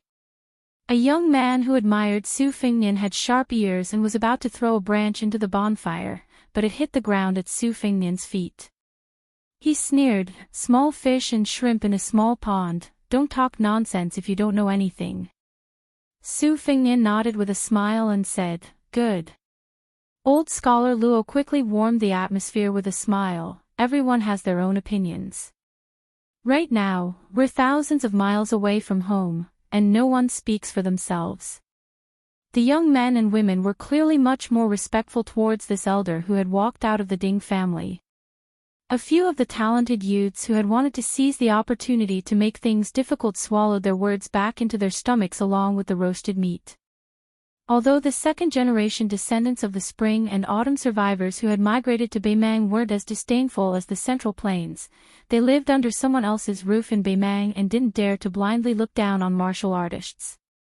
However, their families' teachings were still closely related to many of their habits. For example, the heir of the Luo family, who had the reputation of being a scholar and a sword scholar, was still more scholarly than swordsmanship. This was especially true for the one called Su Qi, who was only from a low-class noble family in Gusai Prefecture. Naturally, he couldn't study literature well, so he took a step back and studied martial arts, hoping to climb up the ranks of the border army and accumulate scholarly honors. Someone like him, who was neither high nor low, actually dared to talk about national and military affairs. The elegant heir of the Luo family pointed at a gentlewoman with a branch and laughed, "Miss Su, don't you have a younger brother who admires that Bailiang and His Royal Highness the most?" The woman who was playing with a jade pendant softly said, "They're all jackals of the same tribe. They're all good-for-nothings who don't amount to anything. They only know how to lead evil servants around and bully the common people like dogs. It's just that the heir of Bailiang has a better family background. They're all the same type of trash. If he were to stand in front of me, I wouldn't even look at him." The three women seemed to have a harmonious relationship on the surface, but it was actually very interesting. The one surnamed Su only wanted to travel thousands of miles and unintentionally planted a willow in the shade, which made the heir of the Luo family somewhat moved. The other two women wanted to plant flowers, but the flowers didn't bloom. No matter how coquettishly they flirted and threw flirtatious glances, the heir of the Luo family only teased them with a few words and didn't give them any reassurance. The two ladies were extremely annoyed. If the one surnamed Su was present, they would have a common enemy. If the one surnamed Su was present, they would have a common enemy. If the one surnamed Su was present, they would have a common enemy. When one of them heard that the one surnamed Su was so pretentious, she couldn't help but laugh and said, "Sister Su, are you serious? Ah, you can't even fake your expression in front of Bailiang and His Royal Highness. Don't be so embarrassed that you can't even speak when you're in front of him. Little sister, I've heard that His Royal Highness is very handsome. Although he's a bit unrestrained when it comes to romantic affairs, he claims to be second, but no one dares to claim to be first." The woman surnamed Su smiled gracefully and didn't refute. The other woman with an oval face, who was more charming than elegant, was even more eccentric. "Sister Su, don't you like to appraise ancient paintings? Let's not talk about other things. Who in the world doesn't know that famous paintings that have been jokingly stamped with the word fake are all genuine? How many people have collected paintings that everyone regards as suspenseful and thus have their names verified?" The woman surnamed Su smiled and said, "On this point, the heir of Bailiang has indeed contributed greatly. No gold is pure. Didn't young Master Luo also say that he's not proficient in the zither?" But a hand has 5 fingers, and there's also a long one. This is precisely Bailiang and His Royal Highness. The two women were choked by her watertight explanation. They looked at each other in dismay, but they couldn't find any weakness that could be used against her. They were indignant and didn't say anything. Su Fingnian gazed at the gradually growing fire and smiled faintly. It felt pretty good to be mocked in front of his face. If he were in Bailiang, he wouldn't be so lucky. Su Fingnian couldn't help but think of Li Yishan, who had never admitted to being his master. He also somewhat missed the painful feather duster that Li Yishan used to hit his palm when he was young. This feather duster was still on the top floor of the Tide Listening Pavilion. A lot of principles had been developed in this way. He didn't know why, but when he was scolded by Su Xiao in his immature childhood and youth, he felt wronged and ran off to the mausoleum in a fit of pique. On the contrary, he was beaten by Li Yishan and never held a grudge. This time, when he returned to Bailiang, he had to bring him a few jugs of good wine. Chapter 501. The sun was setting in the west and the afterglow was mild. Young Master Luo held a wine pot in his hand and spoke a stream of witty words as he chatted. He talked about how he did not consider the pros and cons in the face of righteousness and how he did not see defeat in the eyes of others. He talked about how common people would be relieved when they saw that there was nothing in front of them, but they did not know that Kung Fu was only an accident. Even Su Fingnian, an outsider, listened with great interest and felt that his tackiness had suddenly lessened. Not to mention the two young ladies who were already secretly in love with young Master Luo. They wished that they could snuggle up to him or simply go to the bed and listen to his teachings. Several old scholars also nodded their heads repeatedly. It was obvious that they had a good impression of this Luo family disciple, not just because he was surnamed Luo. Just like when they met the horse thieves, this person pulled out his sword to fight off the enemy before his retainers. What an outstanding and elegant scholar. He would definitely not be a promising future. With young Master Luo acting as the go-between, the atmosphere was warm.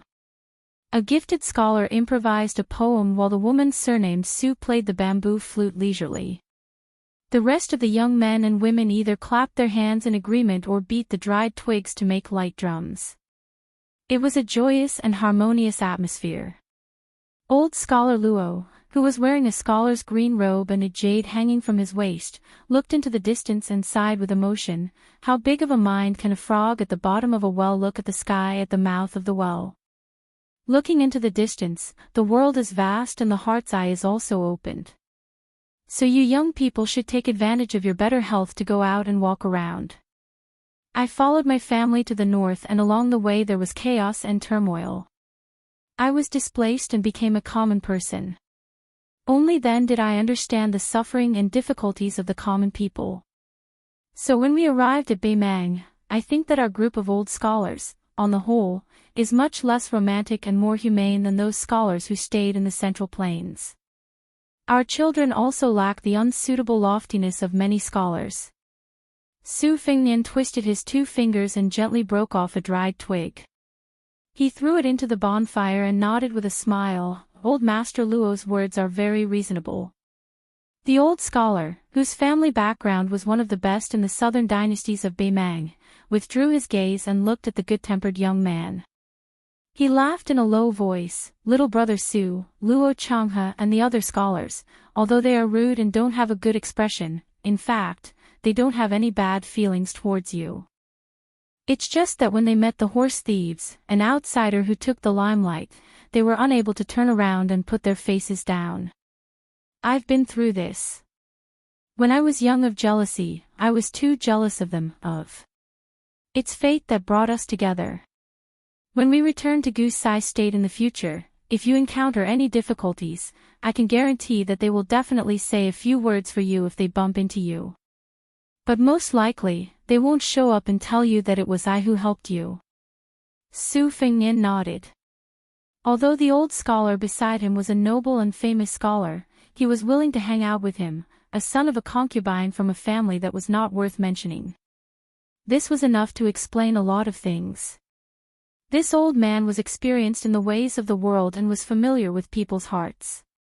What he said was the truth with reason and evidence. The old scholar laughed. He rummaged around and finally found a clean porcelain bowl from his bag. He handed it to Su Fingnian and asked, "We just met by chance. Can we have a drink?" Su Fingnian squinted his eyes and smiled. "1 cup is too little. As long as there is enough wine, a few bowls will do." The old scholar pretended to protect the deerskin wine bag that was only half empty. He pretended to be angry and said, "I can't drink more than a few bowls." Su Fingnian smiled helplessly and said, "When we arrive in the city tomorrow, I'll just give you a good bag of wine." 2 old men who were 5 or 6 years younger than old scholar Luo took advantage of the situation and laughed heartily. "Little brother, you can't favor one and discriminate against the other. That's reasonable."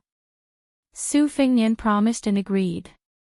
He didn't know when the custom of composing a poem after drinking a bowl of wine had been established.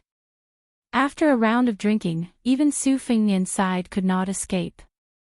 Even the 5 or 6 retainers sitting around the bonfire also coyly spouted out a few vulgar slang words. They couldn't be counted as 5 or 7 words, but when they came from the mouths of men, there was a bit of a rough frontier atmosphere. It couldn't be said that they were deliberately trying to embarrass Su Fingnian, an outsider. Under the watchful eyes of the crowd, it was Su Fingnian's turn. The old scholar surnamed Luo helped pour a bowl of wine and reminded him with a smile, "You can't talk about the palace and ruin the mood by composing a poem. You also can't recite the poems of the great poets. As long as it's your own, you can just make it up." Su Fingnian didn't know why, but he remembered several waterfalls on Mount Hui and Mount Jiuhua in Wudong, as well as watching the tide by the Guangling River. He remembered many old friends and stories. He downed a bowl of strong wine in 1 gulp. He asked for a chopstick and lightly tapped the edge of the bowl. With a ding-dong sound, he looked at the bonfire and said softly, "The waterfall of the lotus is covered in smoke, the waterfall of the bowl is thunderous. Only the waterfall of Jiuhua is not strange in the waterfall spine, like a celestial being lying sideways on a large mound. Its power can stretch out 94,000 feet, like the flying immortal of Dunhuang. Releasing the 9 paths of the green sky Milky Way, just like the old general's hair on his temples." The young men and women who thought this guy was going to make a fool of himself were stunned for a moment and then looked at each other. Most of them were familiar with poetry and books and knew that this was just the beginning. Luo Changhe and the woman surnamed Su both frowned and thought carefully about the meaning.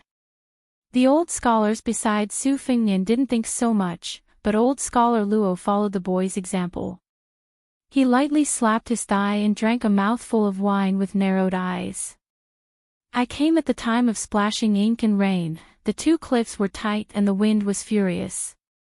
The cloud waves rose and surged 10,000 feet, the flood washed away the traveler's path. I once watched the tide and the waterfall, under the waterfall stood a white deer. In a split second, man and deer looked at each other. Southern Tang, Eastern Yu, or Western Shu. After that, there was an old monk leading the deer away, and then there was the deer turning around and laughing. When I finished speaking, the moon set in the west, the mountains and waters were boundless. I only felt the smoke under the stone bridge, the thunder rumbled, carrying the spring and autumn wind and the bitter rain, mighty and mighty like the river." This poem that had just been blurted out was probably too unconventional, making it impossible for people to comment on its quality. They only felt that there was air in their chest that couldn't be released, like the 1,000-layer waterfall pouring down and piling up and echoing in the deep pool. Finally, a scholar couldn't help but say softly, "Is this a poem or a poem? It's neither a donkey nor a horse, it's not particular at all." Another scholar asked carefully, "There's no physique at all, but there's still some meaning, right?" Perhaps old Master Luo was holding the bowl unsteadily, some wine splashed on his hand. He unconsciously stroked his beard, wetting his gray beard. He didn't care about these details. He and the other 2 old scholars looked at each other and smiled. Their eyes were full of sincere appreciation. After returning from 3 years of traveling, he asked for a bowl of wine at the wine shop at the city gate. He told the waiter to serve the wine and then fell asleep. Later on, he carried the bowl and walked in the martial emperor's city, and today, under the night sky of the prairie, he knocked the bowl and sang softly. Su Fingnian felt as if a lifetime had passed. He was in a daze, lost in thought, and didn't hear the words of those young masters and misses. The short saber springtime thunder lying quietly on his lap was trembling incessantly. He didn't know if the old man wearing the sheepskin fur coat was referring to this concept when he said that in the scabbard, one cry would soar to the ninth heaven. The old Confucian scholar seemed to want to make a judgment. He laughed in a deep voice and said, "I write with my hand, I speak with my mouth, I think with my mouth, how can I be bound by the poems of the predecessors?" Xiao Xiongdi, do you have a name for your poem? Su Fingnian came back to his senses and blushed with shame. He said, "I came up with an idea on the spur of the moment, I don't have one yet." An old scholar drank a mouthful of wine and smacked his lips. He sighed and said, "Why don't you call it the waterfall breathing song? It can teach our generation's scribes, who are like flies and dogs, to also produce a few pounds of awe-inspiring righteousness." Su Fingnian shook his head and said, "The name is too big, I really don't dare to accept it." The other bonfires felt a little awkward and left one after another. They either went for a walk under the moon or went back to their tents to rest. Only Luo Changhe and the woman surnamed Su stood up and sat down. Luo Changhe laughed softly and said, "Young Master Su's breadth of mind is as wide as the hills and valleys. I admit that I'm not as good as you." Chapter 502. The few old scholars also got up and left. Whether it was the martial world or Jianghu, not to mention the scholarly and literary circles, in the end, it was up to the young to shine. However, Master Luo was still considerate and quietly left behind a wine bag. Su Fingnian shook his head and self-mockingly said, "If it's really a good poem, it's only because I accidentally used up the last bit of talent I had left in my life." Luo Changhe laughed straightforwardly. "Young master's modesty makes me feel even more ashamed. For example, my title of scholar swordsman sounds like something, but its origin is actually quite unbearable. It's just spending money to get the literary circles to promote it. When drinking with the brothel's famous prostitutes, I accidentally came up with a few lines of poetry. It's really romantic to spend a lot of money to get drunk instead of buying meat. I found a few soft persimmons that the common people hated to the core to play with. When I turned 20, I asked the scholarly and famous people to give me a profound and resounding word. My reputation snowballed. Such a scholar swordsman, if the goods aren't real and the price isn't, how much can he be? Young Master Su's poem is much more realistic." Su Fingnian's lips curled up. Young Master Luo is really a very straightforward person. Luo Changhe asked, "Since you're so honest with me, can we drink a bowl of wine together?" The smiling woman surnamed Su helped to pour the wine. Su Fingnian and Luo Changhe held their bowls and drank it in one gulp. Su Fingnian laughed softly.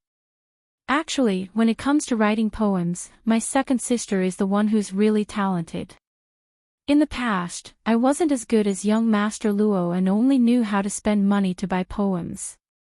Looking back now, it's quite silly." The woman surnamed Su took small sips of wine, her smile becoming more sincere. Luo Changhe raised his bowl and said, "Which young man isn't frivolous? I'll toast you on behalf of a friend to thank you for your chivalrous help a few days ago. I'll drink first as a sign of respect." They each drank another bowl of wine. Luo Changhe's face was already red from drinking. He stood up and said apologetically, "I can't drink anymore." Su Fingnian and the woman surnamed Su stood up at the same time. The latter said softly, "Mr. Luo, shall we walk together?"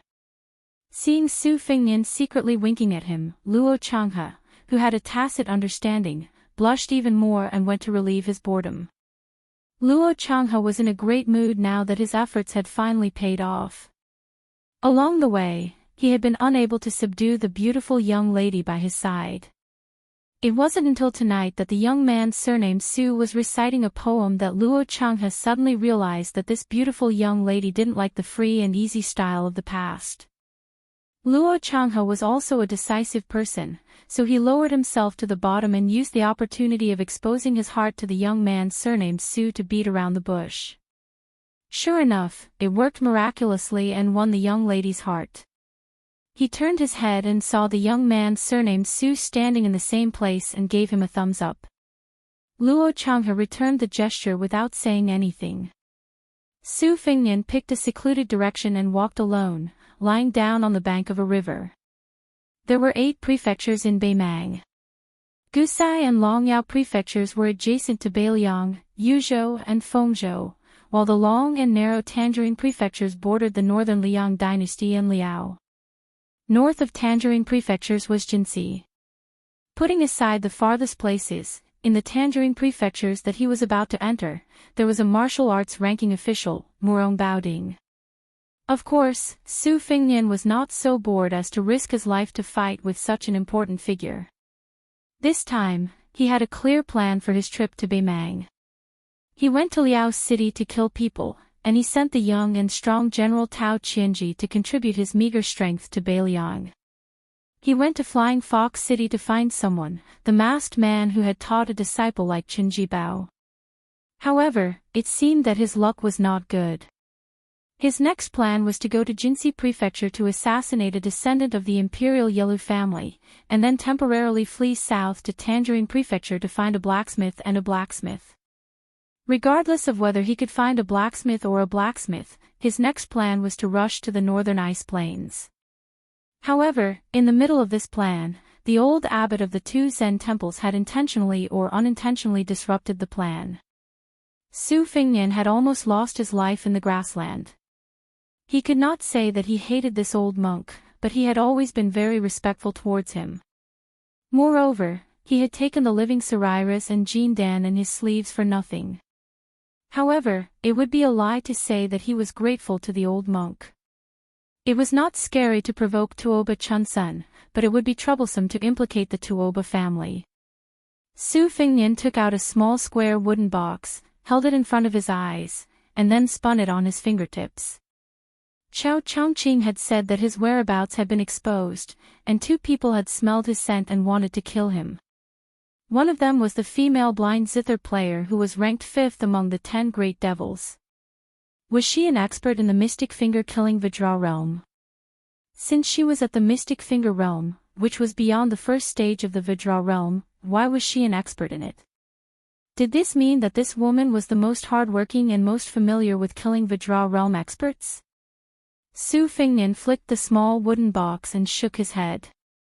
He didn't want to be troubled by these unanswered questions. He was looking forward to meeting the swordsmith who was a remnant of the spring and autumn period who was hiding in the marketplace of Orange Prefecture.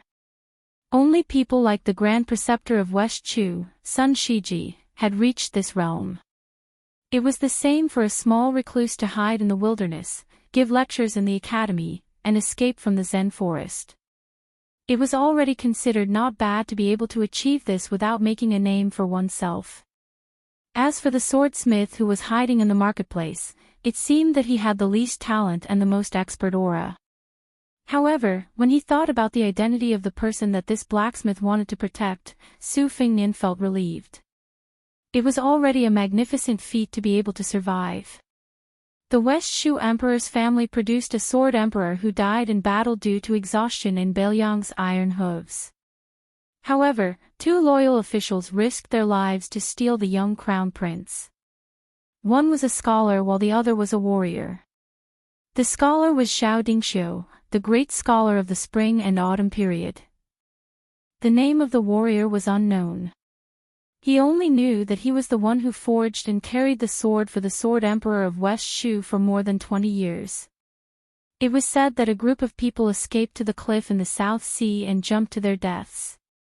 Su Fengnian only knew that this was not the case before he left Beiliang. When he was looking for someone in Flying Fox City, it was Su Xiao who asked him to pass a message. This time, it was his master, Li Shan, who roughly meant that West Shu's 400-year legacy could continue. However, the prerequisite was that the crown prince, who should be in his 20s, had to go to Beiliang. Su Fengnian was a little uncertain. West Shu's imperial palace was destroyed by the Beiliang cavalry and the legacy was broken. Could such a thing be negotiated? Would that swordsmith kill someone as soon as they met? However, his master must have a countermeasure in the Tide Listening Pavilion. In the past, even if the sky fell, Su Fengnian had Su Xiao to shoulder it. Su Fengnian had never paid much attention to these kinds of undercurrents in the imperial court. However, he had been influenced by what he saw and heard since he was young. To say that Su Fengnian was a layman in officialdom was indeed to underestimate His Royal Highness, who had a bad reputation on the surface. Su Fengnian sat up, put away the living Saraira, and counted with his fingers. Other than the few old generals left in the Beiliang army, the biggest force in the core force was probably Su Zhao's 6 adopted sons. Chen Jibao did not need to be mentioned. Yuan Zuozong's loyalty was unquestionable. Yi Shizhen, who had the reputation of Little Zhao Chongling, was good at scheming and had an open personality. However, his relationship with His Royal Highness could only be considered distant. Yao Jian, who was good at searching for dragon sand, was the closest to him other than Chu Lushan. When he was young, he would often follow him to various places in Beiliang to study geography. As for Lu Qiu'er, Su Fengnian sighed. In the world, only Su Xiao could see through this fatty's thoughts. He was still too weak. Next were the generals and advisors like Ning Amei and the mighty beast Wei Fuqing. They were also outstanding in their own style. They either set up their own schools or attached themselves to one of the 6 adopted sons. Naturally, these people also had their own small mountaintop camp, their roots were very intertwined. But compared to the Liang dynasty's imperial court, in the end, it was still a bit cleaner. The group of civil officials led by Li Hanlin's greedy father, Li Gongde, was still far from being able to challenge the Beiliang army. They could only observe the situation and maintain politics. Su Fengnian counted. The only one who could be called his direct subordinate seemed to be Commandant Guai, Huang Fuqing, who had used the lives of his entire family as a pledge of allegiance. Su Fengnian looked down at the lonely finger that symbolized only one trusted aide. He said to himself, so miserable. Chapter 503. Su Fengnian sat alone by the river. Luo Changhe, old scholar Luo, and the others were already used to it. In the middle of the night, Su Fengnian controlled the Xian Lei sword and dripped blood to nourish the sword embryo. 10 heavenly stems and 12 earthly branches. The metaphor behind these 2 sayings was a top secret in Beiliang Palace. The former was Su Fengnian's men of sacrifice, while the latter was Su Zhao's trusted retainer. After obtaining the Peach Blossom Sword deity's 12 flying swords, Su Fengnian had an unforgettable memory of the latter. Zi Xian Jia, Chou Chun Mei, Ying Bamboo Horse, Mao Morning Dew, Chen Chen Shui, Si Peach Blossom, Wu Jinlu, Wei Huang Tong, Shinamei, Yu Zhuke, Su Wuling, and Hai Tai Yi. The time of nourishing the swords corresponded with the time when the flying swords came out of the furnace. Except for the Jinlu sword, which received the Buddha's golden blood as a gift and was able to nurture more than half of the sword embryo, the rest of the flying swords were less than half. Especially the Xian Lei and Hai Tai Yi swords, which had the strongest sword wills, they were simply stubborn. It seemed that they did not see eye to eye with their new master and were progressing at a snail's pace. Putting away the Xian Lei sword, Su Fengnian released the Jinlu sword. As his fingers slid, the flying sword killed a fish in the river. Having nothing to do, Su Fengnian felt that using one sword to stir the water was not bold enough, so he simply controlled 8 more swords to form a 9. Gradually, countless splashes appeared. Then, he put away all 9 flying swords in an instant. After putting them in his sleeves, they were almost all wrapped around his arm into the sword pouch. Not to mention other things, just this exquisite control was enough to stun ordinary martial artists. Su Fingnian picked up a stone and threw it into the river. Then, the elite retainer of old scholar Luo's family walked over from afar. He stood in the distance and hesitated for a while. When he saw Su Fingnian throwing stones into the water from time to time, he walked 30 steps closer and said loudly, "I'm Feng Shanling.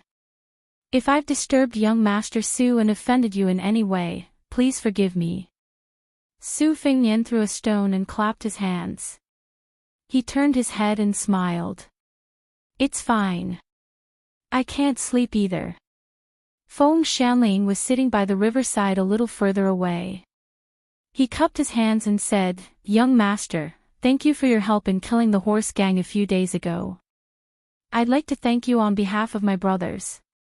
I'm not afraid that young Master Su will laugh at me, but my brothers and I are just slaves and servants.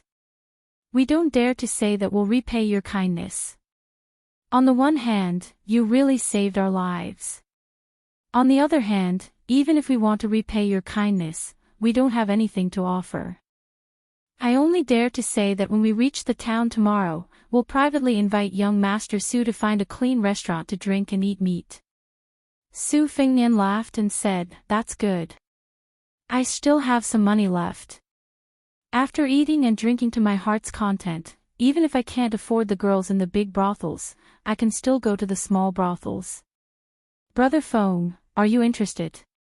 Although I say to others that I'm from a small aristocratic family, I'm actually just a merchant's son.